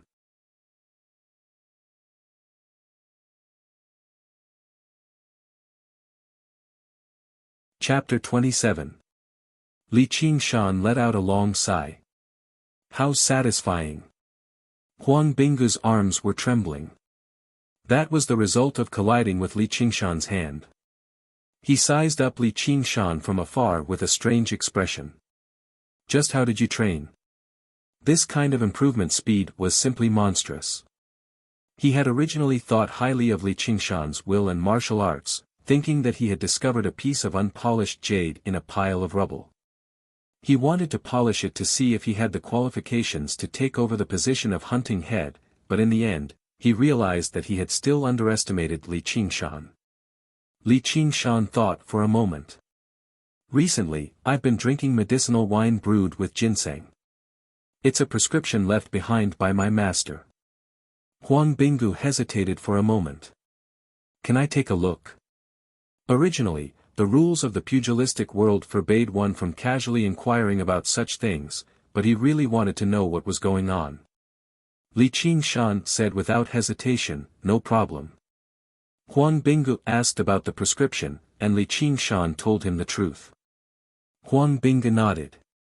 This prescription is indeed exquisite, but isn't the medicinal strength a little too strong? Too much ginseng has been used, so you can't drink too much. Just a small cup every day is enough. Other than that, it was not much different from ordinary medicinal wine. He even specially went to Li Qingshan's room and tasted it. The conclusion he came to was the same. He did not believe that just drinking medicinal wine brewed with ginseng would allow one's martial arts to improve so quickly. Then wouldn't everyone in the Ginseng King village be peerless experts? But it would be too inappropriate to continue asking, so he could only suppress his doubts. He did not think about the martial arts that Li Qingshan practiced. After all, there were no extraordinary external martial arts techniques. Of course, Li Qingshan could not tell him that he drank this medicinal wine by the bowl. He drank at least a few big bowls every day, and he had already drunk most of it during this period of time. That's right, what grade is my martial arts now? Barely qualified as a third rate. Huang Binggu still remembered his evaluation of Li Qingshan a few days ago. It would not be a problem for him to become a third-grade expert. In the blink of an eye, it had become true. It was like a dream. Only third-rate? Li Qingshan asked greedily. Huang Binggu's eyes widened. Anyone who could train their martial arts to the third rate could already be considered an expert, yet this fellow was still not satisfied. Didn't that mean that his martial arts were also only third rate? He was also someone who had been the headhunter of the Drawn Reins village for many years. He was not willing to be outdone by this brat. However, my expertise is not in martial arts, but in archery. In terms of martial arts, the people of the Ginseng King village are also slightly stronger than us. However, only we dare to call ourselves the Drawn Reins village. With our powerful bows and crossbows, even a first-rate expert would not dare to take them lightly. Moreover, the other reason was him. His illness was close to incurable, but even though he was called Sickly Tiger, the word illness was the most taboo for him. No matter what, he would not use this as a reason. Yes, I've been practicing rapid arrow recently and can already shoot 3 arrows in a row. Unfortunately, my accuracy is still a bit lacking. Please give me some pointers, hunting chief. Li Qingshan had seen Huang Binggu's archery with his own eyes, so he naturally did not dare to underestimate him. Being able to shoot 3 arrows in a row. You've only been practicing archery for a month. Huang Binggu felt that he had suffered too many blows today. He waved his hand. Tomorrow, go ask Grandpa Zong for pointers. I also want to go home for a reunion dinner. He understood in his heart that this brat might really have the aptitude to roam the martial world. There was no need to mention the matter of being a headhunter. If he had this kind of speed of improvement back then, he would definitely not have returned to the Drawn Reins village. That's right, it's the Mid-Autumn Festival again. Li Qingshan looked up at the sky. The full moon had just risen, but he had no relatives to reunite with. However, he still had a demon and a ghost by his side, so he could have a reunion dinner. Thus, he went to make preparations. He prepared grass for oxen, wine and meat for himself, and incense, candles, and paper money for little Anne. Everything was in order, but there was no sign of little Anne. Brother Nyo, where did little Anne go? I don't know. Li Qingshan mumbled. That brat has been playing wild lately. He doesn't bother me anymore. How strange. Let's just wait for him. The full moon gradually rose, and there was only silence on Bai Lao Peak. The bright moon shone down its clear radiance from the horizon. A few people wearing bamboo hats were lying in the lush grass, looking up at the highest cliff of Bai Lao Peak, as if they were waiting for something. We've spent so much effort, so many people have died, and we've become sworn enemies with the people of Drawn Reins village, but we haven't even seen a hair of the spiritual ginseng. Right now, even the people of Drawn Reins village have retreated down the mountain to reunite with their families, but we still have to stand guard. What is the Manor Lord thinking about? What do you know? The spiritual ginseng is a spiritual object. After being alarmed, it will naturally hide and not appear. However, tonight is the night of the full moon, so the spiritual ginseng will definitely appear and absorb the moonlight. The Manor Lord has already predicted this. As long as we obtain the spiritual ginseng, the Manor Lord's power will increase greatly. Why would we be afraid of Drawn Reins village? When the time comes, we'll flatten Drawn Reins village, rob them of all their food and wealth, and play with all their women. Only then will we be able to take our revenge. Quiet, don't ruin the Manor Lord's plans, someone at the side chided in a low voice. The voices of the people immediately quieted down, leaving only the low chirping of the dying autumn insects. The full moon rose high in the sky. A small person about a foot tall suddenly burrowed out of the ground, hesitantly walking towards the high cliff where the moonlight was the brightest. Upon closer inspection, it was not a small person, but a ginseng. However, it vaguely had the shape of a person. Under the night sky, it looked like a small person. When it walked, it was light as if it was floating. The ginseng foragers lying in ambush in the underbrush immediately held their breaths, not daring to make a sound. They had never seen such a miraculous spiritual herb in their entire lives.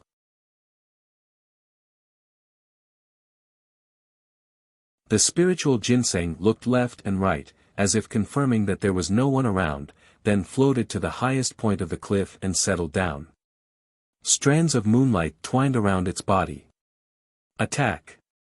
With a command, the ginseng foragers attacked together. A net descended from the sky, pouncing towards the spiritual ginseng.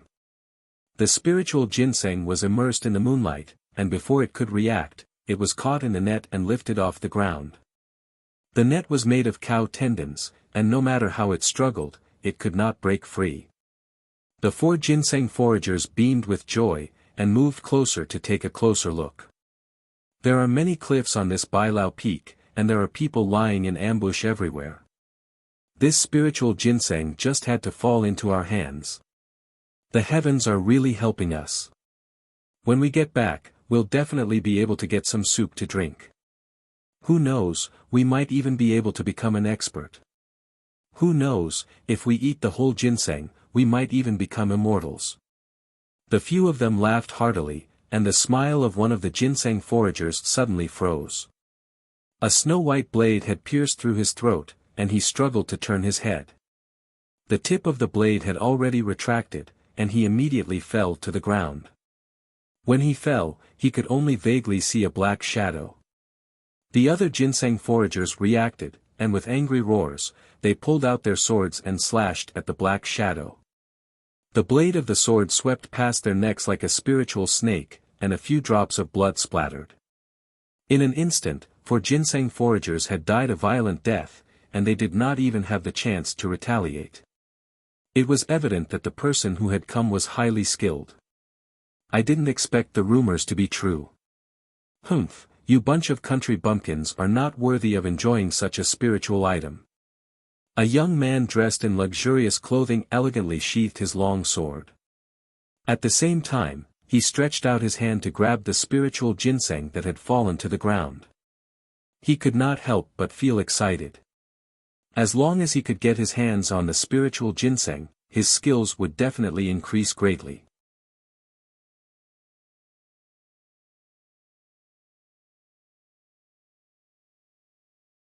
Chapter 28. The man was startled when he saw the spiritual ginseng bobbing up and down in the air. He became anxious and used his qinggong to grab the spiritual ginseng, but it flew straight down the cliff. He could only watch it disappear into the darkness, feeling so depressed that he wanted to vomit blood. No, I must get this spiritual ginseng. When I go back, I will ask Father to send more people to search the mountain. The man thought that it was the spirit ginseng's own miraculous ability, but if he had opened his spirit eyes, he would have seen the spirit ginseng being tightly grasped by a pair of pale little hands. He was the mantis stalking the cicada, but he did not guard against the oriole behind. A ghost that he could not see had been hiding in the darkness. Under the cliff, Little and used all his strength to grab the spiritual ginseng and floated towards Drawn Rain's village with the night wind. He was so happy that he was about to explode. Fortunately, he had been nourishing his spiritual body in the locust wood tablet, so he had the strength to grab such a heavy thing. In the courtyard, Li Qingshan yawned. Suddenly, his eyes lit up as he saw Little and float over from afar. "Little brat, where did you run off to?" Little and bit his lips and suppressed the joy in his heart as he held the spiritual ginseng in front of him. What is this? Ginseng? Li Qingshan took the spiritual ginseng and sniffed it lightly. A strange fragrance entered his nose and he immediately felt his spirit rise. The true qi in his body seemed to be much more active. Li Qingshan suddenly thought of something. This is spiritual ginseng.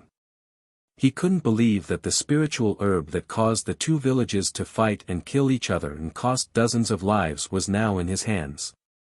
Oxen chewed on the grass lazily. Why else do you think this little brat runs out every night? Li Qingshan saw that little An's face was full of exhaustion, but he was extremely happy. He even used his little finger to point at his mouth as if he wanted him to eat it.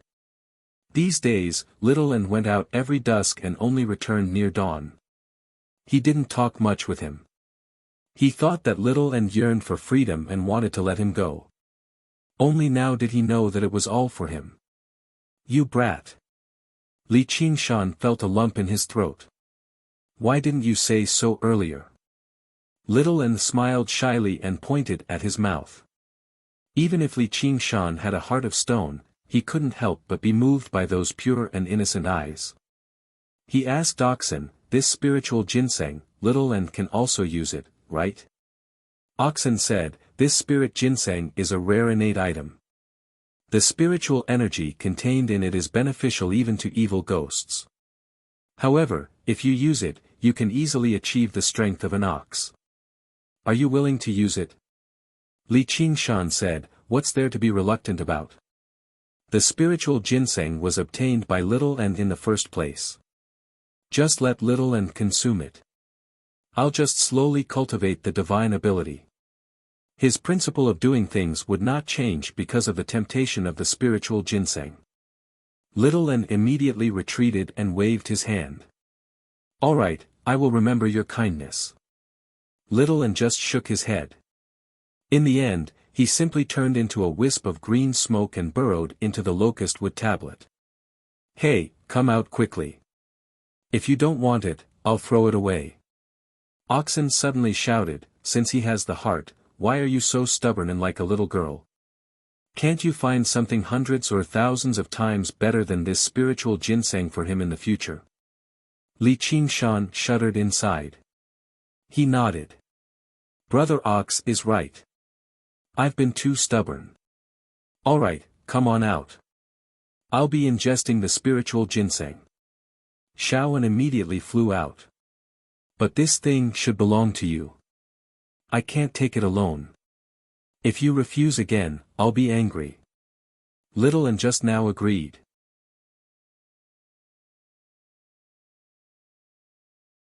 Li Qingshan shook the spiritual ginseng in his hand and said, Brother Nyo, how do I use this thing? Little An's body of evil ghost could not eat anything.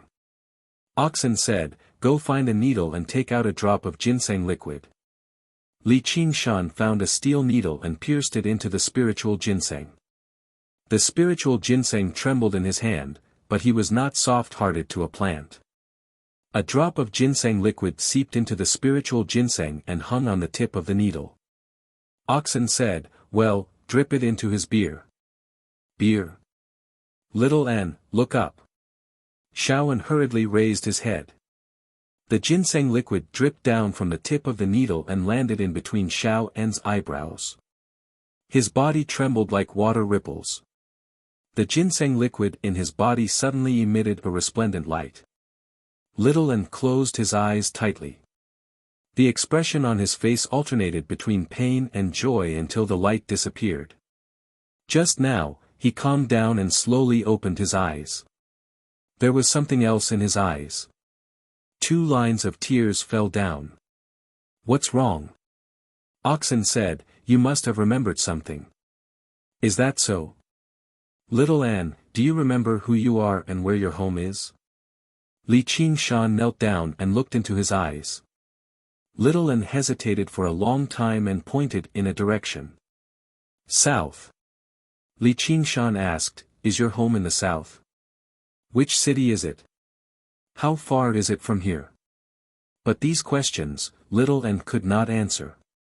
He could only shake his head blankly. Li Qingshan suddenly pulled out his hunting knife and started carving on the locust wood plate. Sawdust flew everywhere. The word south appeared on the originally blank side of the plate.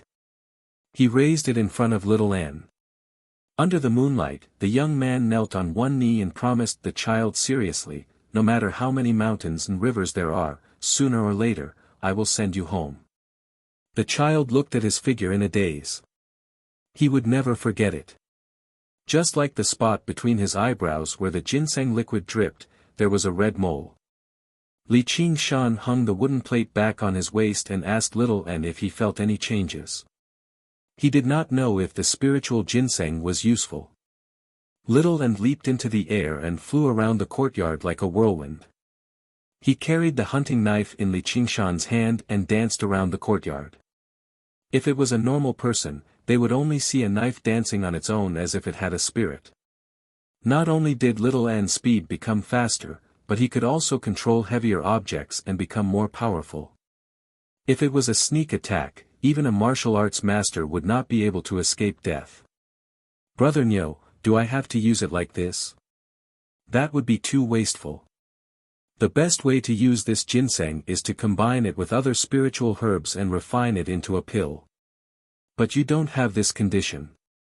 You can handle this spiritual ginseng like other ginseng and soak it in wine. This way, the spiritual ginseng will not wither and the spiritual energy on it will seep into the wine, turning it into spiritual wine. You can also slowly absorb the medicinal energy inside. Oh right, don't mix it with other medicinal herbs. This is a good idea. Li Qingshan knew that he could not digest the spiritual ginseng in one go. Otherwise, it would not be a great improvement in his skills, but an explosion. It's just that I don't feel at ease if I don't carry this treasure with me. Before he finished speaking, a wine gourd flew towards Li Qingshan. Li Qingshan grabbed it and said, "Thank you, Brother Nyo." He put the spiritual ginseng into the gourd and filled it with strong wine before hanging it on his waist. He crossed his arms and his body was strong. The huge wine gourd hung on his body. Although he was still young, he was full of a bold and unruly aura. Little Ann, don't you think I'm becoming more and more like a person of the pugilistic world? Little Ann also laughed, but his expression changed to one of worry. However, he could not speak, so he was a little anxious. Suddenly, he had an idea and squatted on the ground.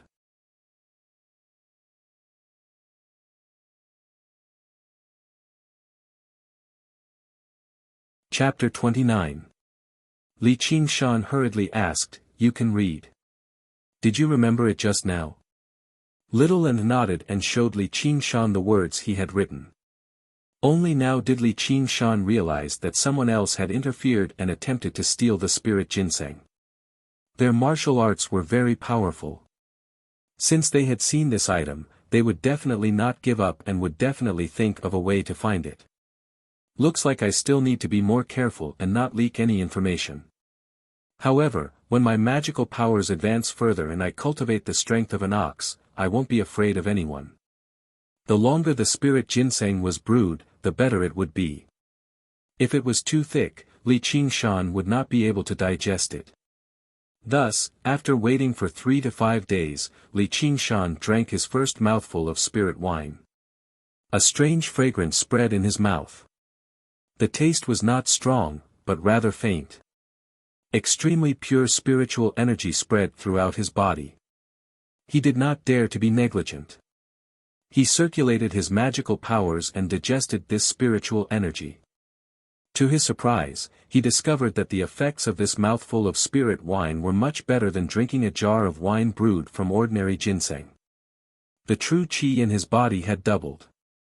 Although ordinary ginseng could replenish vitality, it was still an acquired item and could not be of much help to true qi. On the other hand, Ox Demon's fist of great strength focused more on body cultivation than qi cultivation, so the growth of his true qi was not fast. This spirit ginseng was a true connate item.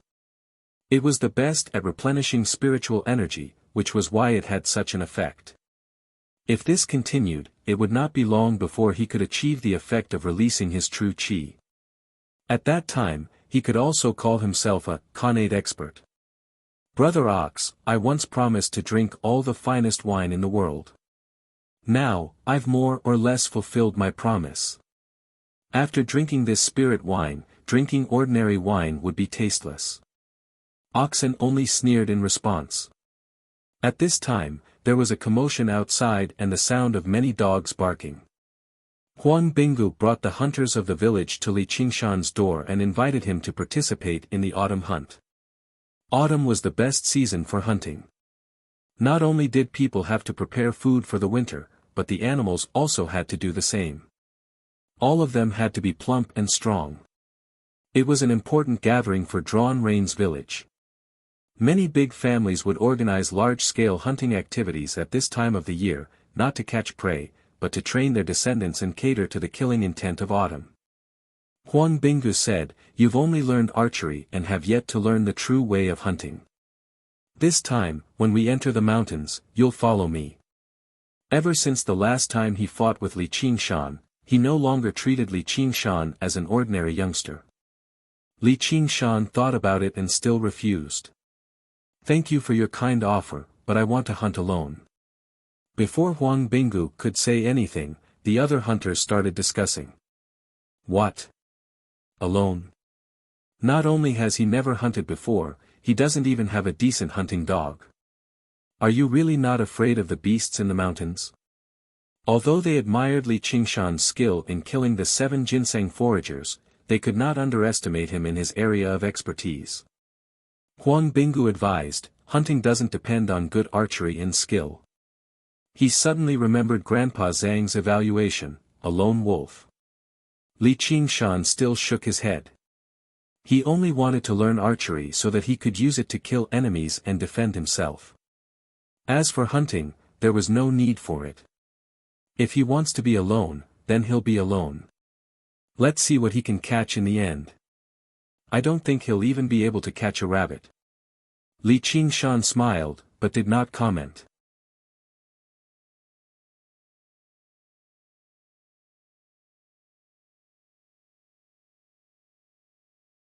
After Little N's strength increased, his own yin qi also became heavier. He discovered that the deer only needed to pounce on him before it immediately fell unconscious and died on the ground. Li Qingshan smiled and said, "I have Little N with me. Naturally, I don't need to learn any hunting skills.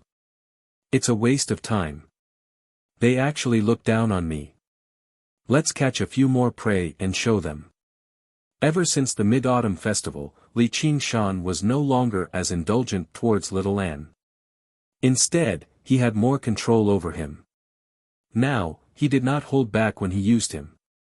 Naturally, he did not need to be so courteous towards people he was close to. Little N nodded excitedly and rushed into the forest like the wind. Although the beasts in the forest were vigilant, they could not be wary of this invisible little demon. They all fell to the ground, waiting for Li Qingshan to pick them up. Li Qingshan was idle and bored, so he began to practice his archery. He shot the startled birds in the forest. Shooting moving things was indeed much more difficult. Out of every 3 arrows, 2 would miss.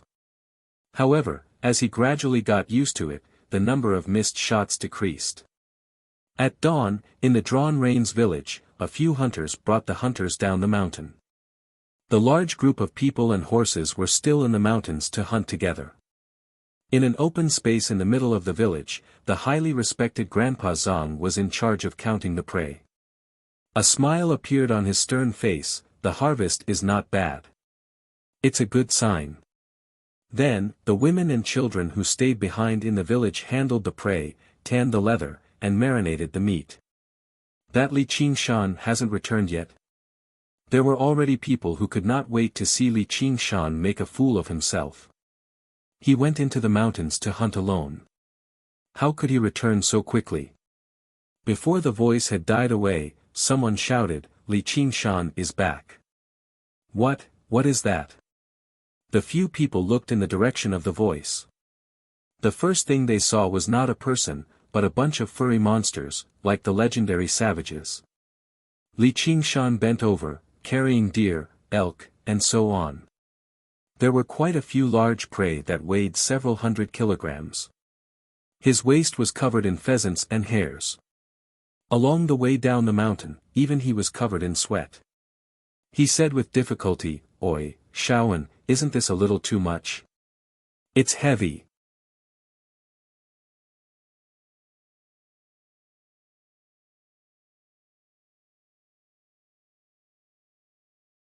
Chapter 30.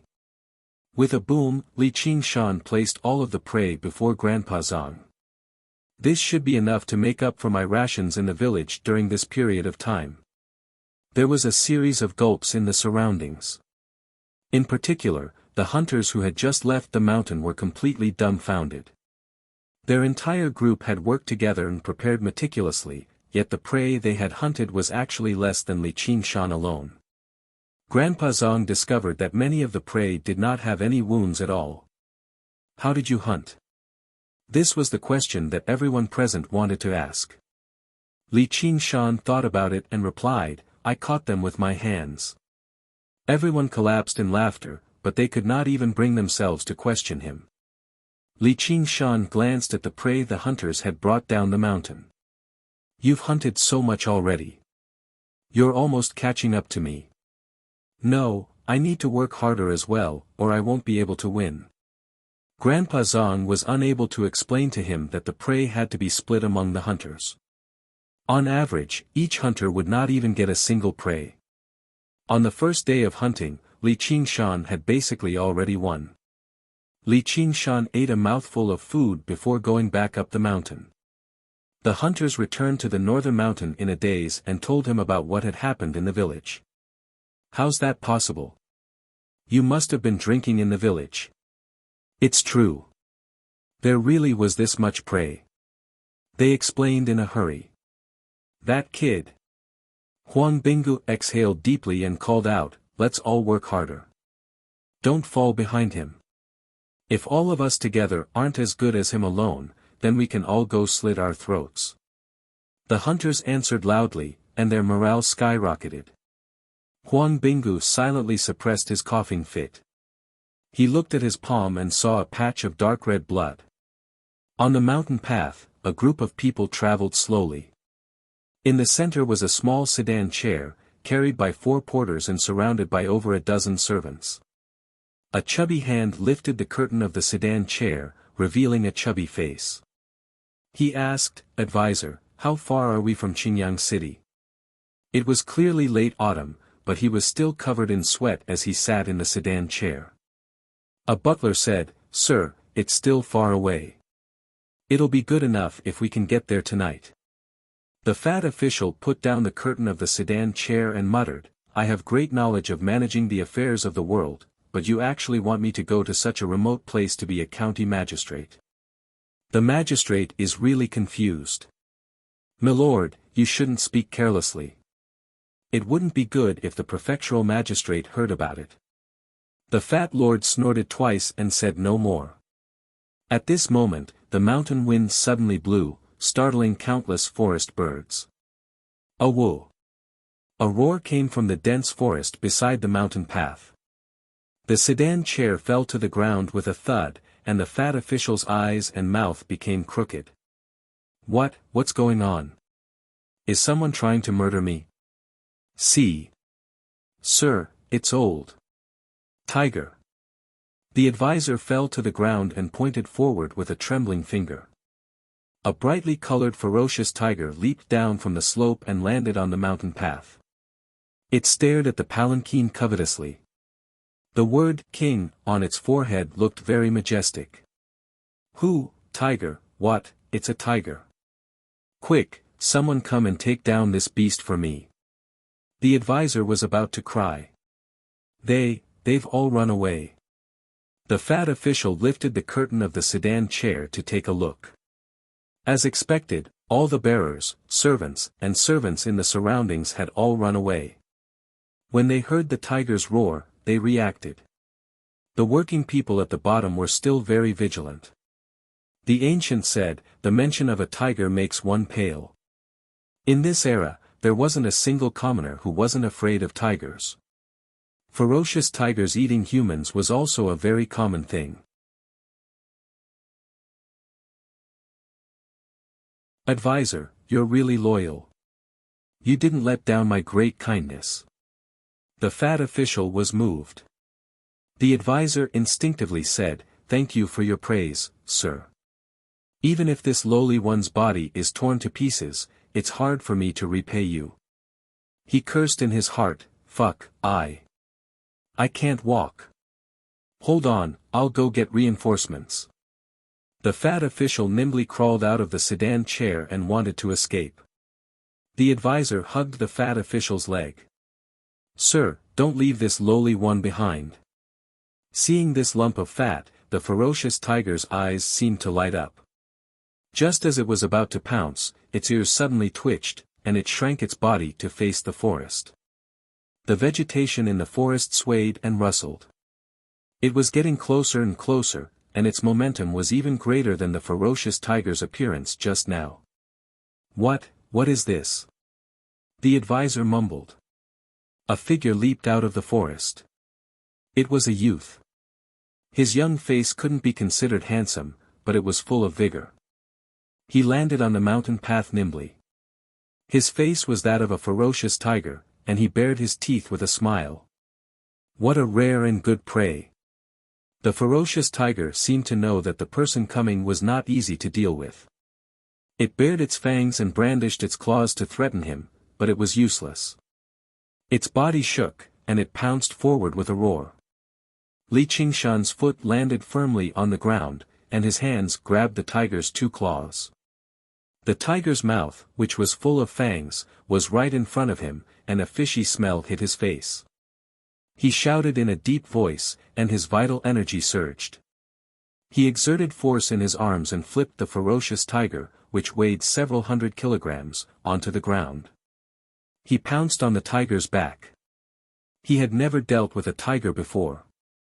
He had only seen Wusong fight a tiger in Water Margin, so he copied him. He grabbed the tiger's back and punched it randomly. The ferocious tiger roared out in pain and bent its body violently. Li Qingshan was sent flying. He thought, reality really is different from what's written in books. The true qi in his body sank, and he landed firmly on the ground. He was about to deal with it carefully. However, the ferocious tiger glanced at him and let out a growl before turning around and fleeing. The fat official and the advisor were both stunned by what had happened just now. Only now did they return to their senses, and they were overjoyed. Young hero, warrior, I am the district magistrate of Qingyang. If you chase away this tiger, I will reward you handsomely. However, Li Qingshan did not even look at them. He yelled out, where do you think you're going? He strode over and grabbed the tiger's tail that was like a steel whip. However, the tail was slippery, so it was difficult to grab. How could Li Qingshan let go of such a great prey before him? He chased after the tiger. The fat official and the advisor only returned to their senses after quite a while. They looked at one another. The autumn hunt ended, and the Drawn Reins village was filled with a joyous atmosphere.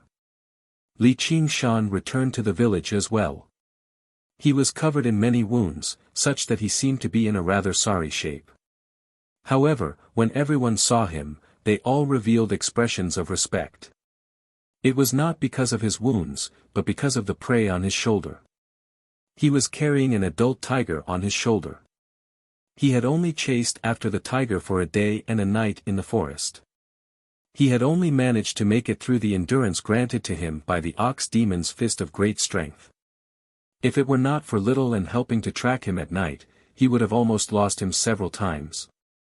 However, even Little N was unable to approach the king of the mountains. Ferocious tigers possessed an innate dignity that could subdue ghosts. As a matter of fact, tiger demons that had developed into demons could even turn the people they ate into demons. The children in the village ran around Li Qingshan. Their eyes were filled with admiration. Huang Binglu personally went out to receive him before declaring him first. No one in the village dared to defy him. Not only were tigers extremely terrifying wild beasts to regular people, but to hunters as well. Regular hunting bows could not kill tigers at all. Instead, it would incite the tiger's ferocity. Using a hunting knife to fight a tiger in close combat would only lead to death. Li Qingshan had killed the tiger, so he seemed to possess the might of a tiger. I don't have anything valuable on me.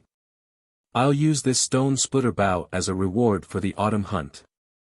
Huang Bingu suddenly removed the large bow from his back. You're tuning in to the Han Li's Wuxia Adventures YouTube channel. We're so grateful for your support, and don't forget to subscribe to join us on this incredible journey through captivating stories. Your generosity through donations truly makes a world of difference, as it's the primary source of revenue that allows me to expand and enhance this channel for you. Thank you from the bottom of my heart for being a part of this adventure.